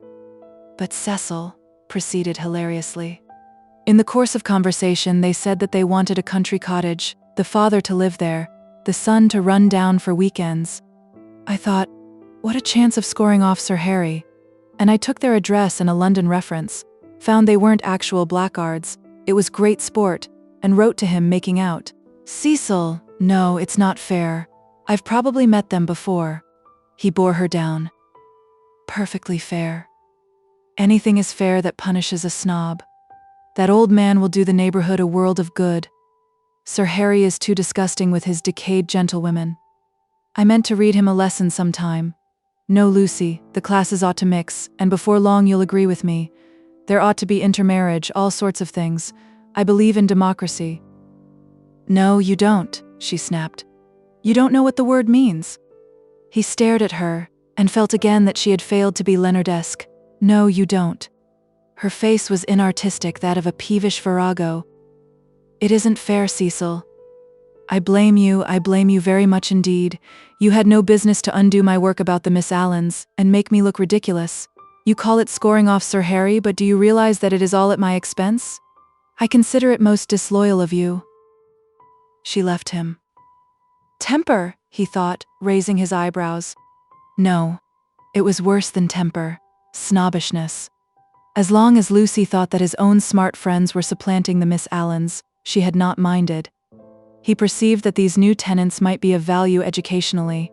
He would tolerate the father and draw out the son who was silent. In the interests of the comic muse and of truth, he would bring them to Windy Corner. Chapter 11. In Mrs. Vyse's well-appointed flat. The comic muse, though able to look after her own interests, did not disdain the assistance of Mr. Vyse. His idea of bringing the Emersons to Windy Corner struck her as decidedly good, and she carried through the negotiations without a hitch. Sir Harry Otway signed the agreement, met Mr. Emerson, who was duly disillusioned. The Miss Allens were duly offended, and wrote a dignified letter to Lucy, whom they held responsible for the failure. Mr. Beebe planned pleasant moments for the newcomers, and told Mrs. Honeychurch that Freddy must call on them as soon as they arrived. Indeed, so ample was the Muse's equipment that she permitted Mr. Harris, never a very robust criminal, to droop his head, to be forgotten, and to die. Lucy to descend from bright heaven to earth, whereon there are shadows because there are hills. Lucy was at first plunged into despair, but settled after a little thought that it did not matter the very least. Now that she was engaged, the Emersons would scarcely insult her and were welcome into the neighborhood. And Cecil was welcome to bring whom he would into the neighborhood. Therefore Cecil was welcome to bring the Emersons into the neighborhood. But as I say, this took a little thinking, and so illogical are girls, the event remained rather greater and rather more dreadful than it should have done. She was glad that a visit to Mrs. Vyse now fell due. The tenants moved into Sissy Villa while she was safe in the London flat. "Cecil, Cecil, darling," she whispered the evening she arrived, and crept into his arms. Cecil, too, became demonstrative. He saw that the needful fire had been kindled in Lucy. At last she longed for attention, as a woman should, and looked up to him because he was a man. "So you do love me, little thing?" he murmured. "Oh, Cecil, I do. I don't know what I should do without you." Several days passed. Then she had a letter from Miss Bartlett. A coolness had sprung up between the two cousins, and they had not corresponded since they parted in August. The coolness dated from what Charlotte would call the flight to Rome, and in Rome it had increased amazingly, for the companion who is merely uncongenial in the medieval world becomes exasperating in the classical. Charlotte, unselfish in the forum, would have tried a sweeter temper than Lucy's, and once, in the baths of Caracalla, they had doubted whether they could continue their tour. Lucy had said she would join the Vyses. Mrs. Vyse was an acquaintance of her mother, so there was no impropriety in the plan, and Miss Bartlett had replied that she was quite used to being abandoned suddenly. Finally, nothing happened, but the coolness remained, and, for Lucy, was even increased when she opened the letter and read as follows. It had been forwarded from Windy Corner. Tunbridge Wells, September. Dearest Lucia, I have news of you at last. Miss Lavish has been bicycling in your parts, but was not sure whether a call would be welcome. Puncturing her tire near Summer Street, and it being mended while she sat very woebegone in that pretty churchyard, she saw to her astonishment a door open opposite and the younger Emerson man come out. He said his father had just taken the house. He said he did not know that you lived in the neighborhood? He never suggested giving Eleanor a cup of tea. Dear Lucy, I am much worried, and I advise you to make a clean breast of his past behavior to your mother, Freddy, and Mr. Vyse, who will forbid him to enter the house, etc. That was a great misfortune, and I dare say you have told them already. Mr. Vyse is so sensitive. I remember how I used to get on his nerves at Rome. I am very sorry about it all, and should not feel easy unless I warned you. Believe me, your anxious and loving cousin, Charlotte. Lucy was much annoyed, and replied as follows. Beauchamp Mansions, Southwest. Dear Charlotte, many thanks for your warning. When Mr. Emerson forgot himself on the mountain, you made me promise not to tell Mother, because you said she would blame you for not being always with me. I have kept that promise, and cannot possibly tell her now. I have said both to her and Cecil that I met the Emersons at Florence, and that they are respectable people, which I do think, and the reason that he offered Miss Lavish no tea was probably that he had none himself. She should have tried at the rectory. I cannot begin making a fuss at this stage. You must see that it would be too absurd. If the Emersons heard I had complained of them, they would think themselves of importance, which is exactly what they are not. I like the old father, and look forward to seeing him again. As for the son, I am sorry for him when we meet, rather than for myself. They are known to Cecil, who is very well and spoke of you the other day. We expect to be married in January. Miss Lavish cannot have told you much about me, for I am not at Windy Corner at all, but here. Please do not put private outside your envelope again. No one opens my letters. Yours affectionately, L. M. Honeychurch. Secrecy has this disadvantage. We lose the sense of proportion. We cannot tell whether our secret is important or not. Were Lucy and her cousin closeted with a great thing which would destroy Cecil's life if he discovered it, or with a little thing which he would laugh at? Miss Bartlett suggested the former. Perhaps she was right. It had become a great thing now. Left to herself, Lucy would have told her mother and her lover ingenuously, and it would have remained a little thing. Emerson, not Harris. It was only that a few weeks ago. She tried to tell Cecil even now when they were laughing about some beautiful lady who had smitten his heart at school, but her body behaved so ridiculously that she stopped. She and her secret stayed 10 days longer in the deserted metropolis, visiting the scenes they were to know so well later on. It did her no harm, Cecil thought, to learn the framework of society, while society itself was absent on the golf links or the moors. The weather was cool, and it did her no harm. In spite of the season, Mrs. Vyse managed to scrape together a dinner party consisting entirely of the grandchildren of famous people. The food was poor, but the talk had a witty weariness that impressed the girl.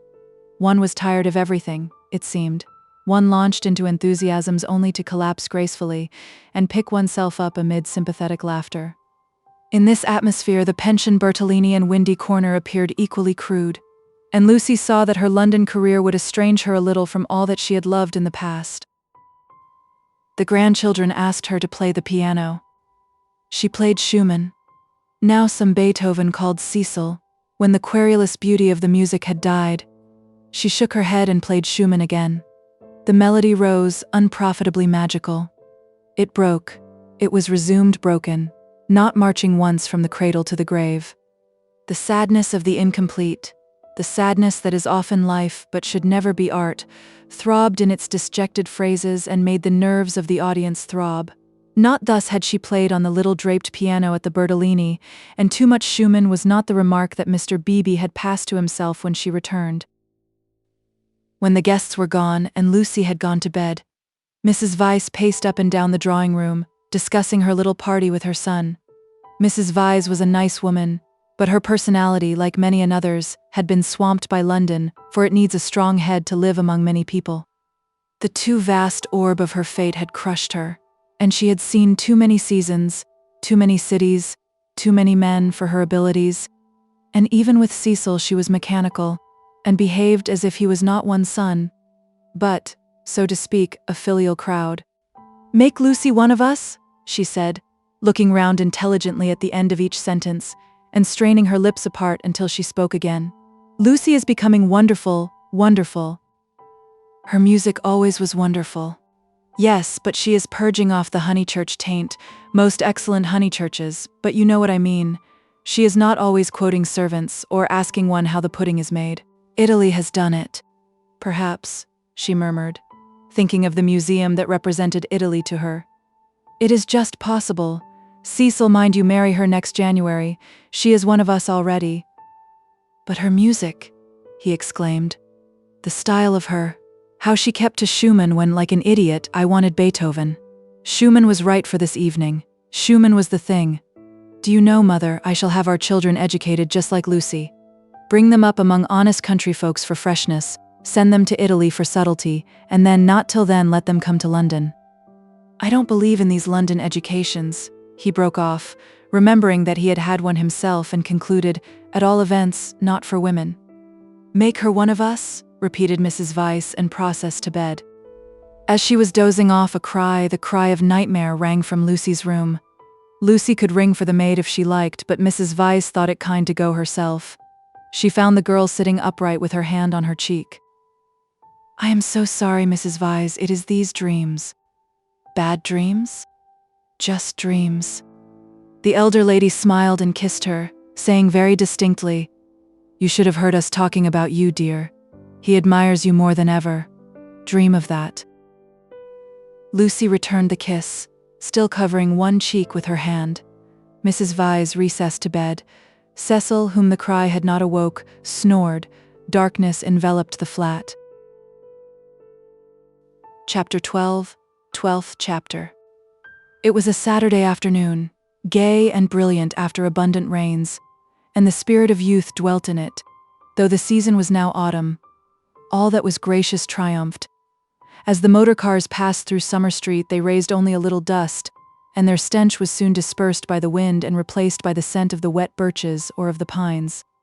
Mr. Beebe, at leisure for life's amenities, leant over his rectory gate. Freddy leant by him, smoking a pendant pipe. "Suppose we go and hinder those new people opposite for a little?" "Ma'am, they might amuse you." Freddy, whom his fellow creatures never amused, suggested that the new people might be feeling a bit busy, and so on, since they had only just moved in. "I suggested we should hinder them," said Mr. Beebe. "They are worth it." Unlatching the gate, he sauntered over the triangular green to Sissy Villa. "Hullo," he cried, shouting in at the open door, through which much squalor was visible.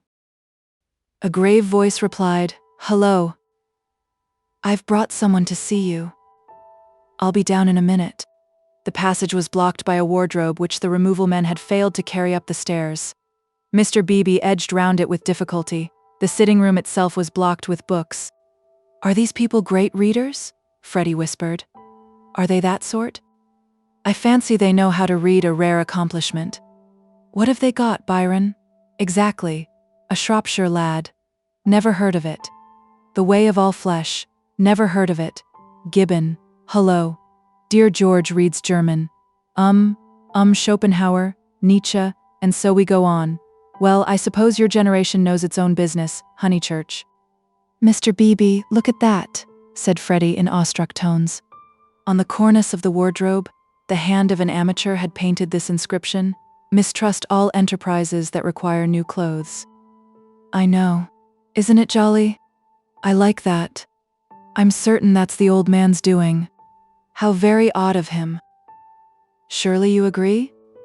But Freddy was his mother's son and felt that one ought not to go on spoiling the furniture.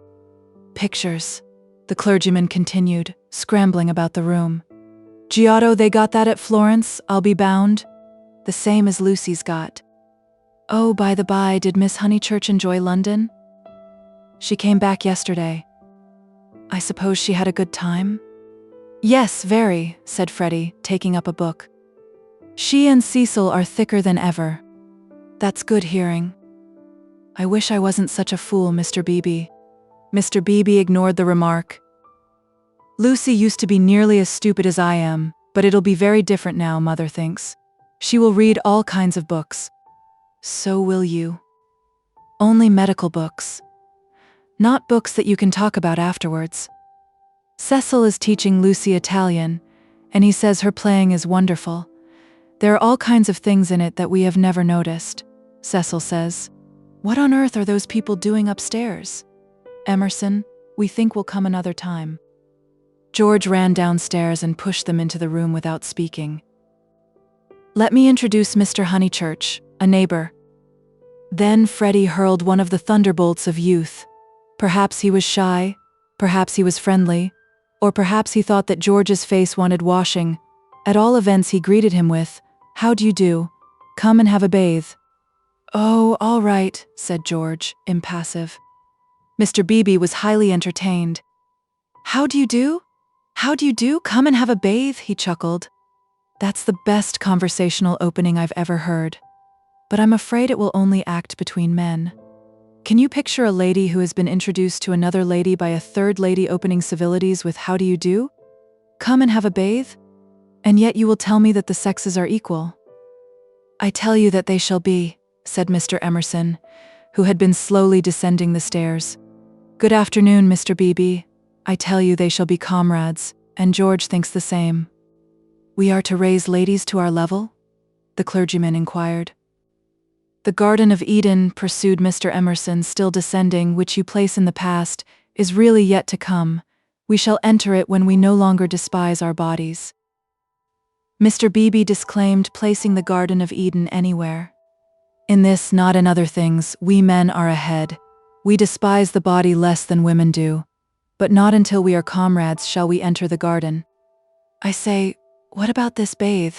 murmured Freddy, appalled at the mass of philosophy that was approaching him. "I believed in a return to nature once, but how can we return to nature when we have never been with her? Today I believe that we must discover nature. After many conquests we shall attain simplicity. It is our heritage.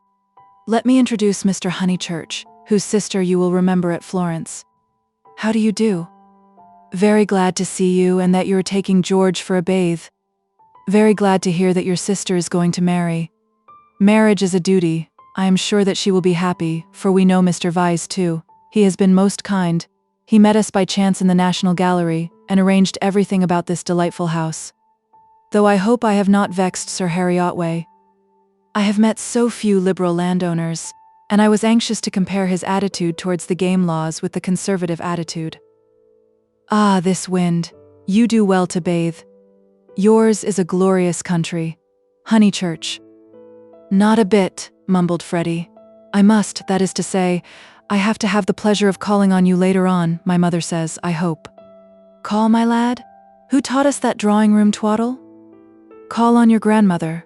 Listen to the wind among the pines. Yours is a glorious country. Mr. Beebe came to the rescue. Mr. Emerson he will call. I shall call. You or your son will return our calls before 10 days have elapsed. I trust that you have realized about the 10 days interval. It does not count that I helped you with the stare-eyes yesterday. It does not count that they are going to bathe this afternoon.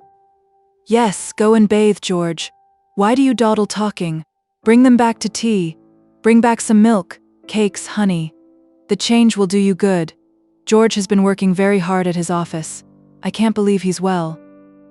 George bowed his head, dusty and somber, exhaling the peculiar smell of one who has handled furniture. Do you really want this bathe? Freddy asked him. It is only a pond, don't you know? I dare say you are used to something better. Yes, I have said yes already. Mr. Beebe felt bound to assist his young friend, and led the way out of the house and into the pine woods. How glorious it was! For a little time the voice of old Mr. Emerson pursued them, dispensing good wishes and philosophy. It ceased, and they only heard the fair wind blowing the bracken and the trees. Mr. Beebe, who could be silent, but who could not bear silence, was compelled to chatter, since the expedition looked like a failure, and neither of his companions would utter a word. He spoke of Florence. George attended gravely, assenting or dissenting with slight but determined gestures that were as inexplicable as the motions of the treetops above their heads. And what a coincidence that you should meet Mr. Vyse. Did you realize that you would find all the pension Bertolini down here? I did not. Miss Lavish told me. When I was a young man, I always meant to write a history of coincidence. No enthusiasm. Though, as a matter of fact, coincidences are much rarer than we suppose. For example, it isn't purely coincidentally that you are here now, when one comes to reflect. To his relief, George began to talk. I have reflected. It is fate. Everything is fate. We are flung together by fate, drawn apart by fate, flung together, drawn apart. The 12 winds blow us, we settle nothing. You have not reflected at all, rapped the clergyman. Let me give you a useful tip, Emerson. Attribute nothing to fate. Don't say, I didn't do this, for you did it, 10 to 1. Now I'll cross-question you. Where did you first meet Miss Honeychurch and myself? Italy. And where did you meet Mr. Vyse, who is going to marry Miss Honeychurch? National Gallery. Looking at Italian art. There you are, and yet you talk of coincidence and fate. You naturally seek out things Italian, and so do we and our friends. This narrows the field immeasurably, we meet again in it.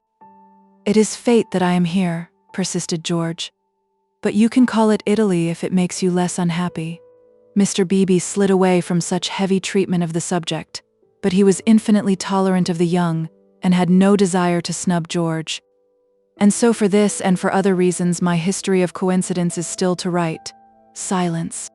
Wishing to round off the episode, he added, We are all so glad that you have come. Silence.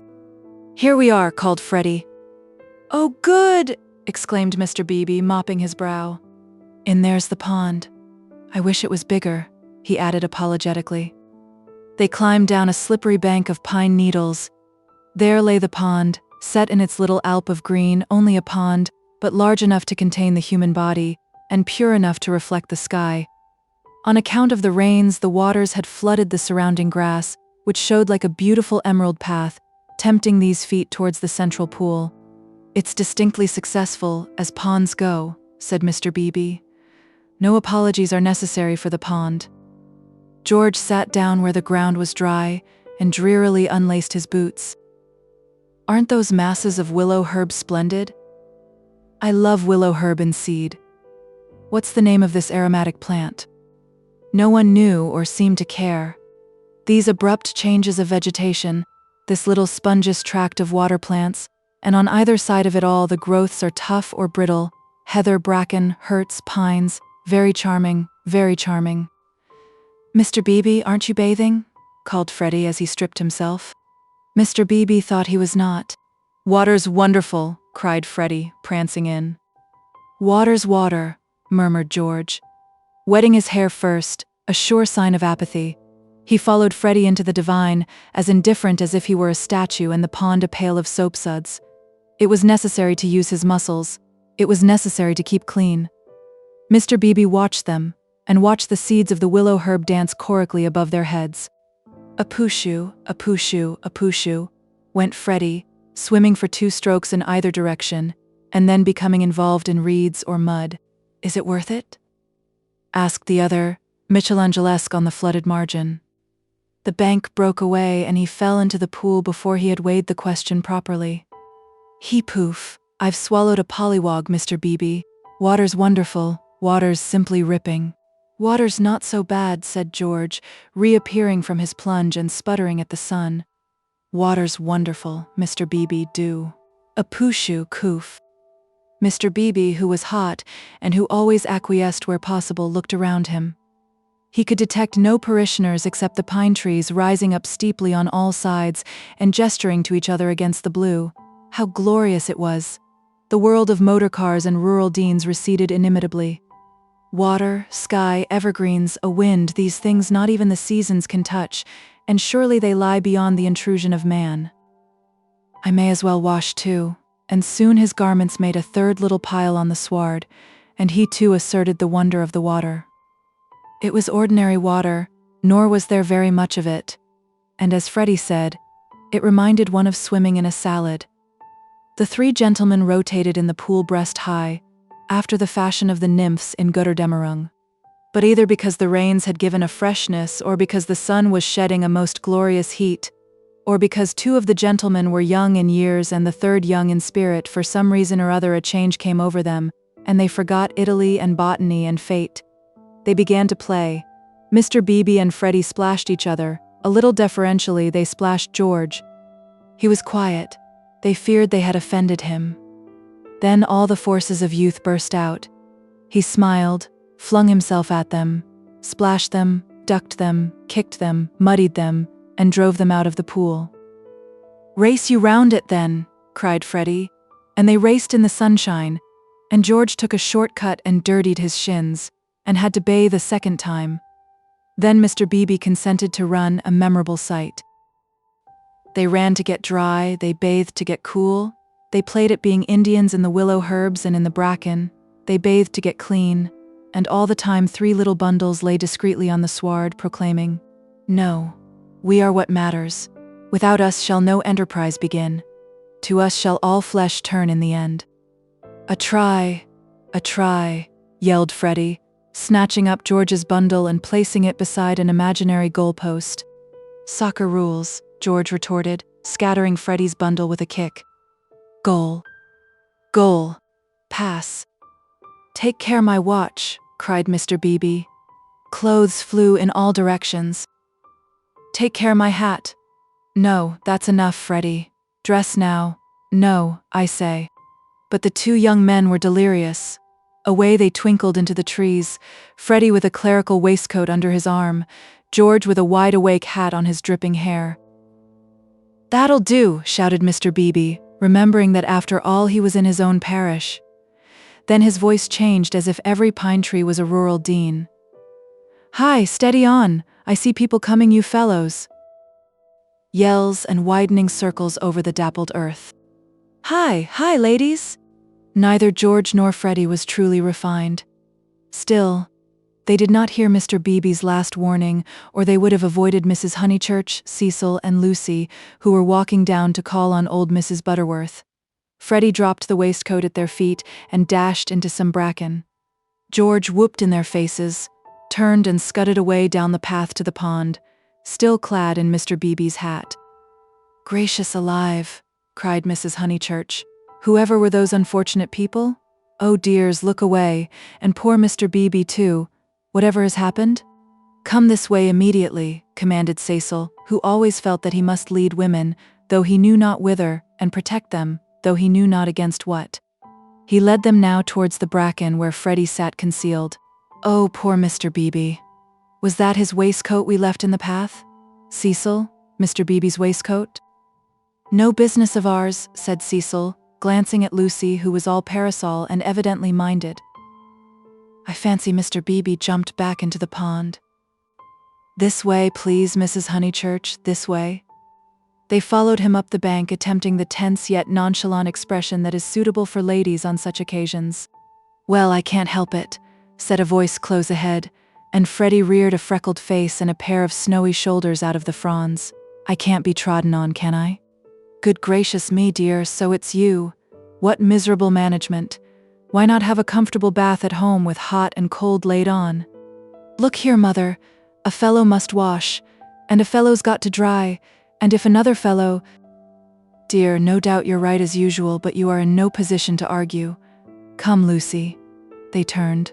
"Oh, look, don't look. Oh, poor Mr. Beebe, how unfortunate again." For Mr. Beebe was just crawling out of the pond, on whose surface garments of an intimate nature did float, while George, the world-weary George, shouted to Freddy that he had hooked a fish. "And me, I've swallowed one," answered he of the bracken. "I've swallowed a pollywog. It wriggleth in my tummy. I shall die. Emerson, you beast, you've got on my bags." "Hush, dears," said Mrs. Honeychurch, who found it impossible to remain shocked. "And do be sure you dry yourselves thoroughly first. All these colds come of not drying thoroughly." "Mother, do come away," said Lucy. "Oh, for goodness sake, do come." "Hullo!" cried George, so that again the ladies stopped. He regarded himself as dressed, barefoot, bare-chested, radiant and personable against the shadowy woods. He called, "Hullo, Miss Honeychurch. Hullo." "Bow, Lucy, better bow. Whoever is it?" "I shall bow." Miss Honeychurch bowed. That evening and all that night the water ran away. On the morrow the pool had shrunk to its old size and lost its glory. It had been a call to the blood and to the relaxed will, a passing benediction whose influence did not pass, a holiness, a spell, a momentary chalice for youth. Chapter 13. How Miss Bartlett's boiler was so tiresome. How often had Lucy rehearsed this beau, this interview? But she had always rehearsed them indoors and with certain accessories which surely we have a right to assume. Who could foretell that she and George would meet in the rout of a civilization, amidst an army of coats and collars and boots that lay wounded over the sunlit earth? She had imagined a young Mr. Emerson who might be shy or morbid or indifferent or furtively impudent. She was prepared for all of these, but she had never imagined one who would be happy and greet her with the shout of the morning star. Indoors herself, partaking of tea with old Mrs. Butterworth, she reflected that it is impossible to foretell the future with any degree of accuracy, that it is impossible to rehearse life, a fault in the scenery, a face in the audience, an eruption of the audience onto the stage, and all our carefully planned gestures mean nothing or mean too much. "I will bow," she had thought. "I will not shake hands with him. That will be just the proper thing." She had bowed, but to whom? To gods, to heroes, to the nonsense of schoolgirls. She had bowed across the rubbish that cumbers the world. So ran her thoughts, while her faculties were busy with Cecil. It was another of those dreadful engagement calls. Mrs. Butterworth had wanted to see him, and he did not want to be seen. He did not want to hear about hydrangeas, why they change their color at the seaside. He did not want to join the COS. When cross, he was always elaborate, and made long, clever answers where yes or no would have done. Lucy soothed him, and tinkered at the conversation in a way that promised well for their married peace. No one is perfect, and surely it is wiser to discover the imperfections before wedlock. Miss Bartlett, indeed, though not in word, had taught the girl that this our life contains nothing satisfactory. Lucy, though she disliked the teacher, regarded the teaching as profound and applied it to her lover. "Lucy," said her mother, when they got home, "is anything the matter with Cecil?" The question was ominous. Up till now, Mrs. Honeychurch had behaved with charity and restraint. "No, I don't think so, Mother. Cecil's all right." "Perhaps he's tired." Lucy compromised. Perhaps Cecil was a little tired. "Because otherwise," she pulled out her bonnet pins with gathering displeasure, "because otherwise I cannot account for him." "I do think Mrs. Butterworth is rather tiresome, if you mean that." "Cecil has told you to think so. You were devoted to her as a little girl, and nothing will describe her goodness to you through the typhoid fever. No, it is just the same thing everywhere. Let me just put your bonnet away, may I?" Surely he could answer her civilly for 1/2 hour? "Cecil has a very high standard for people," faltered Lucy, seeing trouble ahead. "It's part of his ideals. It is really that makes him sometimes seem—" "Oh, rubbish. If high ideals make a young man rude, the sooner he gets rid of them the better," said Mrs. Honeychurch, handing her the bonnet.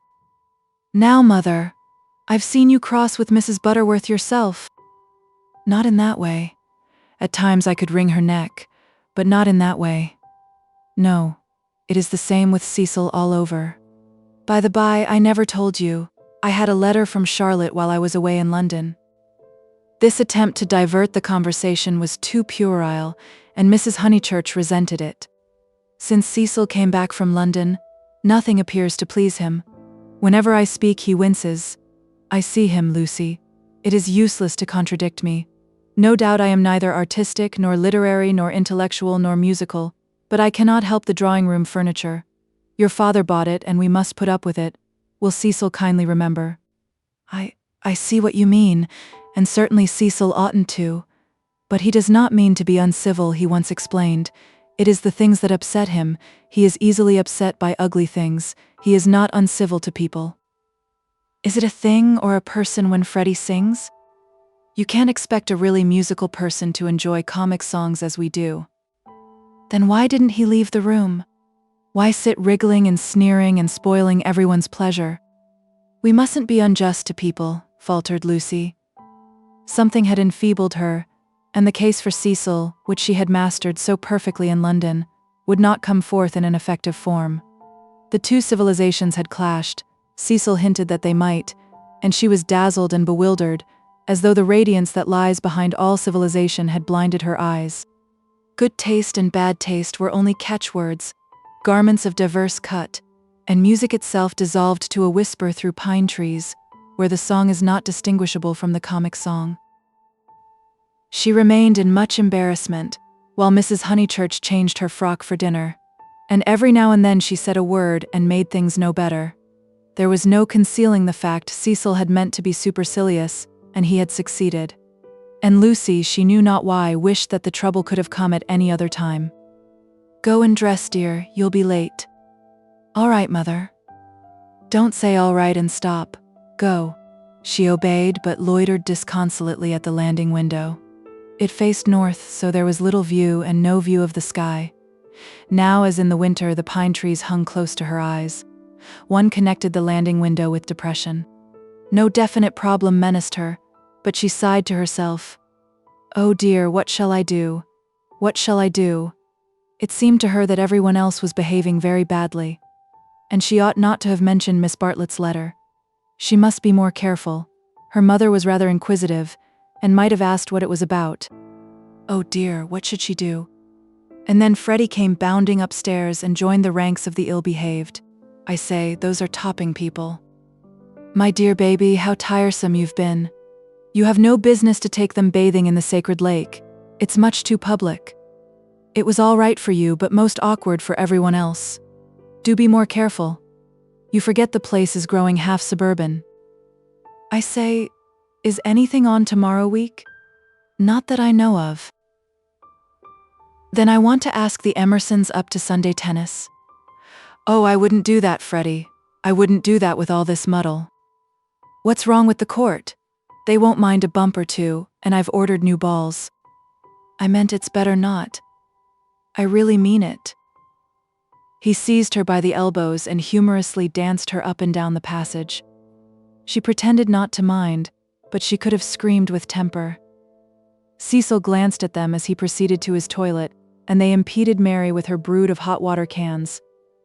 Then Mrs. Honeychurch opened her door and said, "Lucy, what a noise you're making. I have something to say to you." "Did you say you had had a letter from Charlotte?" And Freddy ran away. "Yes. I really can't stop. I must dress too." "How's Charlotte?" "All right." "Lucy!" The unfortunate girl returned. "You've a bad habit of hurrying away in the middle of one's sentences. Did Charlotte mention her boiler?" "Her what?" "Don't you remember that her boiler was to be had out in October, and her bath cistern cleaned out, and all kinds of terrible to-doings?" "I can't remember all Charlotte's worries," said Lucy bitterly. "I shall have enough of my own, now that you are not pleased with Cecil." Mrs. Honeychurch might have flamed out. She did not. She said, "Come here, old lady. Thank you for putting away my bonnet, kiss me." And though nothing is perfect, Lucy felt for the moment that her mother and Windy Corner and the Weald in the declining sun were perfect.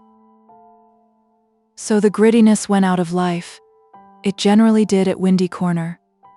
At the last minute, when the social machine was clogged hopelessly, one member or other of the family poured in a drop of oil. Cecil despised their methods, perhaps rightly. At all events, they were not his own. Dinner was at 7:30. Freddy gabbled the grace, and they drew up their heavy chairs and fell to. Fortunately, the men were hungry. Nothing untoward occurred until the pudding. Then Freddy said, "Lucy, what's Emerson like?" "I saw him in Florence," said Lucy, hoping that this would pass for a reply. "Is he the clever sort, or is he a decent chap?" "Ask Cecil. It is Cecil who brought him here." "He is the clever sort, like myself," said Cecil. Freddy looked at him doubtfully. "How well did you know them at the Bertolini?" asked Mrs. Honeychurch. "Oh, very slightly. I mean, Charlotte knew them even less than I did." "Oh, that reminds me, you never told me what Charlotte said in her letter." "One thing and another," said Lucy, wondering whether she would get through the meal without a lie. Among other things, that an awful friend of hers had been bicycling through Summer Street, wondered if she'd come up and see us, and mercifully didn't. "Lucy, I do call the way you talk unkind." "She was a novelist," said Lucy craftily. The remark was a happy one, for nothing roused Mrs. Honeychurch so much as literature in the hands of females. She would abandon every topic to inveigh against those women who, instead of minding their houses and their children, seek notoriety by print. Her attitude was, if books must be written, let them be written by men, and she developed it at great length, while Cecil yawned and Freddy played at this year, next year, now never, with his plumstones, and Lucy artfully fed the flames of her mother's wrath. But soon the conflagration died down, and the ghosts began to gather in the darkness. There were too many ghosts about. The original ghost, that touch of lips on her cheek, had surely been laid long ago. It could be nothing to her that a man had kissed her on a mountain once. But it had begotten a spectral family. Mr. Harris, Miss Bartlett's letter, Mr. Beebe's memories of violets, and one or other of these was bound to haunt her before Cecil's very eyes. It was Miss Bartlett who returned now, and with appalling vividness. "I have been thinking, Lucy, of that letter of Charlotte's. How is she?" "I tore the thing up." "Didn't she say how she was? How does she sound? Cheerful?" "Oh, yes, I suppose so. No, not very cheerful, I suppose." "Then depend upon it, it is the boiler. I know myself how water preys upon one's mind. I would rather anything else, even a misfortune with the meat." Cecil laid his hand over his eyes. "So would I," asserted Freddy, backing his mother up, backing up the spirit of her remark rather than the substance. "And I have been thinking," she added rather nervously, "surely we could squeeze Charlotte in here next week, and give her a nice holiday while the plumbers at Tunbridge Wells finish. I have not seen poor Charlotte for so long." It was more than her nerves could stand, and she could not protest violently after her mother's goodness to her upstairs. "Mother, no," she pleaded. "It's impossible. We can't have Charlotte on the top of the other things. We're squeezed to death as it is. Freddy's got a friend coming Tuesday. There's Cecil, and you've promised to take in mini Beebe because of the diphtheria scare. It simply can't be done. Nonsense, it can. If Minnie sleeps in the bath, not otherwise. Minnie can sleep with you. I won't have her. Then, if you're so selfish, Mr. Floyd must share a room with Freddy. Miss Bartlett, Miss Bartlett, Miss Bartlett, moaned Cecil, again laying his hand over his eyes. It's impossible, repeated Lucy. I don't want to make difficulties, but it really isn't fair on the maids to fill up the house so. Alas. The truth is, dear, you don't like Charlotte. No, I don't, and no more does Cecil. She gets on our nerves. You haven't seen her lately and don't realize how tiresome she can be, though so good. So please, Mother, don't worry us this last summer, but spoil us by not asking her to come. Here, here, said Cecil. Mrs. Honeychurch, with more gravity than usual, and with more feeling than she usually permitted herself, replied, "This isn't very kind of you two. You have each other and all these woods to walk in, so full of beautiful things, and poor Charlotte has only the water turned off and plumbers. You are young, dears, and however clever young people are, and however many books they read, they will never guess what it feels like to grow old." Cecil crumbled his bread.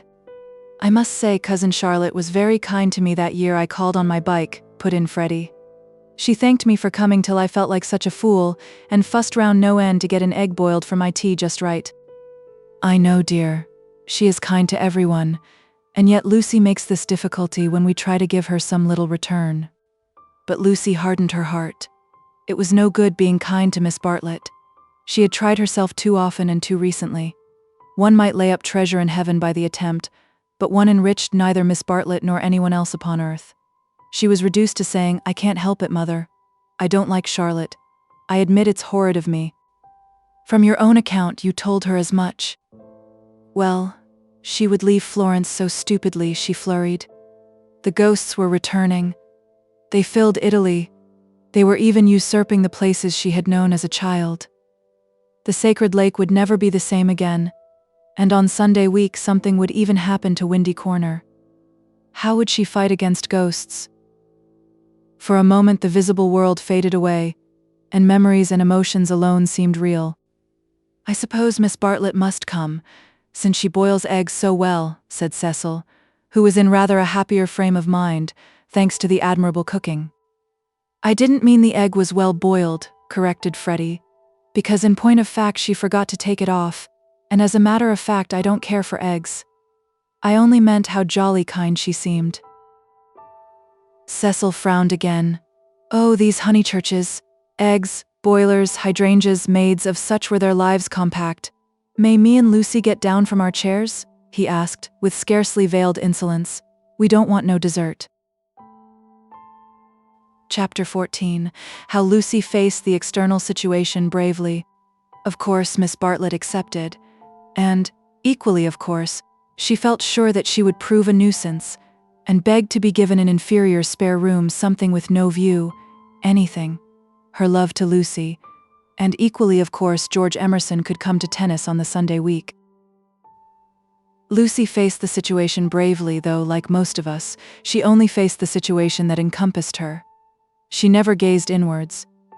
If at times strange images rose from the depths, she put them down to nerves. When Cecil brought the Emersons to Summer Street, it had upset her nerves. Charlotte would burnish up past foolishness, and this might upset her nerves. She was nervous at night. When she talked to George, they met again almost immediately at the rectory. His voice moved her deeply, and she wished to remain near him. How dreadful if she really wished to remain near him. Of course, the wish was due to nerves, which love to play such perverse tricks upon us. Once she had suffered from things that came out of nothing and meant she didn't know what. Now Cecil had explained psychology to her one wet afternoon, and all the troubles of youth in an unknown world could be dismissed. It is obvious enough for the reader to conclude, she loves young Emerson. A reader in Lucy's place would not find it obvious. Life is easy to chronicle but bewildering to practice, and we welcome nerves or any other shibboleth that will cloak our personal desire. She loved Cecil. George made her nervous. Will the reader explain to her that the phrases should have been reversed? But the external situation, she will face that bravely. The meeting at the rectory had passed off well enough. Standing between Mr. Beebe and Cecil, she had made a few temperate allusions to Italy, and George had replied. She was anxious to show that she was not shy, and was glad that he did not seem shy either. "A nice fellow," said Mr. Beebe afterwards. "He will work off his crudities in time. I rather mistrust young men who slip into life gracefully." Lucy said, "He seems in better spirits. He laughs more." "Yes," replied the clergyman. "He is waking up." That was all. But, as the week wore on, more of her defenses fell, and she entertained an image that had physical beauty. In spite of the clearest directions, Miss Bartlett contrived to bungle her arrival. She was due at the southeastern station at Dorking, whither Mrs. Honeychurch drove to meet her. She arrived at the London and Brighton station and had to hire a cab up. No one was at home except Freddy and his friend, who had to stop their tennis and to entertain her for a solid hour. Cecil and Lucy turned up at 4 o'clock, and these, with little Minnie Beebe, made a somewhat lugubrious sextet upon the upper lawn for tea. "I shall never forgive myself," said Miss Bartlett, who kept on rising from her seat and had to be begged by the United Company to remain. "I have upset everything, bursting in on young people, but I insist on paying for my cab up. Grant that at any rate." "Our visitors never do such dreadful things," said Lucy, while her brother, in whose memory the boiled egg had already grown unsubstantial, exclaimed in irritable tones, "Just what I've been trying to convince Cousin Charlotte of, Lucy, for the last half hour." "I do not feel myself an ordinary visitor," said Miss Bartlett, and looked at her frayed glove. "All right, if you'd really rather." 5 shillings, and I gave a bob to the driver. Miss Bartlett looked in her purse. Only sovereigns and pennies. Could anyone give her change? Freddy had half a quid and his friend had 4 half-crowns. Miss Bartlett accepted their moneys and then said, "But who am I to give the sovereign to?" "Let's leave it all till Mother comes back," suggested Lucy. "No, dear. Your mother may take quite a long drive now that she is not hampered with me. We all have our little foibles, and mine is the prompt settling of accounts." Here Freddy's friend, Mr. Floyd, made the one remark of his that need be quoted. He offered to toss Freddy for Miss Bartlett's quid. A solution seemed in sight, and even Cecil, who had been ostentatiously drinking his tea at the View, felt the eternal attraction of chance, and turned round. But this did not do either. "Please, please, I know I am a sad spoil sport, but it would make me wretched. I should practically be robbing the one who lost." "Freddy owes me 15 shillings, interposed Cecil. "So it will work out right if you give the pound to me." 15 shillings, said Miss Bartlett dubiously. "How is that, Mr. Vyse?" "Because, don't you see, Freddy paid your cab. Give me the pound, and we shall avoid this deplorable gambling."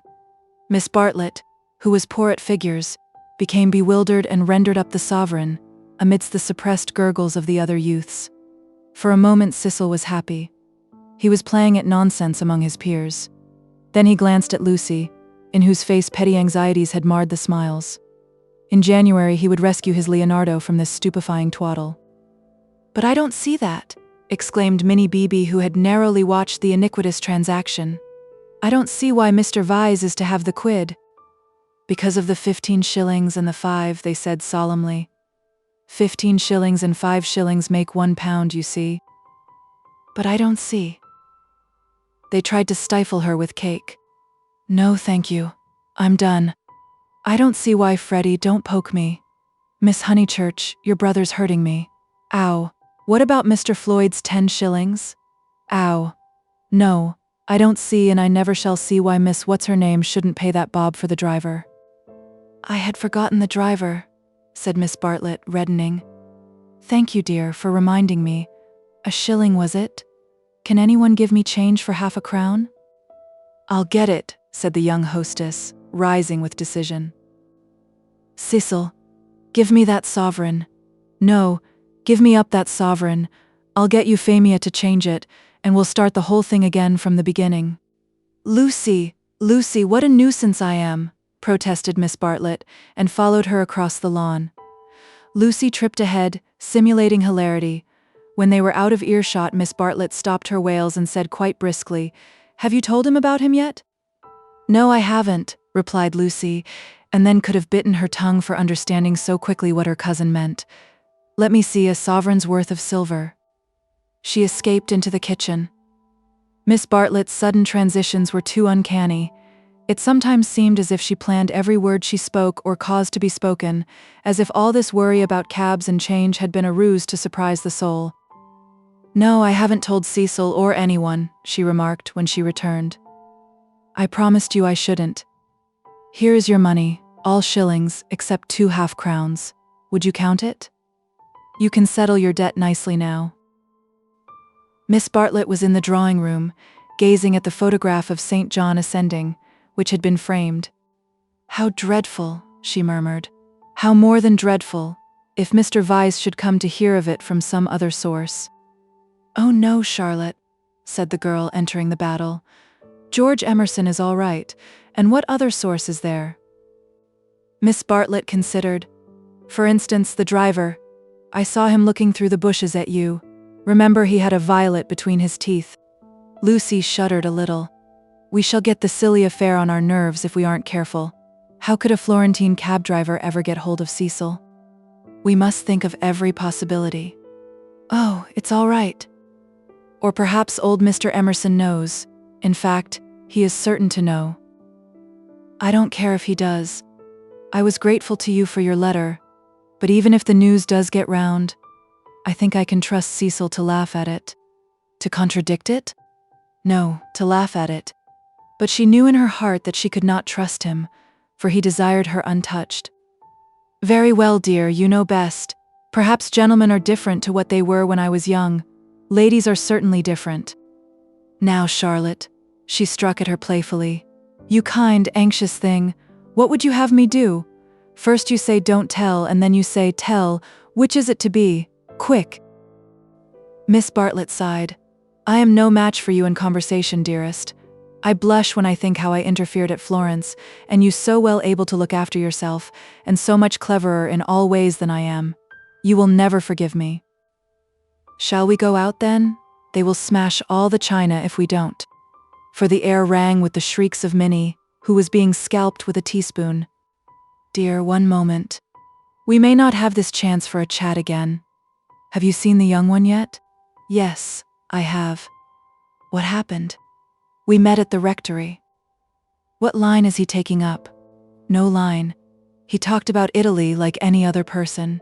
It is really all right. What advantage would he get from being a cad, to put it bluntly? I do wish I could make you see it my way. He really won't be any nuisance, Charlotte. Once a cad, always a cad. That is my poor opinion." Lucy paused. "Cecil said one day, and I thought it so profound, that there are 2 kinds of cads, the conscious and the subconscious." She paused again, to be sure of doing justice to Cecil's profundity. Through the window she saw Cecil himself, turning over the pages of a novel. It was a new one from Smith's library. Her mother must have returned from the station. "Once a cad, always a cad," droned Miss Bartlett. "What I mean by subconscious is that Emerson lost his head. I fell into all those violets, and he was silly and surprised. I don't think we ought to blame him very much. It makes such a difference when you see a person with beautiful things behind him unexpectedly. It really does, it makes an enormous difference. And he lost his head. He doesn't admire me, or any of that nonsense, one straw. Freddy rather likes him, and has asked him up here on Sunday, so you can judge for yourself. He has improved. He doesn't always look as if he's going to burst into tears. He is a clerk in the general manager's office at one of the big railways, not a porter, and runs down to his father for weekends. Papa was to do with journalism, but is rheumatic and has retired. There. Now for the garden." She took hold of her guest by the arm. "Suppose we don't talk about this silly Italian business anymore. We want you to have a nice restful visit at Windy Corner, with no worrying." Lucy thought this rather a good speech. The reader may have detected an unfortunate slip in it. Whether Miss Bartlett detected the slip one cannot say, for it is impossible to penetrate into the minds of elderly people. She might have spoken further, but they were interrupted by the entrance of her hostess. Explanations took place, and in the midst of them Lucy escaped, the images throbbing a little more vividly in her brain. Chapter 15. The Disaster Within. The Sunday after Miss Bartlett's arrival was a glorious day, like most of the days of that year.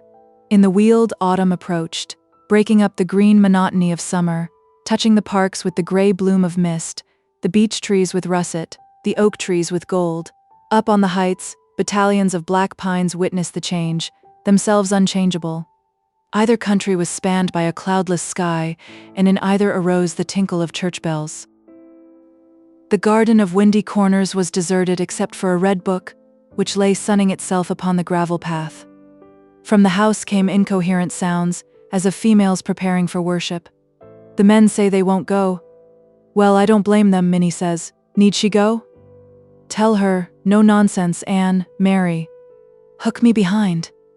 Dearest Lucia, may I trespass upon you for a pin? For Miss Bartlett had announced that she at all events was one for church. The sun rose higher on its journey, guided not by Phaethon, but by Apollo, competent, unswerving, divine. Its rays fell on the ladies whenever they advanced towards the bedroom windows, on Mr. Beebe down at Summer Street as he smiled over a letter from Mrs. Catherine Allen, on George Emerson cleaning his father's boots, and lastly, to complete the catalogue of memorable things, on the red book mentioned previously, the ladies move, Mr. Beebe moves, George moves, and movement may engender shadow. But this book lies motionless, to be caressed all the morning by the sun and to raise its covers slightly, as though acknowledging the caress. Presently Lucy steps out of the drawing-room window. Her new cerise dress has been a failure, and makes her look tawdry and wan. At her throat is a garnet brooch, on her finger a ring set with rubies, an engagement ring. Her eyes are bent to the Weald. She frowns a little, not in anger, but as a brave child frowns when he is trying not to cry. In all that expanse no human eye is looking at her, and she may frown unrebuked and measure the spaces that yet survive between Apollo and the western hills. Lucy, Lucy, what's that book? Who's been taking a book out of the shelf and leaving it about to spoil?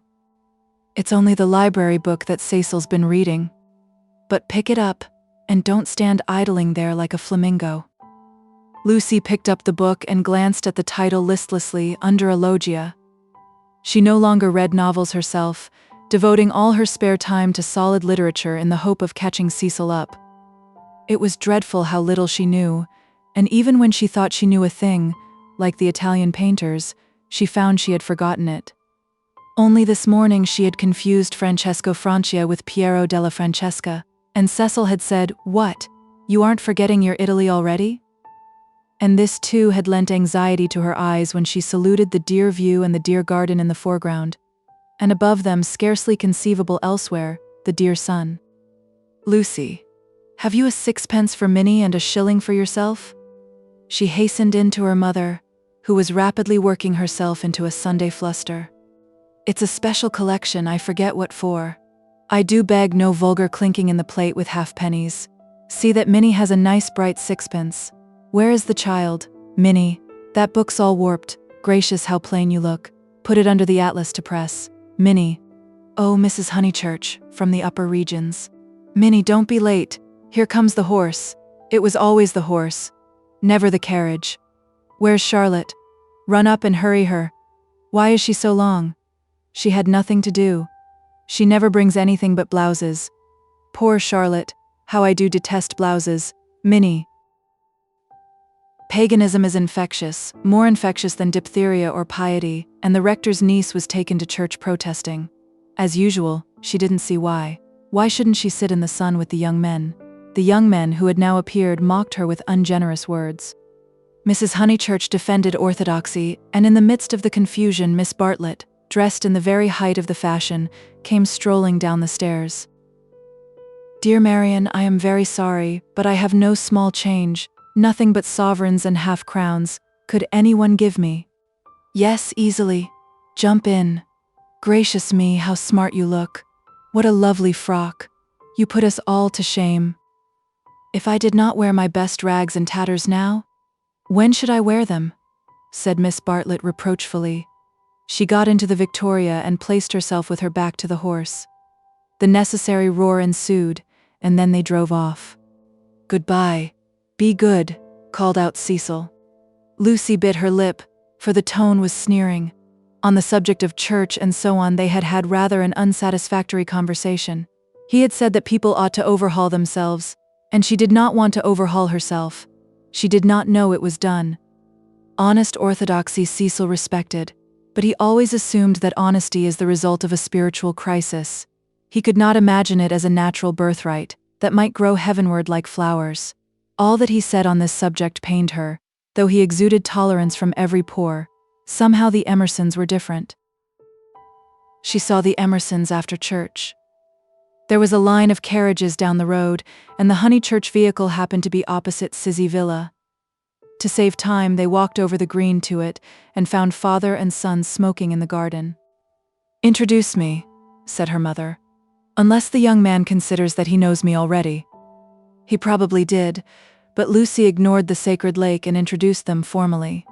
Old Mr. Emerson claimed her with much warmth and said how glad he was that she was going to be married. She said yes, she was glad too. And then, as Miss Bartlett and Minnie were lingering behind with Mr. Beebe, she turned the conversation to a less disturbing topic and asked him how he liked his new house. "Very much," he replied, but there was a note of offense in his voice. She had never known him offended before. He added, "We find, though, that the Miss Allens were coming and that we have turned them out. Women mind such a thing. I am very much upset about it." "I believe that there was some misunderstanding," said Mrs. Honeychurch uneasily. "Our landlord was told that we should be a different type of person," said George, who seemed disposed to carry the matter further. "He thought we should be artistic. He is disappointed. And I wonder whether we ought to write to the Miss Allens and offer to give it up. What do you think?" He appealed to Lucy. "Oh, stop now, you have come," said Lucy lightly. She must avoid censuring Cecil. For it was on Cecil that the little episode turned, though his name was never mentioned. "So George says. He says that the Miss Allens must go to the wall, yet it does seem so unkind." "There is only a certain amount of kindness in the world," said George, watching the sunlight flash on the panels of the passing carriages. "Yes," exclaimed Mrs. Honeychurch. "That's exactly what I say. Why all this twiddling and twaddling over two Miss Allens? There is a certain amount of kindness, just as there is a certain amount of light," he continued in measured tones. "We cast a shadow on something wherever we stand, and it is no good moving from place to place to save things because the shadow always follows. Choose a place where you won't do harm. Yes, choose a place where you won't do very much harm, and stand in it for all you are worth, facing the sunshine." "Oh, Mr. Emerson, I see you're clever." "Eh?" "I see you're going to be clever. I hope you didn't go behaving like that to poor Freddy." George's eyes laughed, and Lucy suspected that he and her mother would get on rather well. "No, I didn't," he said. "He behaved that way to me. It is his philosophy, only he starts life with it, and I have tried the note of interrogation first." "What do you mean?"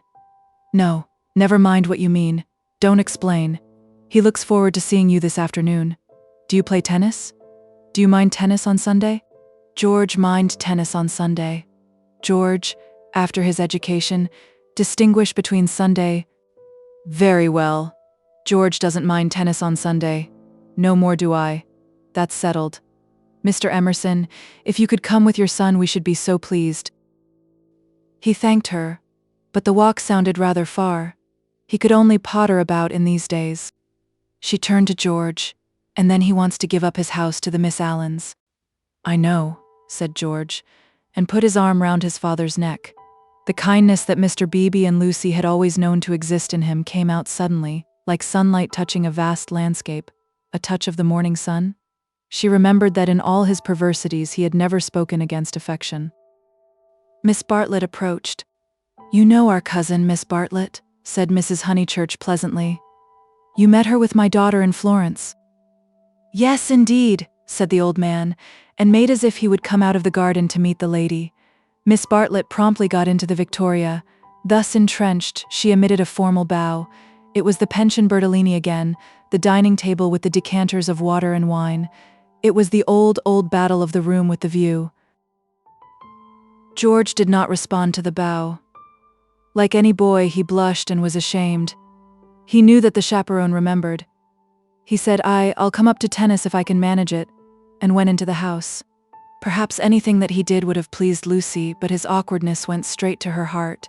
Men were not gods after all, but as human and as clumsy as girls. Even men might suffer from unexplained desires and need help. To one of her upbringing and of her destination, the weakness of men was a truth unfamiliar, but she had surmised it at Florence, when George threw her photographs into the River Arno. "George, don't go," cried his father, who thought it a great treat for people if his son would talk to them. "George has been in such good spirits today, and I am sure he will end by coming up this afternoon." Lucy caught her cousin's eye. Something in its mute appeal made her reckless. "Yes," she said, raising her voice, "I do hope he will." Then she went to the carriage and murmured, "The old man hasn't been told. I knew it was all right." Mrs. Honeychurch followed her and they drove away. Satisfactory that Mr. Emerson had not been told of the Florence escapade, yet Lucy's spirits should not have leapt up as if she had sighted the ramparts of heaven. Satisfactory, yet surely she greeted it with disproportionate joy. All the way home the horse's hoofs sang a tune to her. "He has not told. He has not told." Her brain expanded the melody. "He has not told his father to whom he tells all things. It was not an exploit. He did not laugh at me when I had gone." She raised her hand to her cheek. "He does not love me. No. How terrible if he did. But he has not told. He will not tell." She longed to shout the words, "It is all right. It's a secret between us two forever. Cecil will never hear." She was even glad that Miss Bartlett had made her promise secrecy. That last dark evening at Florence when they had knelt packing in his room, the secret, big or little, was guarded. Only 3 English people knew of it in the world. Thus she interpreted her joy. She greeted Cecil with unusual radiance, because she felt so safe. As he helped her out of the carriage, she said, "The Emersons have been so nice. George Emerson has improved enormously." "How are my protégés?" asked Cecil, who took no real interest in them, and had long since forgotten his resolution to bring them to Windy Corner for educational purposes. "Protégés," she exclaimed with some warmth, for the only relationship which Cecil conceived was feudal, that of protector and protected. He had no glimpse of the comradeship after which the girl's soul yearned. "You shall see for yourself how your protégés are. George Emerson is coming up this afternoon. He is a most interesting man to talk to. Only don't," she nearly said, "don't protect him." But the bell was ringing for lunch, and, as often happened, Cecil had paid no great attention to her remarks. Charm, not argument, was to be her forte. Lunch was a cheerful meal. Generally, Lucy was depressed at meals. Someone had to be soothed, either Cecil or Miss Bartlett, or a being not visible to the mortal eye, a being who whispered to her soul, "It will not last, this cheerfulness. In January you must go to London to entertain the grandchildren of celebrated men." But today she felt she had received a guarantee. Her mother would always sit there, her brother here. The sun, though it had moved a little since the morning, would never be hidden behind the western hills. After luncheon they asked her to play. She had seen Gluck's Armide that year, and played from memory the music of the Enchanted Garden, the music to which Renaud approaches, beneath the light of an eternal dawn, the music that never gains, never wanes, but ripples forever like the tideless seas of fairyland. Such music is not for the piano, and her audience began to get restive, and Cecil, sharing the discontent, called out, "Now play us the other garden, the one in Parsifal." She closed the instrument. "Not very dutiful," said her mother's voice. Fearing that she had offended Cecil, she turned quickly round. There George was. He had crept in without interrupting her. "Oh, I had no idea," she exclaimed, getting very red, and then, without a word of greeting, she reopened the piano. Cecil should have the Parsifal and anything else that he liked. "Our performer has changed her mind," said Miss Bartlett, perhaps implying she will play the music to Mr. Emerson. Lucy did not know what to do, nor even what she wanted to do. She played a few bars of the Flower Maiden's song very badly, and then she stopped. "I vote tennis," said Freddy, disgusted at the scrappy entertainment. "Yes, so do I." Once more she closed the unfortunate piano. "I vote you have a men's 4. "All right." "Not for me, thank you," said Cecil. "I will not spoil the set." He never realized that it may be an act of kindness in a bad player to make up a fourth. "Oh, come along, Cecil. I'm bad. Floyd's rotten. And so I dare say's Emerson." George corrected him. "I'm not bad. One looked down one's nose at this." "Then certainly I won't play," said Cecil, while Miss Bartlett, under the impression that she was snubbing George, added, "I agree with you, Mr. Vyse. You had much better not play. Much better not." Minnie, rushing in where Cecil feared to tread, announced that she would play. "I shall miss every ball anyway, so what does it matter?" But Sunday intervened and stamped heavily upon the kindly suggestion. "Then it will have to be Lucy," said Mrs. Honeychurch. "You must fall back on Lucy. There is no other way out of it. Lucy, go and change your frock." Lucy's Sabbath was generally of this amphibious nature. She kept it without hypocrisy in the morning, and broke it without reluctance in the afternoon. As she changed her frock, she wondered whether Cecil was sneering at her. Really, she must overhaul herself and settle everything up before she married him. Mr. Floyd was her partner. She liked music, but how much better tennis seemed. How much better to run about in comfortable clothes than to sit at the piano and feel girt under the arms. Once more music appeared to her the employment of a child. George served, and surprised her by his anxiety to win. She remembered how he had sighed among the tombs at Santa Croce because things wouldn't fit. How after the death of that obscure Italian he had leant over the parapet by the Arno and said to her, "I shall want to live, I tell you." He wanted to live now, to win at tennis, to stand for all he was worth in the sun which had begun to decline and was shining in her eyes, and he did win. Ah, how beautiful the Weald looked! The hills stood out above its radiance, as Fiesole stands above the Tuscan plain, and the South Downs, if one chose, were the mountains of Carrara. She might be forgetting her Italy, but she was noticing more things in her England. One could play a new game with the view and try to find in its innumerable folds some town or village that would do for Florence. Ah, how beautiful the Weald looked! But now Cecil claimed her. He chanced to be in a lucid, critical mood, and would not sympathize with exaltation.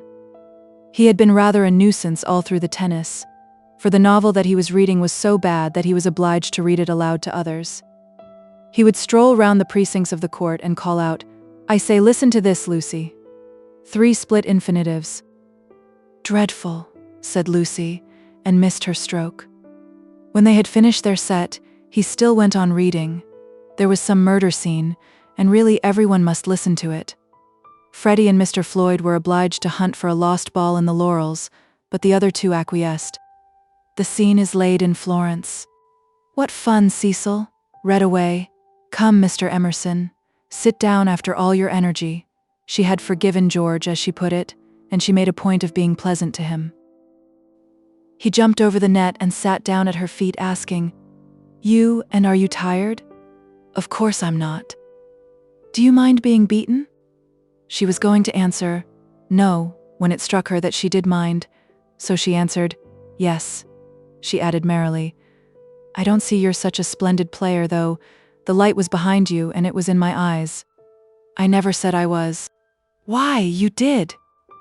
"You didn't attend. You said, 'Oh, don't go in for accuracy at this house.' We all exaggerate, and we get very angry with people who don't." "The scene is laid in Florence," repeated Cecil, with an upward note. Lucy recollected herself. Sunset. Leonora was speeding. Lucy interrupted. "Leonora? Is Leonora the heroine? Who's the book by?" "Joseph Emery Prank, Sunset." Leonora speeding across the square. Pray the saints she might not arrive too late. Sunset, the sunset of Italy, under Orcagna's loggia, the Loggia de Lanzi, as we sometimes call it now. Lucy burst into laughter. Joseph Emery Prank indeed. Why, it's Miss Lavish. It's Miss Lavish's novel, and she's publishing it under somebody else's name. Who may Miss Lavish be? Oh, a dreadful person. Mr. Emerson, you remember Miss Lavish? Excited by her pleasant afternoon, she clapped her hands. George looked up. Of course I do. I saw her the day I arrived at Summer Street. It was she who told me that you lived here. Weren't you pleased? She meant to see Miss Lavish, But when he bent down to the grass without replying, it struck her that she could mean something else. She watched his head, which was almost resting against her knee, and she thought that the ears were reddening. "No wonder the novel's bad," she added. "I never liked Miss Lavish, but I suppose one ought to read it as one's met her." "All modern books are bad," said Cecil, who was annoyed at her inattention, and vented his annoyance on literature. "Everyone writes for money in these days." "Oh, Cecil. It is so. I will inflict Joseph Emery prank on you no longer." Cecil, this afternoon, seemed such a twittering sparrow. The ups and downs in his voice were noticeable, but they did not affect her. She had dwelt amongst melody and movement, and her nerves refused to answer to the clang of his. Leaving him to be annoyed, she gazed at the black head again. She did not want to stroke it, but she saw herself wanting to stroke it. The sensation was curious. "How do you like this view of ours, Mr. Emerson?" "I never notice much difference in views." "What do you mean? Because they're all alike?" "Because all that matters in them is distance and air." Said Cecil, uncertain whether the remark was striking or not.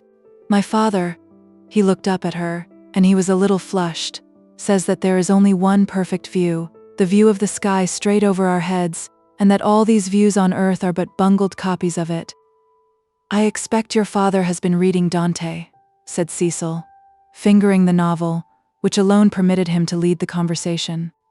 "He told us another day that views are really crowds of trees and houses and hills, and are bound to resemble each other like human crowds, and that the power they have over us is sometimes supernatural, for the same reason."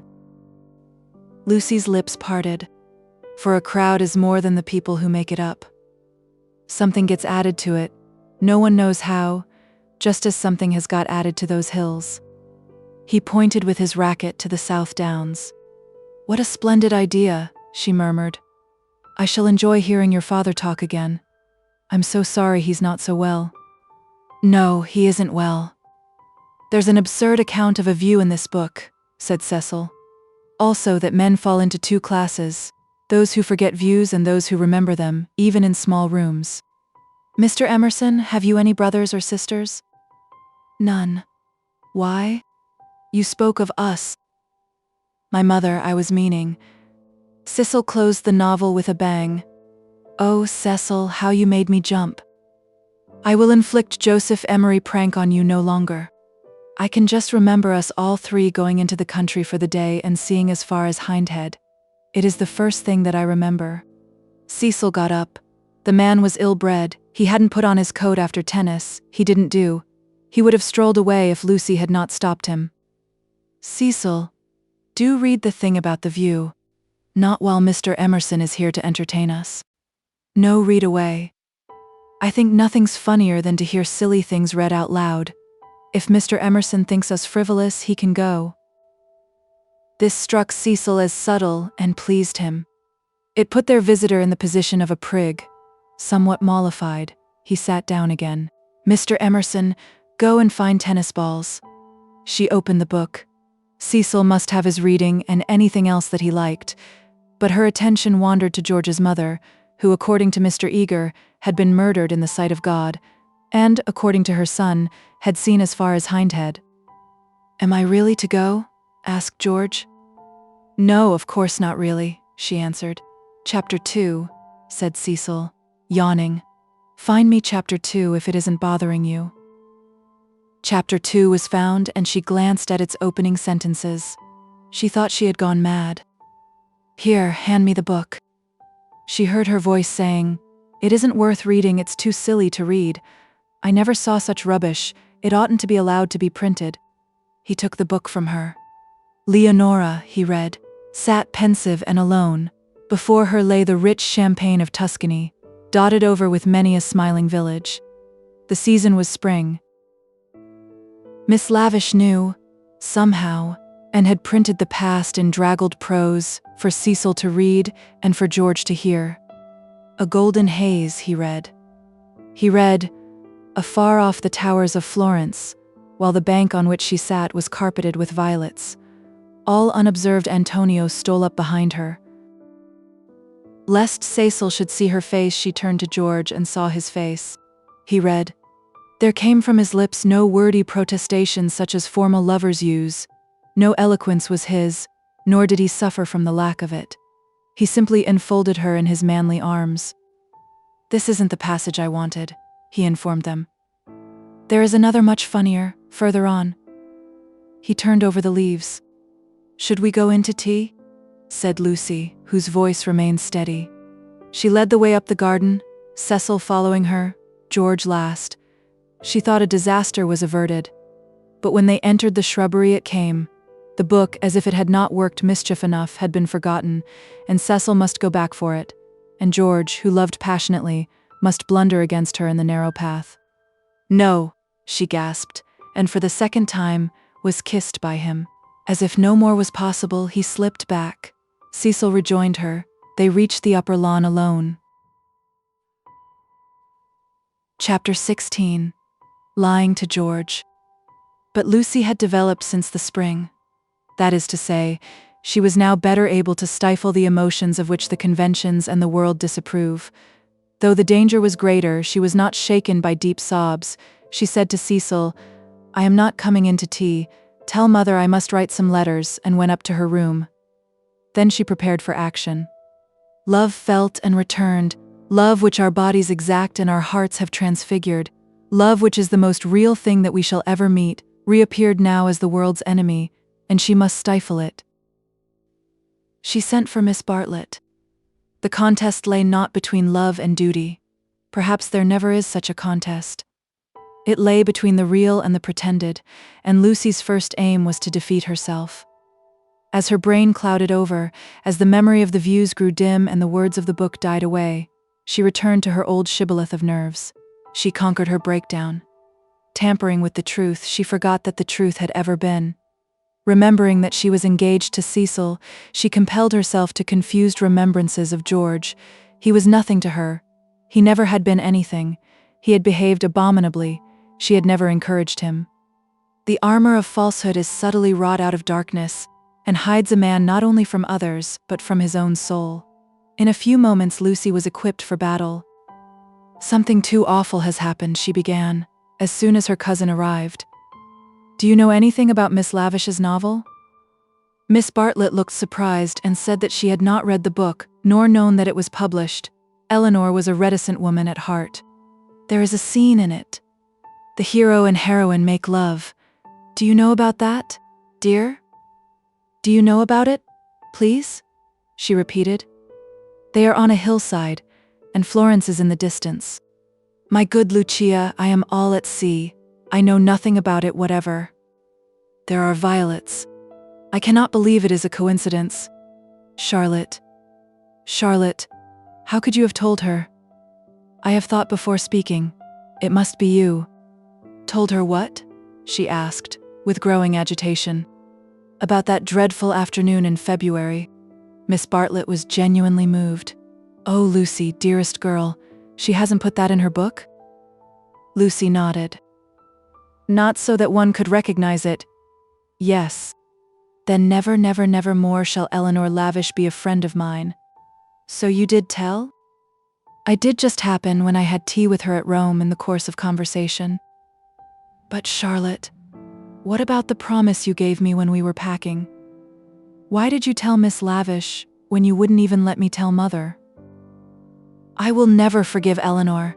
She has betrayed my confidence." "Why did you tell her, though? This is a most serious thing. Why does anyone tell anything? The question is eternal, and it was not surprising that Miss Bartlett should only sigh faintly in response. She had done wrong. She admitted it. She only hoped that she had not done harm. She had told Eleanor in the strictest confidence. Lucy stamped with irritation. Cecil happened to read out the passage aloud to me and to Mr. Emerson. It upset Mr. Emerson and he insulted me again. Behind Cecil's back? Ugh, is it possible that men are such brutes? Behind Cecil's back as we were walking up the garden? Miss Bartlett burst into self-accusations and regrets. What is to be done now? Can you tell me? Oh, Lucy, I shall never forgive myself, never to my dying day. Fancy if your prospects... I know, said Lucy, wincing at the word. I see now why you wanted me to tell Cecil and what you meant by some other source. You knew that you had told Miss Lavish, and that she was not reliable." It was Miss Bartlett's turn to wince. "However," said the girl, despising her cousin's shiftiness, "what's done's done. You have put me in a most awkward position. How am I to get out of it?" Miss Bartlett could not think. The days of her energy were over. She was a visitor, not a chaperone, and a discredited visitor at that. She stood with clasped hands while the girl worked herself into the necessary rage. That man must have such a setting down that he won't forget. And who's to give it him? I can't tell Mother now. Owing to you. Nor Cecil, Charlotte, owing to you. I am caught up every way. I think I shall go mad. I have no one to help me. That's why I've sent for you. What's wanted is a man with a whip." Miss Bartlett agreed. One wanted a man with a whip. "Yes, but it's no good agreeing. What's to be done? We women go maundering on. What does a girl do when she comes across a cad? I always said he was a cad, dear. Give me credit for that at all events. From the very first moment, when he said his father was having a bath. Oh, bother the credit and who's been right or wrong. We've both made a muddle of it. George Emerson is still down the garden there, and is he to be left unpunished or isn't he? I want to know." Miss Bartlett was absolutely helpless.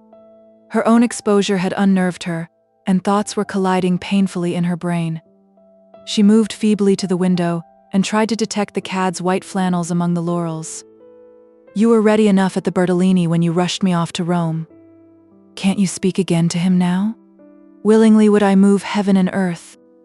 "I want something more definite," said Lucy contemptuously. "Will you speak to him?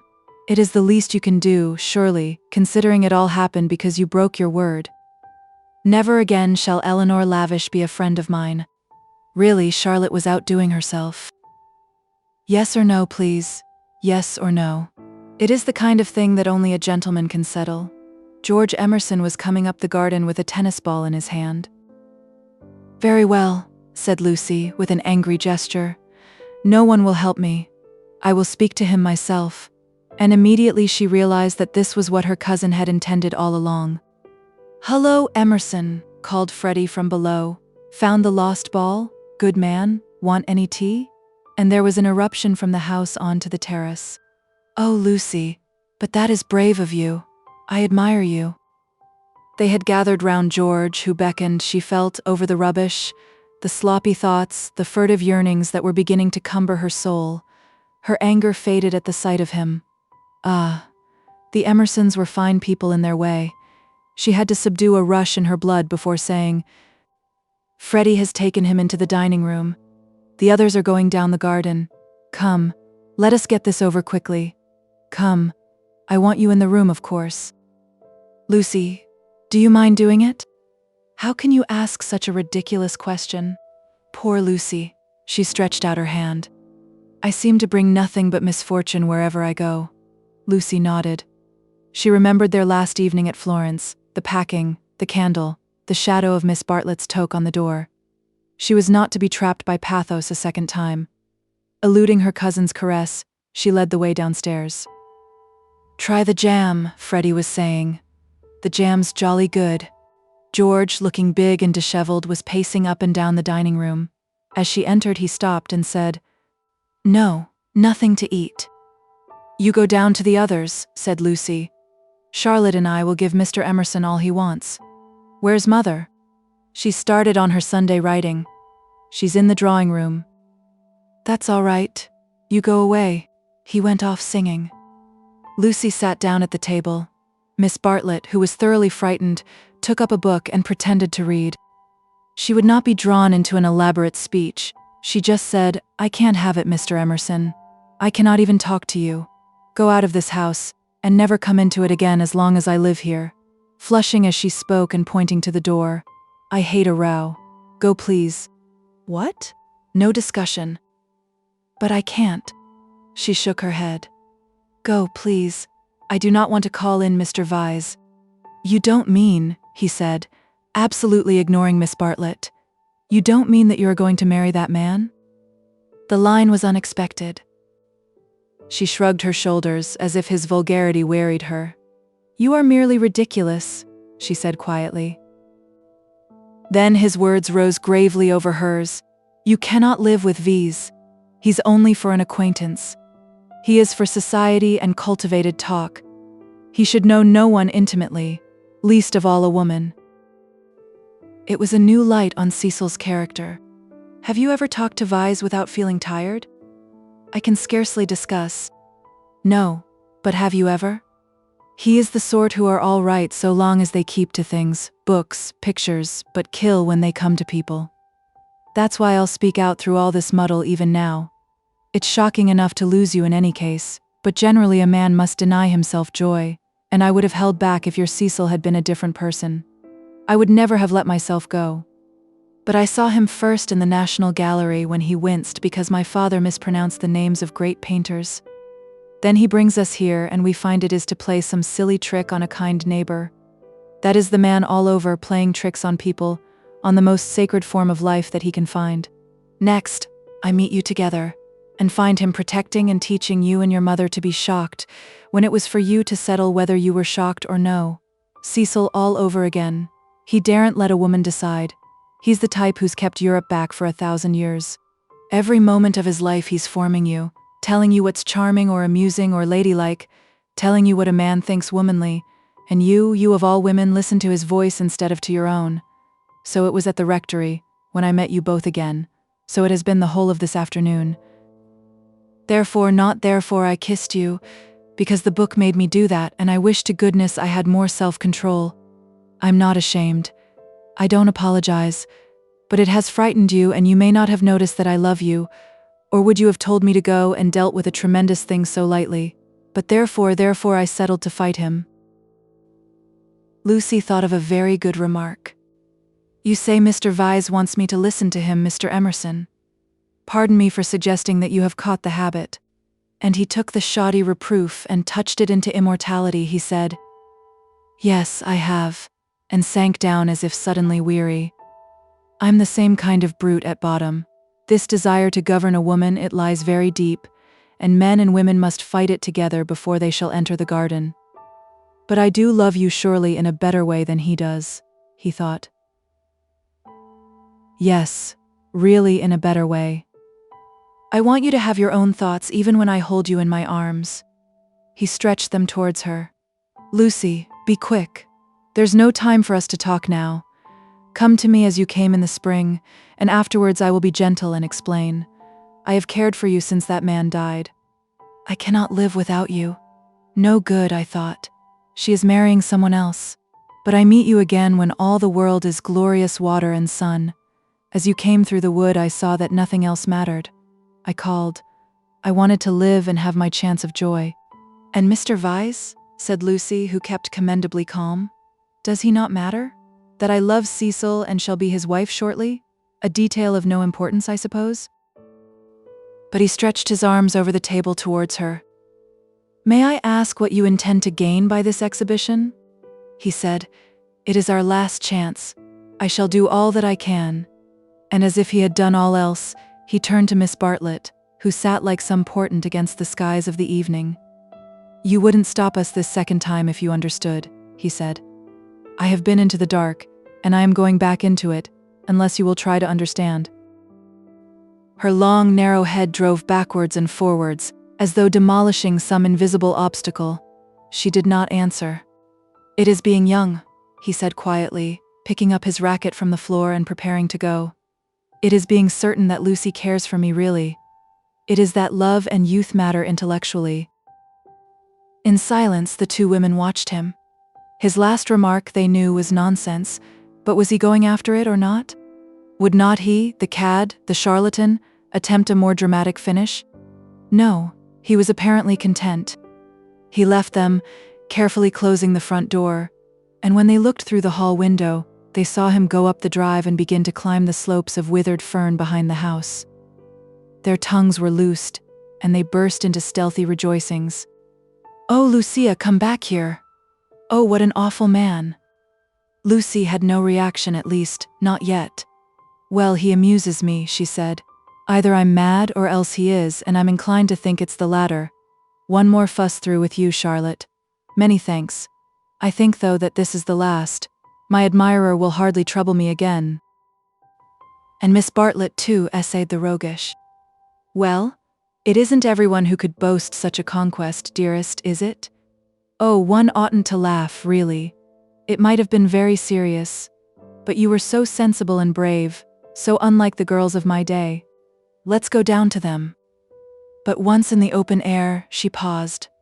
Some emotion, pity, terror, love, but the emotion was strong, seized her, and she was aware of autumn. Summer was ending, and the evening brought her odors of decay, the more pathetic because they were reminiscent of spring. That something or other mattered intellectually? A leaf, violently agitated, danced past her, while other leaves lay motionless. That the earth was hastening to re-enter darkness, and the shadows of those trees over Windy Corner? Hello, Lucy. There's still light enough for another set, if you two'll hurry. Mr. Emerson has had to go. What a nuisance. That spoils the four. I say, Cecil, do play, do. There's a good chap. It's Floyd's last day. Do play tennis with us, just this once. Cecil's voice came, My dear Freddy, I am no athlete. As you well remarked this very morning, there are some chaps who are no good for anything but books. I plead guilty to being such a chap, and will not inflict myself on you. The scales fell from Lucy's eyes. How had she stood Cecil for a moment? He was absolutely intolerable, and the same evening she broke off her engagement.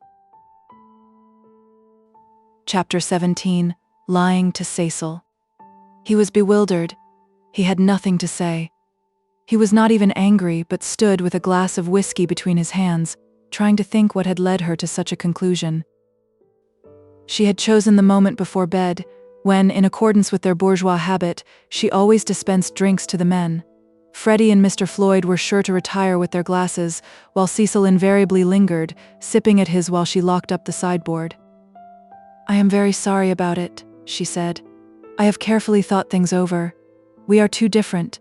I must ask you to release me and try to forget that there ever was such a foolish girl. It was a suitable speech, but she was more angry than sorry, and her voice showed it. Different how? How? I haven't had a really good education, for one thing, she continued, still on her knees by the sideboard.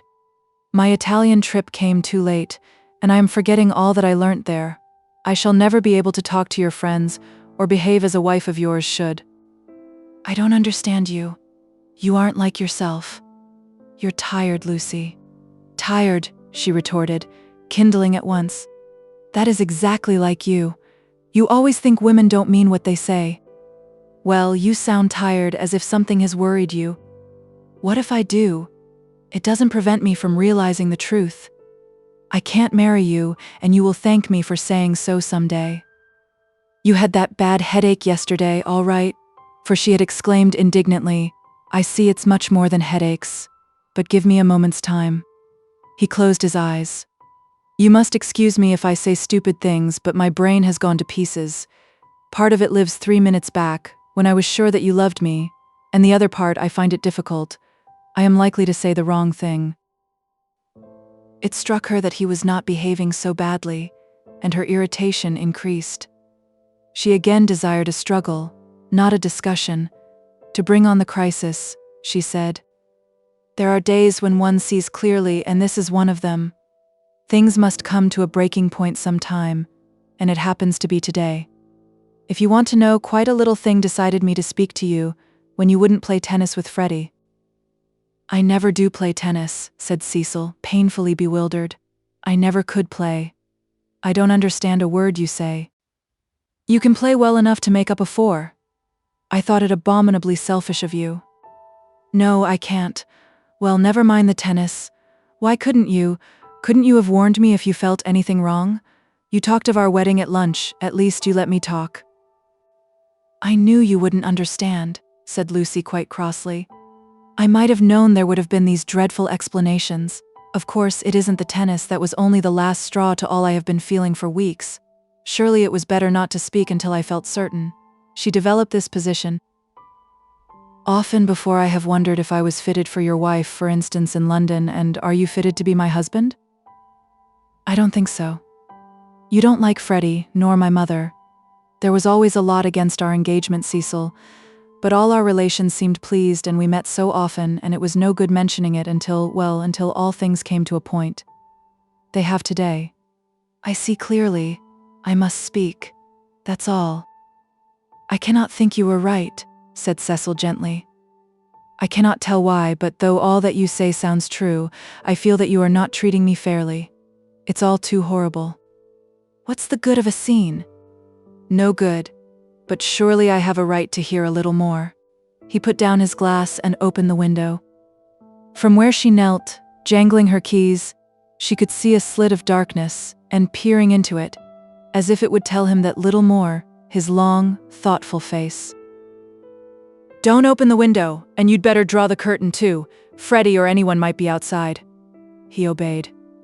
I really think we had better go to bed, if you don't mind. I shall only say things that will make me unhappy afterwards. As you say, it is all too horrible, and it is no good talking. But to Cecil, now that he was about to lose her, she seemed each moment more desirable. He looked at her, instead of through her, for the first time since they were engaged. From a Leonardo she had become a living woman, with mysteries and forces of her own, with qualities that even eluded art. His brain recovered from the shock, and in a burst of genuine devotion he cried, "But I love you, and I did think you loved me." "I did not," she said. "I thought I did at first. I am sorry, and ought to have refused you this last time too." He began to walk up and down the room, and she grew more and more vexed at his dignified behavior. She had counted on his being petty. It would have made things easier for her. By a cruel irony, she was drawing out all that was finest in his disposition. "You don't love me, evidently. I dare say you are right not to, but it would hurt a little less if I knew why." Because a phrase came to her, and she accepted it. "You're the sort who can't know anyone intimately." A horrified look came into his eyes. "I don't mean exactly that. But you will question me, though I beg you not to, and I must say something. It is that, more or less, when we were only acquaintances, you let me be myself, but now you're always protecting me." Her voice swelled. "I won't be protected. I will choose for myself what is ladylike and right. To shield me is an insult. Can't I be trusted to face the truth, but I must get it second-hand through you? A woman's place? You despise my mother. I know you do, because she's conventional and bothers over puddings, but, oh goodness," she rose to her feet. "Conventional, Cecil, you're that, for you may understand beautiful things, but you don't know how to use them, and you wrap yourself up in art and books and music, and would try to wrap up me. I won't be stifled, not by the most glorious music, for people are more glorious, and you hide them from me. That's why I break off my engagement. You were all right as long as you kept to things, but when you came to people..." She stopped. There was a pause. Then Cecil said with great emotion, "It is true. True on the whole," she corrected, full of some vague shame. "True, every word. It is a revelation, it is I. Anyhow, those are my reasons for not being your wife." He repeated, "The sort that can know no one intimately. It is true. I fell to pieces the very first day we were engaged. I behaved like a cad to Beebe and to your brother. You are even greater than I thought." She withdrew a step. "I'm not going to worry you. You are far too good to me. I shall never forget your insight. And dear, I only blame you for this. You might have warned me in the early stages, before you felt you wouldn't marry me, and so have given me a chance to improve. I have never known you till this evening. I have just used you as a peg for my silly notions of what a woman should be. But this evening you are a different person, new thoughts, even a new voice." "What do you mean by a new voice?" she asked, seized with incontrollable anger. "I mean that a new person seems speaking through you," said he. Then she lost her balance. She cried, "If you think I'm in love with someone else, you are very much mistaken. Of course I don't think that. You are not that kind, Lucy. Oh yes, you do think it. It's your old idea. The idea that has kept Europe back. I mean, the idea that women are always thinking of men. If a girl breaks off her engagement, everyone says, oh, she had someone else in her mind. She hopes to get someone else. It's disgusting, brutal, as if a girl can't break it off for the sake of freedom. He answered reverently, I may have said that in the past. I shall never say it again. You have taught me better. She began to redden and pretended to examine the windows again. Of course, there is no question of someone else in this, no jilting or any such nauseous stupidity. I beg your pardon most humbly if my words suggested that there was. I only meant that there was a force in you that I hadn't known of up till now. All right, Cecil, that will do. Don't apologize to me, it was my mistake. It is a question between ideals, yours and mine, pure abstract ideals, and yours are the nobler. I was bound up in the old vicious notions, and all the time you were splendid and new. His voice broke. I must actually thank you for what you have done, for showing me what I really am.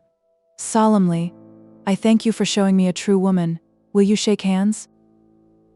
Of course I will, said Lucy, twisting up her other hand in the curtains. Good night, Cecil. Goodbye. That's all right.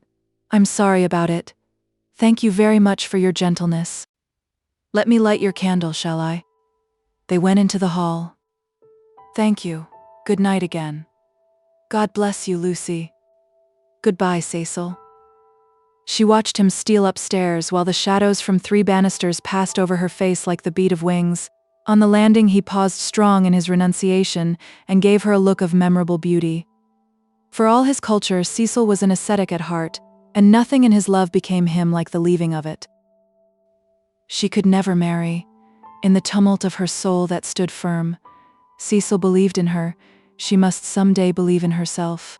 She must be one of the women whom she had praised so eloquently, who care for liberty and not for men. She must forget that George loved her, that George had been thinking through her and gained her this honorable release, that George had gone away into, what was it? The darkness. She put out the lamp. It did not do to think, nor for the matter of that, to feel.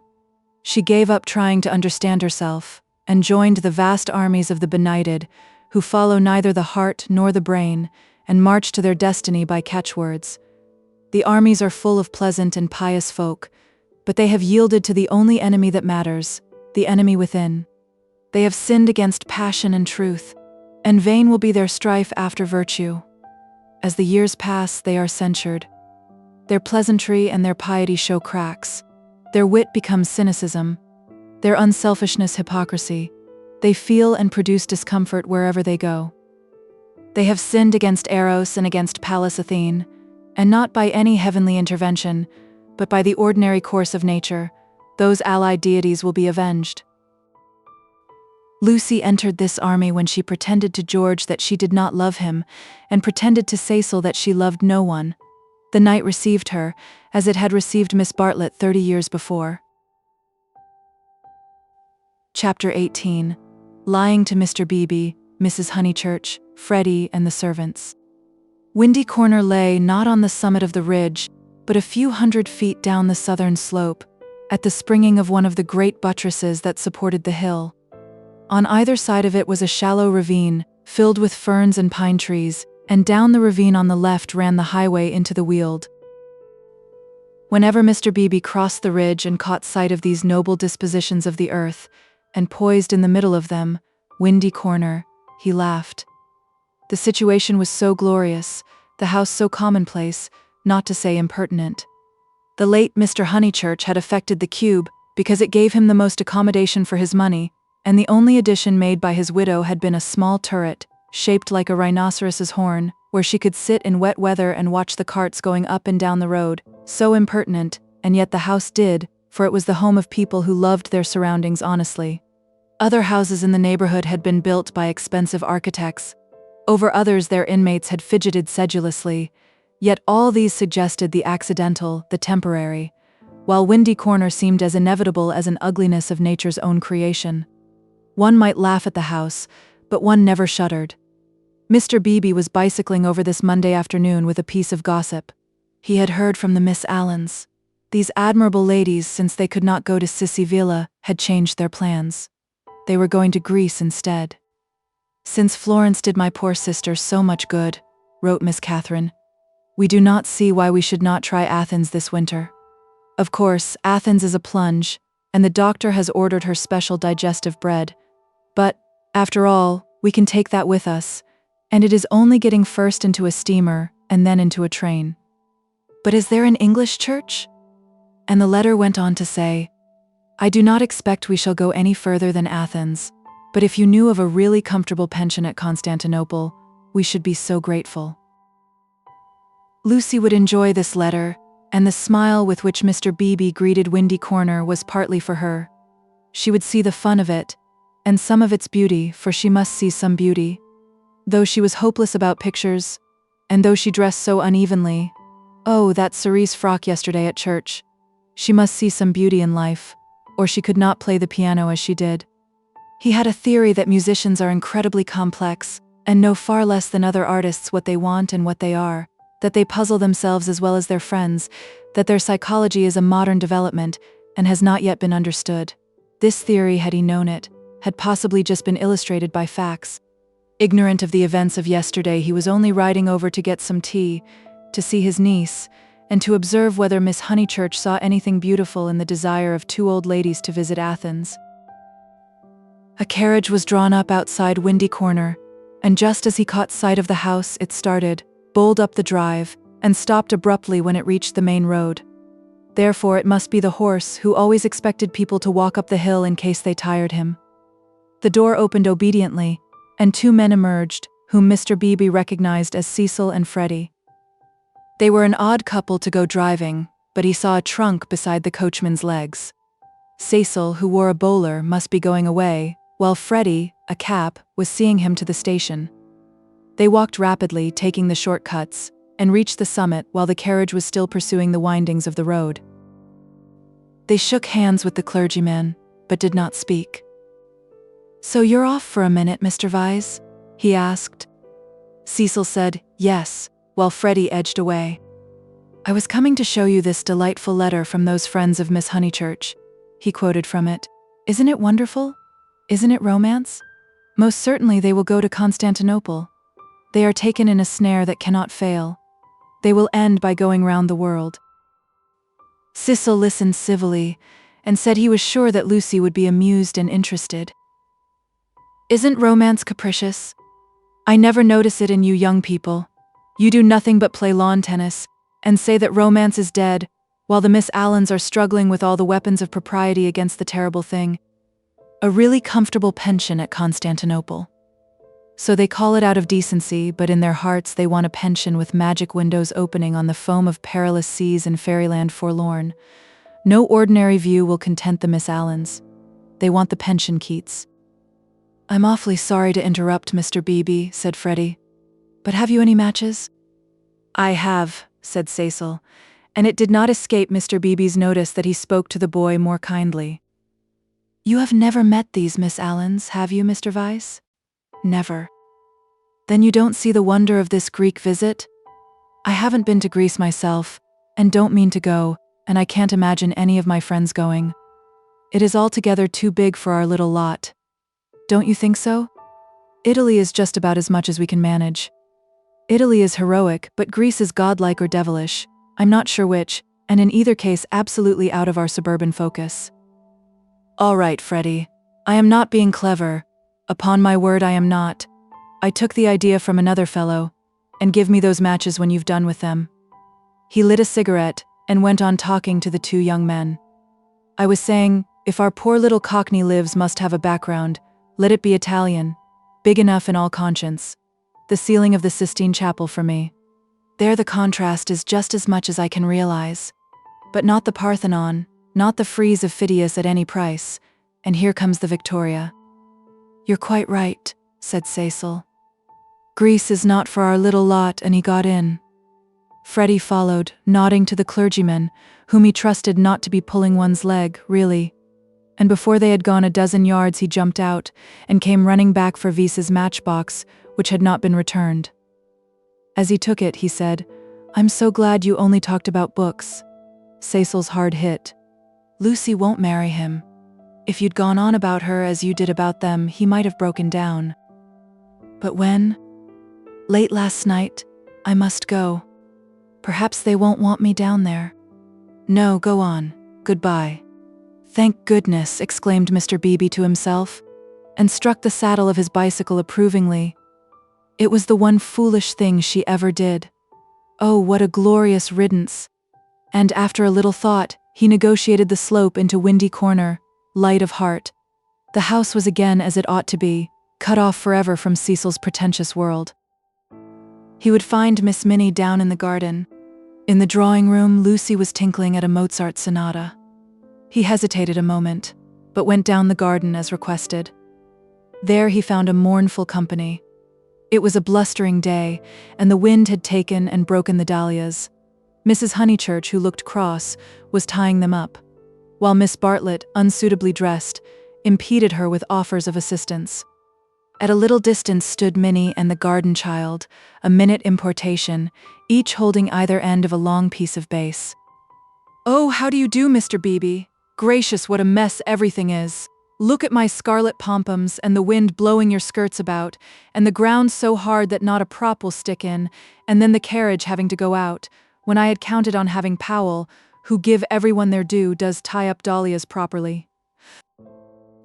Evidently Mrs. Honeychurch was shattered. "How do you do?" said Miss Bartlett, with a meaning glance, as though conveying that more than dahlias had been broken off by the autumn gales. "Here, Lenny, the bass," cried Mrs. Honeychurch. The garden child, who did not know what bass was, stood rooted to the path with horror.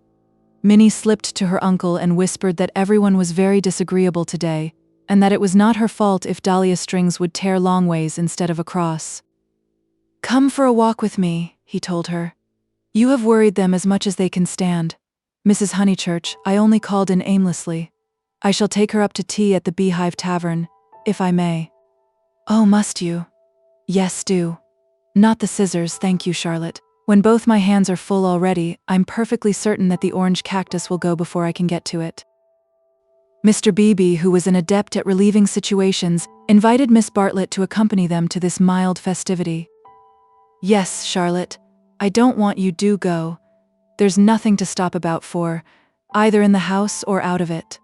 Miss Bartlett said that her duty lay in the dahlia bed, but when she had exasperated everyone except Minnie by a refusal, she turned round and exasperated Minnie by an acceptance. As they walked up the garden, the orange cactus fell, and Mr. Beebe's last vision was of the garden child clasping it like a lover, his dark head buried in a wealth of blossom. "It is terrible, this havoc among the flowers," he remarked. "It is always terrible when the promise of months is destroyed in a moment," enunciated Miss Bartlett. "Perhaps we ought to send Miss Honeychurch down to her mother. Or will she come with us?" "I think we had better leave Lucy to herself, and to her own pursuits. They're angry with Miss Honeychurch because she was late for breakfast," whispered Minnie, "and Floyd has gone, and Mr. Vyse has gone, and Freddy won't play with me. In fact, Uncle Arthur, the house is not at all what it was yesterday." "Don't be a prig," said her Uncle Arthur. "Go and put on your boots." He stepped into the drawing room where Lucy was still attentively pursuing the sonatas of Mozart. She stopped when he entered. "How do you do? Miss Bartlett and Minnie are coming with me to tea at the Beehive. Would you come too?" "I don't think I will, thank you." "No, I didn't suppose you would care too much." Lucy turned to the piano and struck a few chords. "How delicate those sonatas are," said Mr. Beebe, though at the bottom of his heart he thought them silly little things. Lucy passed into Schumann. "Miss Honeychurch." "Yes." "I met them on the hill. Your brother told me." "Oh, he did?" She sounded annoyed. Mr. Beebe felt hurt, for he had thought that she would like him to be told. "I needn't say that it will go no further." "Mother, Charlotte, Cecil, Freddy, you," said Lucy, playing a note for each person who knew, and then playing a sixth note. "If you'll let me say so, I am very glad, and I am certain that you have done the right thing. So I hoped other people would think, but they don't seem to. I could see that Miss Bartlett thought it unwise. So does Mother. Mother minds dreadfully." "I am very sorry for that," said Mr. Beebe with feeling. Mrs. Honeychurch, who hated all changes, did mind, but not nearly as much as her daughter pretended, and only for the minute. It was really a ruse of Lucy's to justify her despondency, a ruse of which she was not herself conscious, for she was marching in the armies of darkness. And Freddy minds. Still, Freddy never hit it off with Vyse much, did he? I gathered that he disliked the engagement and felt it might separate him from you. Boys are so odd. Minnie could be heard arguing with Miss Bartlett through the floor. Tea at the Beehive apparently involved a complete change of apparel. Mr. Beebe saw that Lucy, very properly, did not wish to discuss her action, so after a sincere expression of sympathy, he said, "I have had an absurd letter from Miss Allen. That was really what brought me over. I thought it might amuse you all." "How delightful," said Lucy in a dull voice. For the sake of something to do, he began to read her the letter. After a few words, her eyes grew alert, and soon she interrupted him with going abroad. "When do they start?" "Next week, I gather." "Did Freddy say whether he was driving straight back?" "No, he didn't. Because I do hope he won't go gossiping." So she did want to talk about her broken engagement. Always complacent, he put the letter away. But she at once exclaimed in a high voice, "Oh, do tell me more about the Miss Allens. How perfectly splendid of them to go abroad. I want them to start from Venice and go in a cargo steamer down the Illyrian coast." She laughed heartily. "Oh, delightful. I wish they'd take me." "Has Italy filled you with the fever of travel? Perhaps George Emerson is right. He says that Italy is only an euphemism for fate." "Oh, not Italy, but Constantinople. I have always longed to go to Constantinople. Constantinople is practically Asia, isn't it?" Mr. Beebe reminded her that Constantinople was still unlikely, and that the Miss Allens only aimed at Athens, with Delphi perhaps, if the roads are safe. But this made no difference to her enthusiasm. She had always longed to go to Greece even more, it seemed. He saw, to his surprise, that she was apparently serious. "I didn't realize that you and the Miss Allens were still such friends after Sissy Villa." "Oh, that's nothing. I assure you Sissy Villa's nothing to me. I would give anything to go with them." "Would your mother spare you again so soon? You have scarcely been home 3 months." "She must spare me," cried Lucy in growing excitement. "I simply must go away. I have to." She ran her fingers hysterically through her hair. "Don't you see that I have to go away? I didn't realize at the time, and of course I want to see Constantinople so particularly." "You mean that since you have broken off your engagement you feel?" Yes, I knew you'd understand." Mr. Beebe did not quite understand. Why could not Miss Honeychurch repose in the bosom of her family? Cecil had evidently taken up the dignified line and was not going to annoy her. Then it struck him that her family itself might be annoying. He hinted this to her, and she accepted the hint eagerly. "Yes, of course. To go to Constantinople until they are used to the idea and everything has calmed down." "I am afraid it has been a bothersome business," he said gently. "No, not at all. Cecil was very kind indeed, only I had better tell you the whole truth, since you have heard a little. It was that he is so masterful. I found that he wouldn't let me go my own way. He would improve me in places where I can't be improved. Cecil won't let a woman decide for herself, in fact, he daren't. What nonsense I do talk, but that is the kind of thing. It is what I gathered from my own observation of Mr. Vyse. It is what I gather from all that I have known of you. I do sympathize and agree most profoundly. I agree so much that you must let me make one little criticism. Is it worthwhile rushing off to Greece?" "But I must go somewhere," she cried. "I have been worrying all the morning, and here comes the very thing." She struck her knees with clenched fists and repeated, "I must, and the time I shall have with Mother, and all the money she spent on me last spring. You all think much too highly of me. I wish you weren't so kind." At this moment Miss Bartlett entered, and her nervousness increased. "I must get away ever so far. I must know my own mind and where I want to go." "Come along." Tea, said Mr. Beebe, and bustled his guests out of the front door. He hustled them so quickly that he forgot his hat. When he returned for it, he heard, to his relief and surprise, the tinkling of a Mozart sonata. "She is playing again," he said to Miss Bartlett. Lucy can always play, was the acid reply. One is very thankful that she has such a resource. She is evidently much worried, as, of course, she ought to be. I know all about it. The marriage was so near that it must have been a hard struggle before she could wind herself up to speak. Miss Bartlett gave a kind of wriggle, and he prepared for a discussion. He had never fathomed Miss Bartlett. As he had put it to himself at Florence, she might yet reveal depths of strangeness, if not of meaning. But she was so unsympathetic that she must be reliable. He assumed that much, and he had no hesitation in discussing Lucy with her. Minnie was fortunately collecting ferns.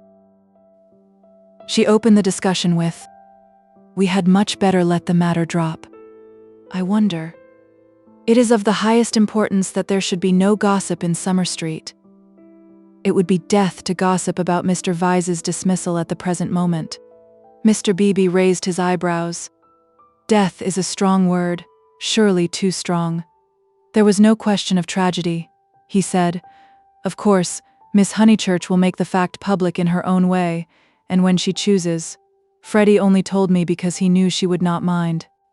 I know, said Miss Bartlett civilly.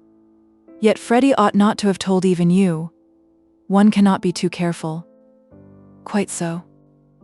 I do implore absolute secrecy. A chance word to a chattering friend, and... Exactly. He was used to these nervous old maids and to the exaggerated importance that they attach to words. A rector lives in a web of petty secrets, and confidences and warnings, and the wiser he is, the less he will regard them.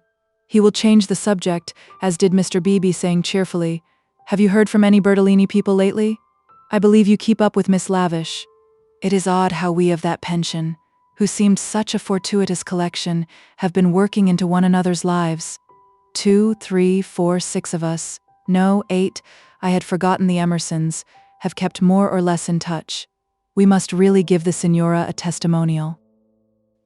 And Miss Bartlett not favoring the scheme, they walked up the hill in a silence which was only broken by the rector naming some fern. On the summit they paused. The sky had grown wilder since he stood there last hour, giving to the land a tragic greatness that is rare in Surrey. Gray clouds were charging across tissues of white, which stretched and shredded and tore slowly, until through their final layers there gleamed a hint of the disappearing blue. Summer was retreating. The wind roared, the trees groaned, yet the noise seemed insufficient for those vast operations in heaven. The weather was breaking up, broken, and it is a sense of the fit rather than of the supernatural that equips such crises with the salvos of angelic artillery. Mr. Beebe's eyes rested on Windy Corner, where Lucy sat, practicing Mozart. No smile came to his lips, and, changing the subject again, he said, "We shan't have rain, but we shall have darkness, so let us hurry on." The darkness last night was appalling. They reached the Beehive Tavern at about 5 o'clock. That amiable hostelry possesses a veranda in which the young and the unwise do dearly love to sit, while guests of more mature years seek a pleasant sanded room and have tea at a table comfortably. Mr. Beebe saw that Miss Bartlett would be cold if she sat out, and that Minnie would be dull if she sat in, so he proposed a division of forces. They would hand the child her food through the window. Thus he was incidentally enabled to discuss the fortunes of Lucy. "I have been thinking, Miss Bartlett," he said, "and unless you very much object, I would like to reopen that discussion." She bowed. "Nothing about the past. I know little and care less about that. I am absolutely certain that it is to your cousin's credit. She has acted loftily and rightly, and it is like her gentle modesty to say that we think too highly of her. But the future. Seriously, what do you think of this Greek plan?" He pulled out the letter again. "I don't know whether you overheard, but she wants to join the Miss Allens in their mad career. It's all I can explain. It's wrong." Miss Bartlett read the letter in silence, laid it down, seemed to hesitate, and then read it again. "I can't see the point of it myself." To his astonishment, she replied, "There I cannot agree with you. In it I spy Lucy's salvation." "Really? Now? Why?" "She wanted to leave Windy Corner." "I know, but it seems so odd, so unlike her, so I was going to say selfish. It is natural, surely after such painful scenes, that she should desire a change." Here, apparently, was one of those points that the male intellect misses. Mr. Beebe exclaimed. So she says herself, and since another lady agrees with her, I must own that I am partially convinced. Perhaps she must have a change. I have no sisters and I don't understand these things, but why need she go as far as Greece? You may well ask that, replied Miss Bartlett, who was evidently interested and had almost dropped her evasive manner. Why Greece? What is it, Minnie dear Jam? Why not Tunbridge Wells? Oh, Mr. Beebe, I had a long and most unsatisfactory interview with dear Lucy this morning. I cannot help her. I will say no more. Perhaps I have already said too much. I am not to talk. I wanted her to spend 6 months with me at Tunbridge Wells, and she refused. Mr. Beebe poked at a crumb with his knife. But my feelings are of no importance. I know too well that I get on Lucy's nerves. Our tour was a failure. She wanted to leave Florence, and when we got to Rome she did not want to be in Rome, and all the time I felt that I was spending her mother's money. Let us keep to the future, though, interrupted Mr. Beebe. I want your advice. Very well, said Charlotte, with a choky abruptness that was new to him, though familiar to Lucy. I, for one, will help her to go to Greece. Will you? Mr. Beebe considered. It is absolutely necessary, she continued, lowering her veil and whispering through it with a passion and intensity that surprised him. I know. The darkness was coming on, and he felt that this odd woman really did know. She must not stop here a moment, and we must keep quiet till she goes. I trust that the servants know nothing afterwards, but I may have said too much already. Only Lucy and I are helpless against Mrs. Honeychurch alone. If you help, we may succeed. Otherwise, she repeated as if the word held finality. Yes, I will help her, said the clergyman, setting his jaw firm. Come, let us go back now and settle the whole thing up. Miss Bartlett burst into florid gratitude. The tavern sign, a beehive trimmed evenly with bees, creaked in the wind outside as she thanked him. Mr. Beebe did not quite understand the situation, but then he did not desire to understand it, nor to jump to the conclusion of another man that would have attracted a grosser mind. He only felt that Miss Bartlett knew of some vague influence from which the girl desired to be delivered, and which might well be clothed in the fleshly form. Its very vagueness spurred him into knight-errantry. His belief in celibacy, so reticent, so carefully concealed beneath his tolerance and culture, now came to the surface and expanded like some delicate flower. They that marry do well, but they that refrain do better. So ran his belief, and he never heard that an engagement was broken off but with a slight feeling of pleasure. In the case of Lucy, the feeling was intensified through dislike of Cecil, and he was willing to go further to place her out of danger until she could confirm her resolution of virginity. The feeling was very subtle and quite undogmatic, and he never imparted it to any other of the characters in this entanglement. Yet it existed, and it alone explains his actions subsequently, and his influence on the action of others. The compact that he made with Miss Bartlett in the tavern was to help not only Lucy, but religion also. They hurried home through a world of black and gray. He conversed on indifferent topics: the Emersons' need of a housekeeper, servants, Italian servants, novels about Italy, novels with a purpose. Could literature influence life? Windy Corner glimmered. In the garden, Mrs. Honeychurch, now helped by Freddy, still wrestled with the lives of her flowers. It gets too dark, she said hopelessly. This comes of putting off. We might have known the weather would break up soon, and now Lucy wants to go to Greece. I don't know what the world's coming to. Mrs. Honeychurch, he said, go to Greece she must. Come up to the house and let's talk it over. Do you, in the first place, mind her breaking with Vyse? Mr. Beebe, I'm thankful, simply thankful. So am I, said Freddy. Good, now come up to the house. They conferred in the dining room for half an hour. Lucy would never have carried the Greek scheme alone. It was expensive and dramatic, both qualities that her mother loathed, nor would Charlotte have succeeded. The honors of the day rested with Mr. Beebe. By his tact and common sense, and by his influence as a clergyman, for a clergyman who was not a fool influenced Mrs. Honeychurch greatly, he bent her to their purpose. I don't see why Greece is necessary, she said, but as you do, I suppose it is all right. It must be something I can't understand. Lucy, let's tell her, Lucy. She is playing the piano, Mr. Beebe said. He opened the door and heard the words of a song. Look not thou on beauty's charming. I didn't know that Miss Honeychurch sang too. Sit thou still when kings are arming. Taste not when the wine cup glistens. It's a song that Cecil gave her. How odd girls are. What's that? Called Lucy, stopping short. All right, dear, said Mrs. Honeychurch kindly. She went into the drawing room, and Mr. Beebe heard her kiss Lucy and say, I am sorry I was so cross about Greece, but it came on the top of the dahlias. Rather a hard voice said, Thank you, Mother. That doesn't matter a bit. And you are right, too. Greece will be all right. You can go if the Miss Allens will have you. Oh, splendid. Oh, thank you. Mr. Beebe followed. Lucy still sat at the piano with her hands over the keys. She was glad, but he had expected greater gladness. Her mother bent over her. Freddy, to whom she had been singing, reclined on the floor with his head against her, and an unlit pipe between his lips.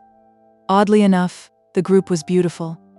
Mr. Beebe, who loved the art of the past, was reminded of a favorite theme, the Santa Conversazione, in which people who care for one another are painted chatting together about noble things, a theme neither sensual nor sensational, and therefore ignored by the art of today. Why should Lucy want either to marry or to travel when she had such friends at home? Taste not when the wine cup glistens, speak not when the people listens, she continued. Here's Mr. Beebe. Mr. Beebe knows my rude ways. It's a beautiful song and a wise one, said he. Go on. It isn't very good, she said listlessly. I forget why harmony or something. I suspected it was unscholarly. It's so beautiful. The tune's right enough, said Freddy. But the words are rotten. Why throw up the sponge? How stupidly you talk, said his sister. The Santa Conversazione was broken up. After all, there was no reason that Lucy should talk about Greece or thank him for persuading her mother. So he said goodbye. Freddy lit his bicycle lamp for him in the porch, and with his usual felicity of phrase said, This has been a day and a half. Stop thine ear against the singer. Wait a minute, she is finishing. From the red gold keep thy finger, vacant heart and hand and eye, easy live and quiet die. I love weather like this, said Freddy. Mr. Beebe passed into it. The two main facts were clear. She had behaved splendidly, and he had helped her. He could not expect to master the details of so big a change in a girl's life. If here and there he was dissatisfied or puzzled, he must acquiesce. She was choosing the better part. Vacant heart and hand and eye. Perhaps the song stated the better part rather too strongly. He half fancied that the soaring accompaniment, which he did not lose in the shout of the gale, really agreed with Freddy, and was gently criticizing the words that it adorned. Vacant heart and hand and eye, easy live and quiet die. However, for the fourth time Windy Corner lay poised below him, now as a beacon in the roaring tides of darkness. Chapter 19. Lying to Mr. Emerson.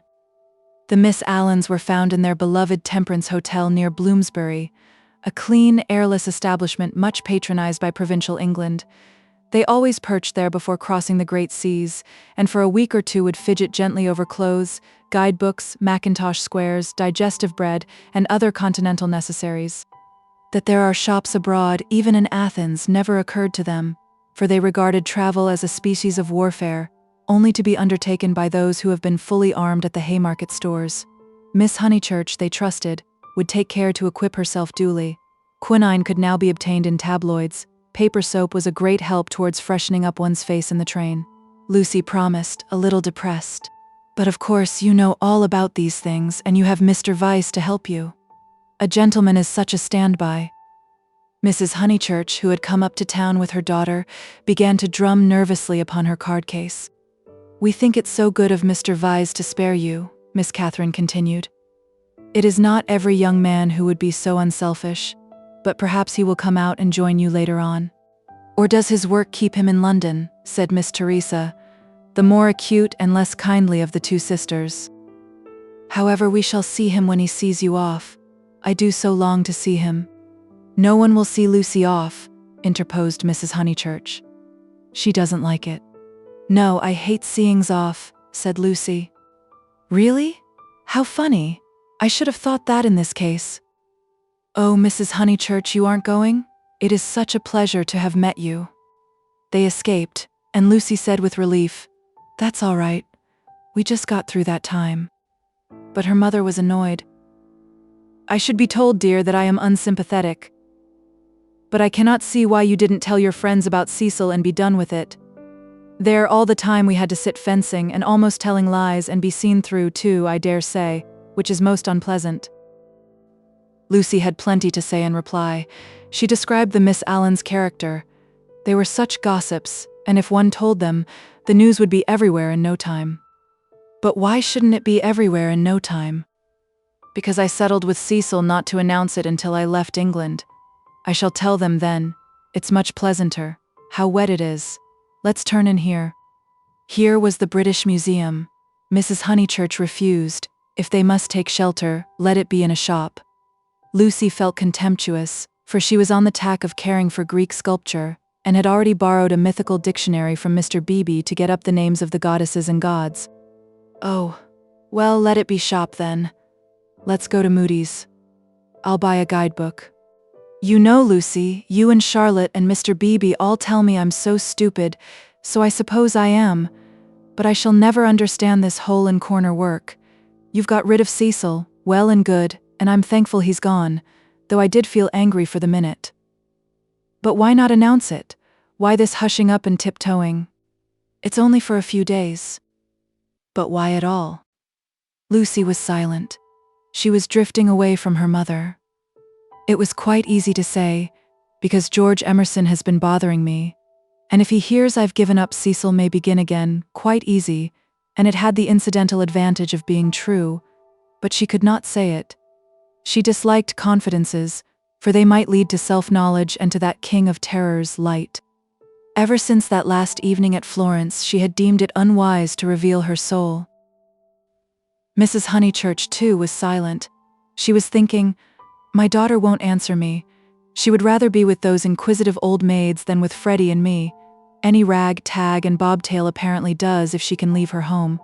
And as in her case thoughts never remained unspoken long, she burst out with, "You're tired of Windy Corner." This was perfectly true. Lucy had hoped to return to Windy Corner when she escaped from Cecil, but she discovered that her home existed no longer. It might exist for Freddy, who still lived and thought straight, but not for one who had deliberately warped the brain. She did not acknowledge that her brain was warped, for the brain itself must assist in that acknowledgement, and she was disordering the very instruments of life. She only felt, "I do not love George. I broke off my engagement because I did not love George. I must go to Greece because I did not love George. It is more important that I should look up gods in the dictionary than that I should help my mother.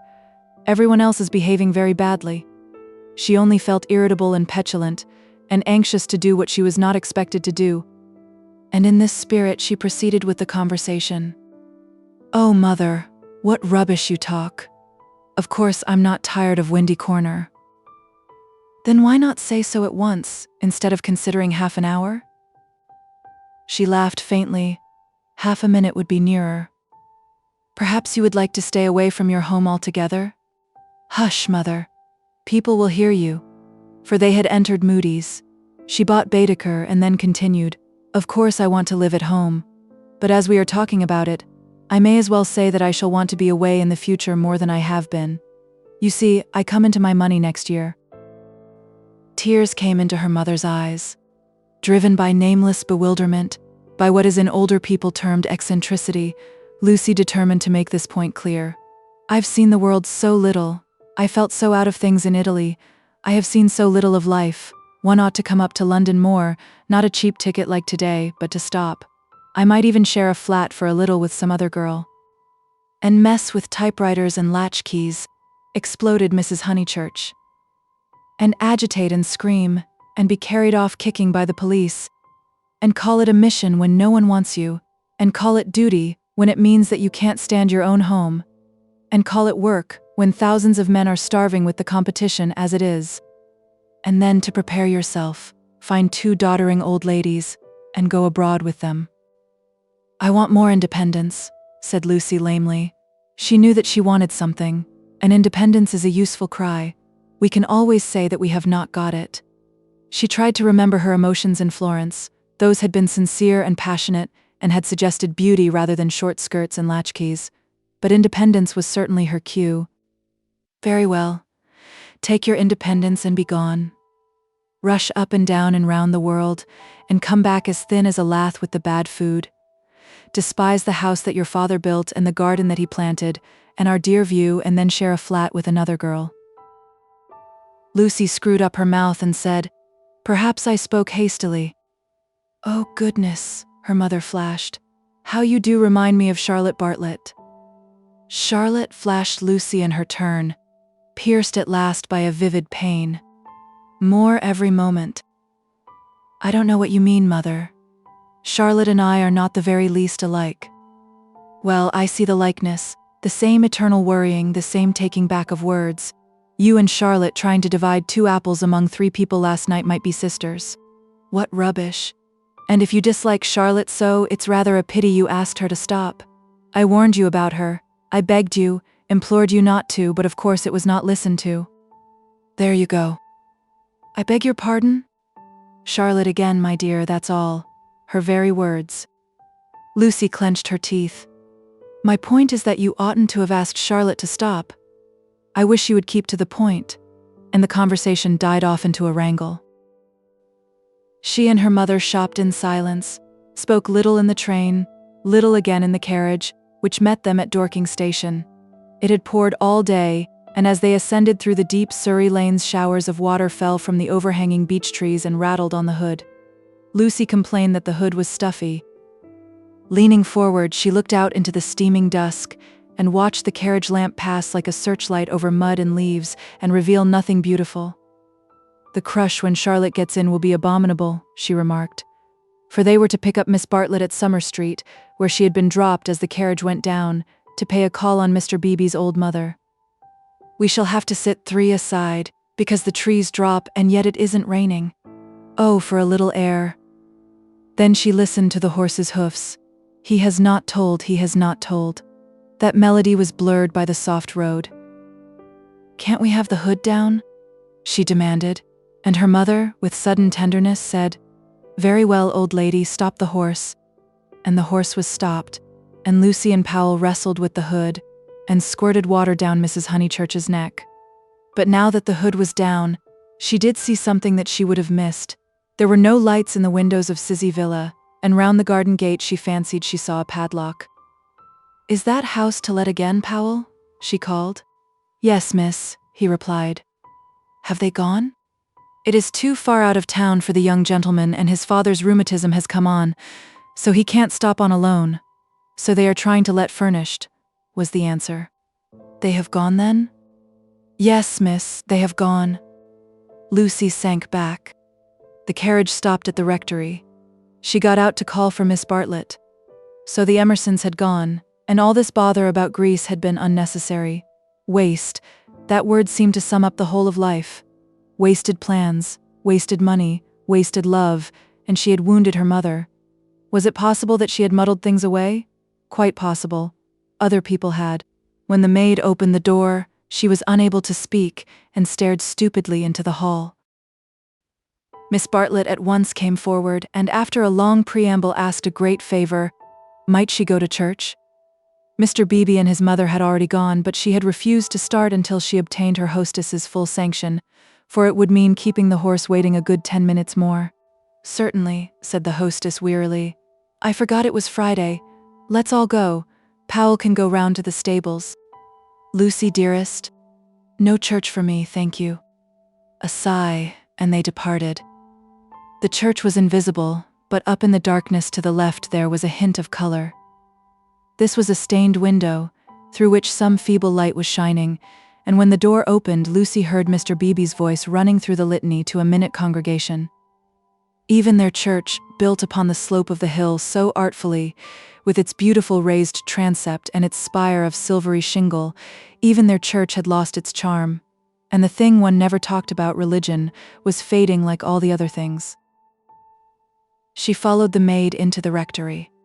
Would she object to sitting in Mr. Beebe's study? There was only that one fire. She would not object. Someone was there already, for Lucy heard the words, "A lady to wait, sir." Old Mr. Emerson was sitting by the fire with his foot upon a gout stool. "Oh, Miss Honeychurch, that you should come," he quavered, and Lucy saw an alteration in him since last Sunday. Not a word would come to her lips. George she had faced and could have faced again, but she had forgotten how to treat his father. "Miss Honeychurch, dear, we are so sorry. George is so sorry. He thought he had a right to try. I cannot blame my boy, and yet I wish he had told me first. He ought not to have tried. I knew nothing about it at all." If only she could remember how to behave.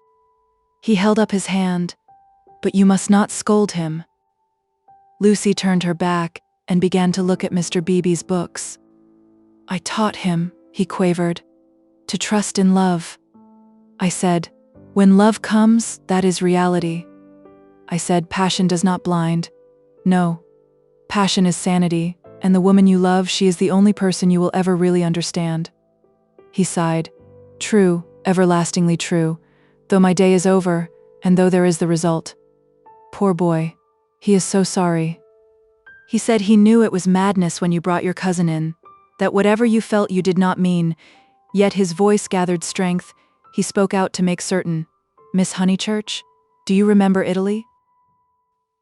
Lucy selected a book, a volume of Old Testament commentaries. Holding it up to her eyes, she said, "I have no wish to discuss Italy or any subject connected with your son. But you do remember it? He has misbehaved himself from the first. I only was told that he loved you last Sunday. I never could judge behavior. I suppose he has." Feeling a little steadier, she put the book back and turned round to him. His face was drooping and swollen, but his eyes, though they were sunken deep, gleamed with a child's courage. "Why, he has behaved abominably," she said. "I am glad he is sorry. Do you know what he did?" "Not abominably," was the gentle correction. "He only tried when he should not have tried. You have all you want, Miss Honeychurch. You are going to marry the man you love. Do not go out of George's life saying he is abominable." "No, of course," said Lucy, ashamed at the reference to Cecil. "Abominable is much too strong. I am sorry I used it about your son. I think I will go to church after all. My mother and my cousin have gone. I shall not be so very late, especially as he has gone under," he said quietly. What was that? Gone under naturally. He beat his palms together in silence. His head fell on his chest. "I don't understand," as his mother did. "But Mr. Emerson, what are you talking about?" "When I wouldn't have George baptized," said he. Lucy was frightened, and she agreed that baptism was nothing, but he caught that fever when he was 12 and she turned round. She thought it a judgment. He shuddered. Oh, horrible, when we had given up that sort of thing and broken away from her parents. Oh, horrible, worst of all, worse than death. When you have made a little clearing in the wilderness, planted your little garden, let in your sunlight, and then the weeds creep in again. A judgment. And our boy had typhoid because no clergyman had dropped water on him in church. Is it possible, Miss Honeychurch? Shall we slip back into the darkness forever? "I don't know," gasped Lucy. "I don't understand this sort of thing. I was not meant to understand it. But Mr. Eager, he came when I was out and acted according to his principles. I don't blame him or anyone. But by the time George was well, she was ill. He made her think about sin, and she went under thinking about it. It was thus that Mr. Emerson had murdered his wife in the sight of God." "Oh, how terrible," said Lucy, forgetting her own affairs at last. "He was not baptized," said the old man. I did hold firm. And he looked with unwavering eyes at the rows of books, as if, at what cost, he had won a victory over them. "My boy shall go back to the earth untouched." She asked whether young Mr. Emerson was ill. "Oh, last Sunday." He started into the present. "George last Sunday? No, not ill. Just gone under. He is never ill, but he is his mother's son. Her eyes were his, and she had that forehead that I think so beautiful, and he will not think it worthwhile to live. It was always touch and go. He will live, but he will not think it worthwhile to live. He will never think anything worthwhile. You remember that church at Florence? Lucy did remember, and how she had suggested that George should collect postage stamps. After you left Florence, horrible. Then we took the house here, and he goes bathing with your brother and became better. You saw him bathing? I am so sorry, but it is no good discussing this affair. I am deeply sorry about it. Then there came something about a novel. I didn't follow it at all. I had to hear so much, and he minded telling me. He finds me too old. Ah, well, one must have failures. George comes down tomorrow and takes me up to his London rooms. He can't bear to be about here, and I must be where he is. Mr. Emerson, cried the girl, don't leave, at least, not on my account. I am going to Greece. Don't leave your comfortable house. It was the first time her voice had been kind, and he smiled. How good everyone is. And look at Mr. Beebe housing me, came over this morning and heard I was going. Here I am so comfortable with a fire. Yes, but you won't go back to London. It's absurd. I must be with George. I must make him care to live, and down here he can't. He says the thought of seeing you and of hearing about you, I am not justifying him. I am only saying what has happened. Oh, Mr. Emerson, she took hold of his hand. You mustn't. I've been bother enough to the world by now. I can't have you moving out of your house when you like it, and perhaps losing money through it, all on my account. You must stop. I am just going to Greece. All the way to Greece? Her manner altered. To Greece? So you must stop. You won't talk about this business, I know. I can trust you both. Certainly you can. We either have you in our lives, or leave you to the life that you have chosen. I shouldn't want. I suppose Mr. Vyse is very angry with George? No. It was wrong of George to try. We have pushed our beliefs too far. I fancy that we deserve sorrow. She looked at the books again, black, brown, and that acrid theological blue. They surrounded the visitors on every side. They were piled on the tables. They pressed against the very ceiling. To Lucy, who could not see that Mr. Emerson was profoundly religious, and differed from Mr. Beebe chiefly by his acknowledgement of passion, it seemed dreadful that the old man should crawl into such a sanctum when he was unhappy, and be dependent on the bounty of a clergyman.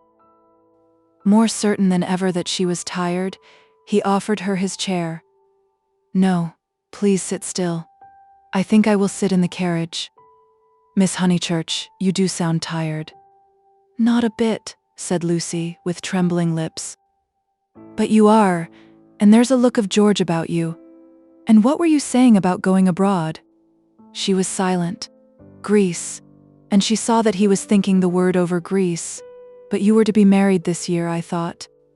Not till January it wasn't, said Lucy, clasping her hands. Would she tell an actual lie when it came to the point? I suppose that Mr. Vyse is going with you. I hope it isn't because George spoke that you're both going. No. I hope that you will enjoy Greece with Mr. Vyse.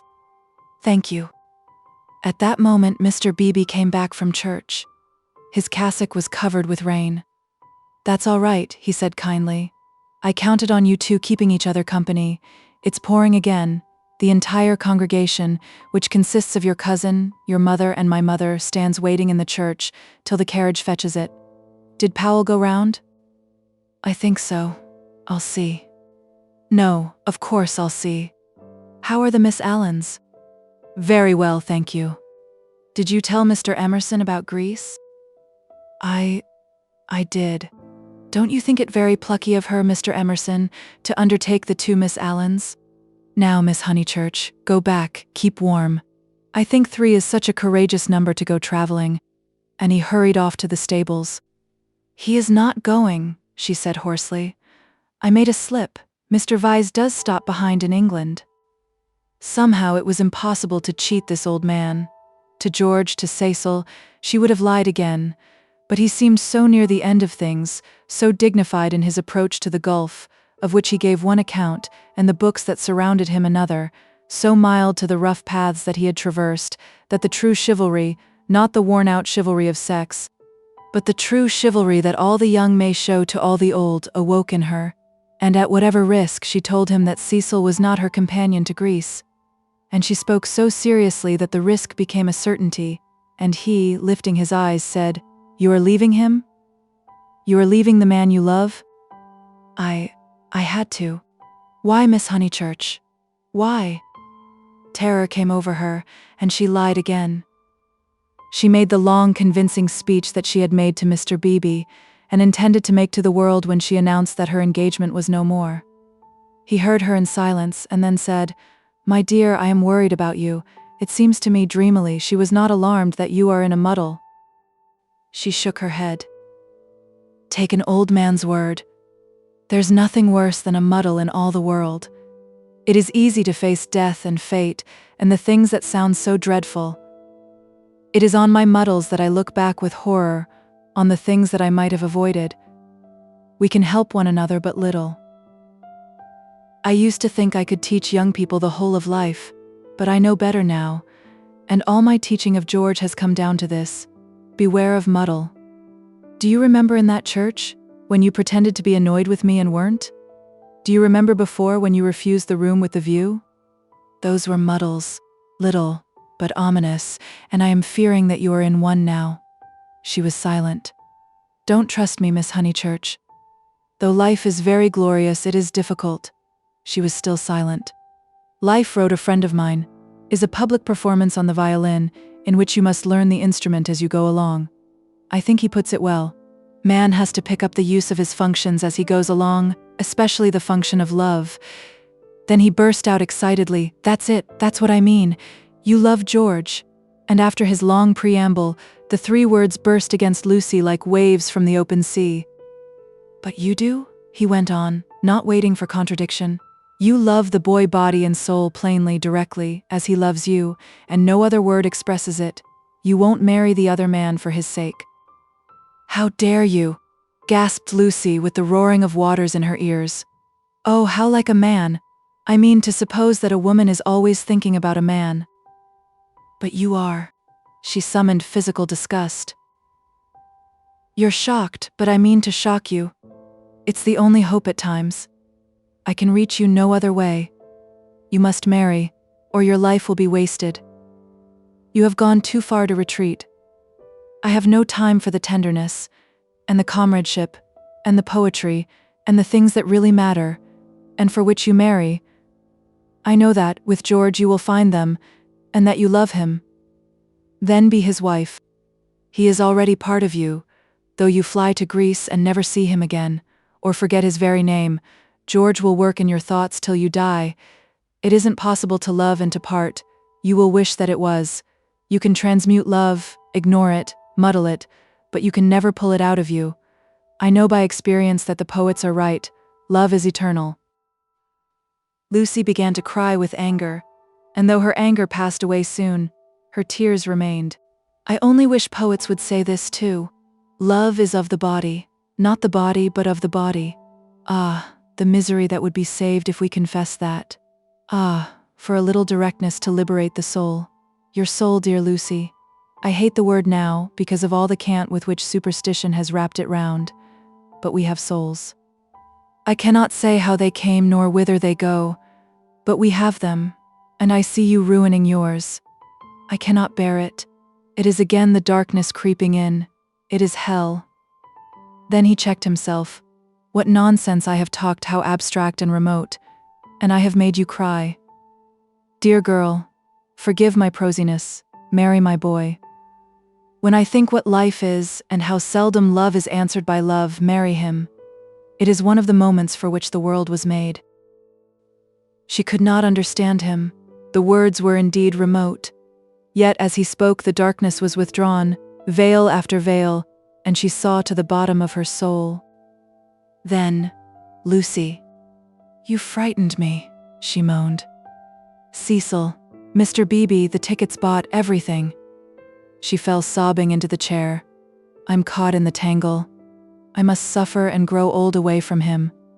I cannot break the whole of life for his sake. They trusted me. A carriage drew up at the front door. "Give George my love once only. Tell him muddle." Then she arranged her veil, while the tears poured over her cheeks inside. "Lucy." "No, they are in the hall. Oh, please not, Mr. Emerson. They trust me."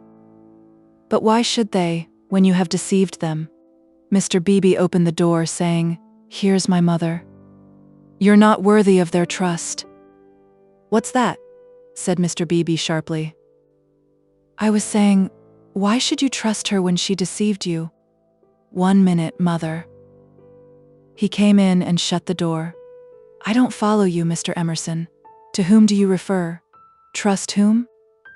"I mean, she has pretended to you that she did not love George. They have loved one another all along." Mr. Beebe looked at the sobbing girl. He was very quiet, and his white face with its ruddy whiskers seemed suddenly inhuman. A long black column he stood and awaited her reply. "I shall never marry him," quavered Lucy. A look of contempt came over him, and he said, "Why not?" "Mr. Beebe, I have misled you, I have misled myself." "Oh, rubbish, Miss Honeychurch." "It is not rubbish," said the old man hotly. "It's the part of people that you don't understand." Mr. Beebe laid his hand on the old man's shoulder pleasantly. "Lucy, Lucy," called voices from the carriage. "Mr. Beebe, could you help me?"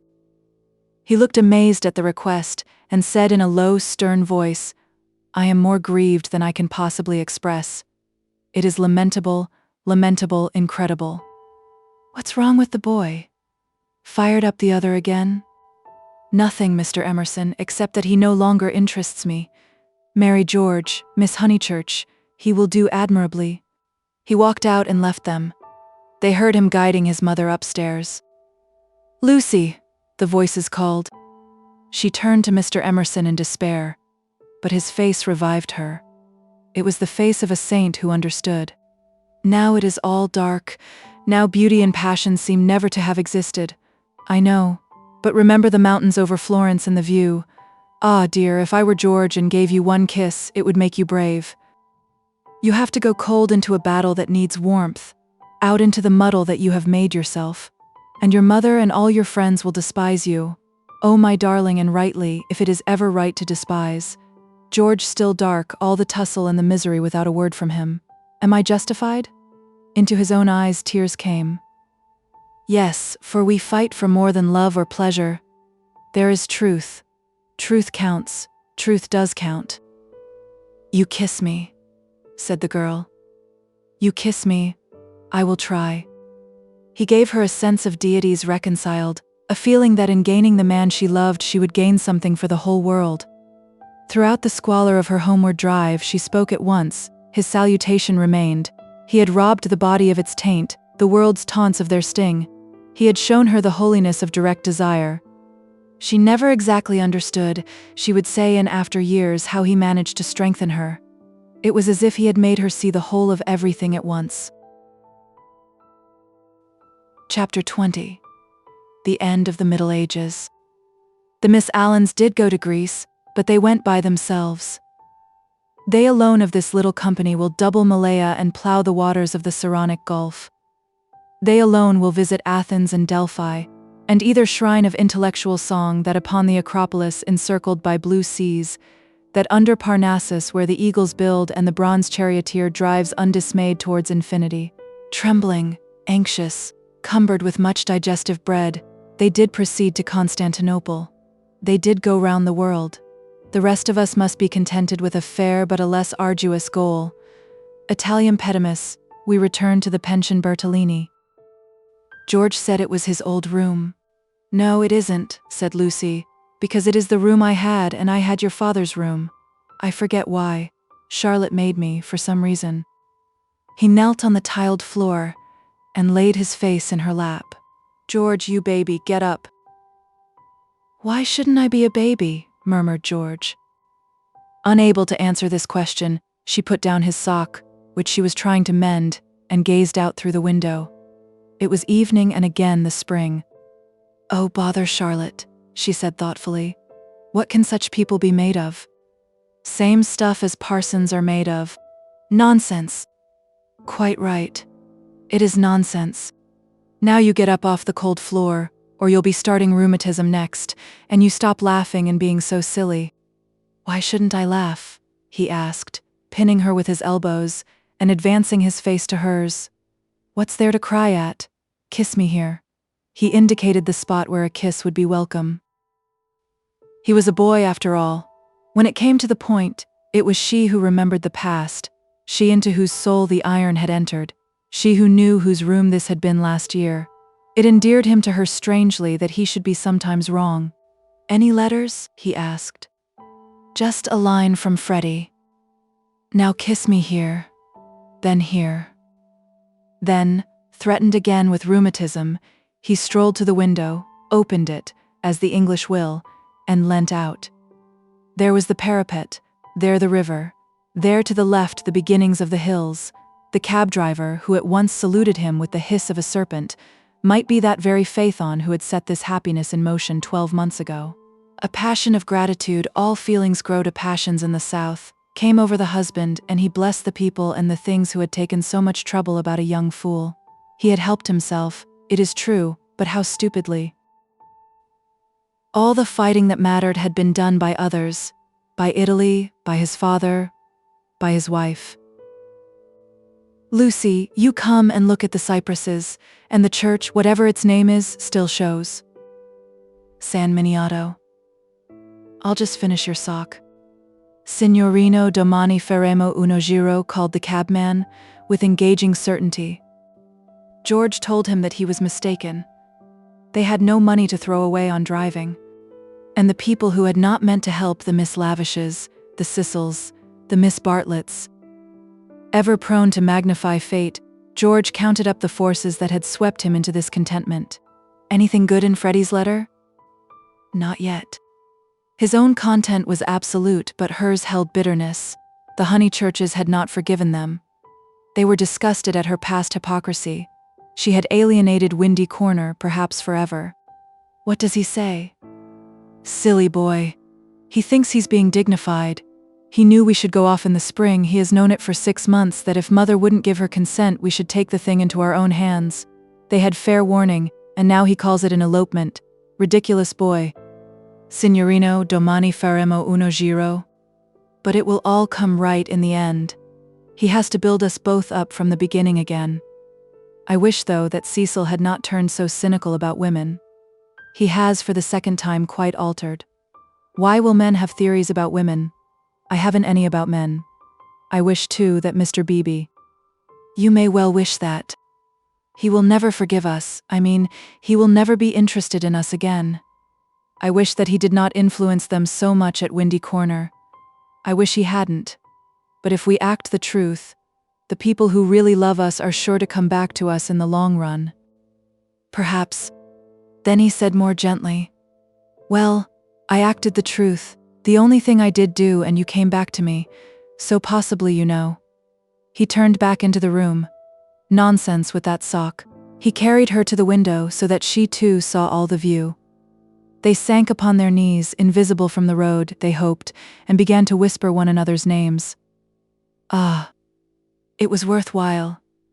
It was the great joy that they had expected, and countless little joys of which they had never dreamt. They were silent. Signorino, domani faremo. Oh, bother that man. But Lucy remembered the vendor of photographs and said, "No, don't be rude to him."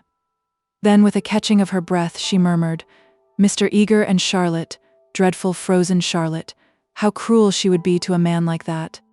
Look at the lights going over the bridge. But this room reminds me of Charlotte. How horrible to grow old in Charlotte's way. To think that evening at the rectory that she shouldn't have heard your father was in the house. For she would have stopped me going in, and he was the only person alive who could have made me see sense. You couldn't have made me. When I am very happy, she kissed him.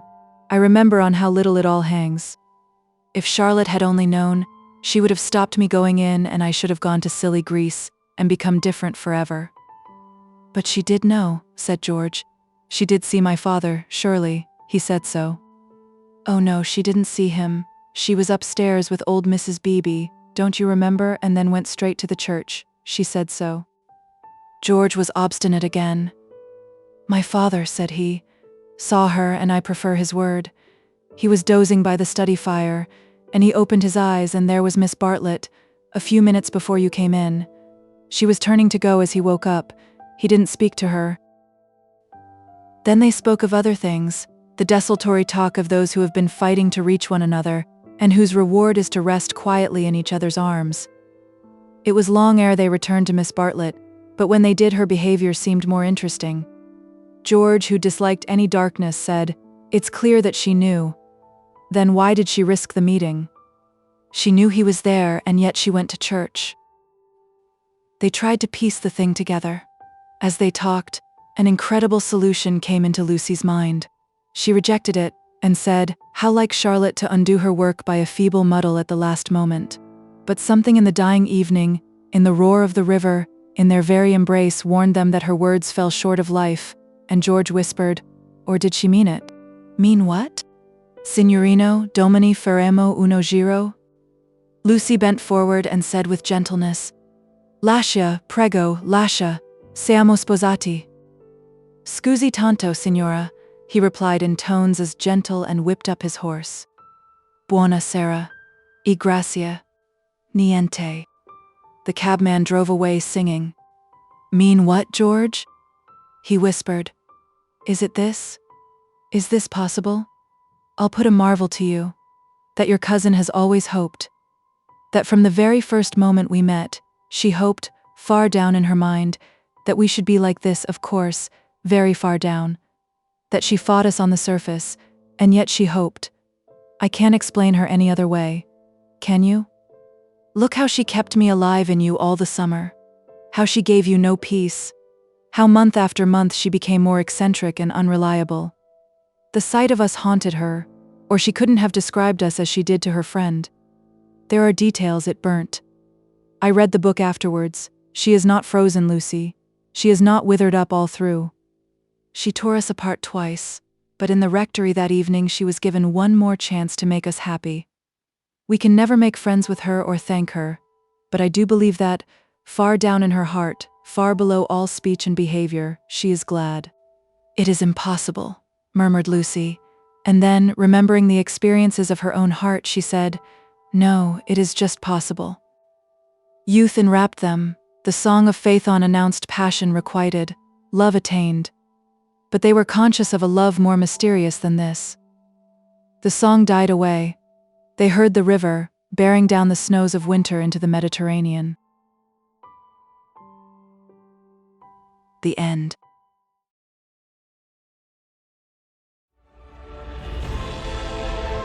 A whole galaxy to go.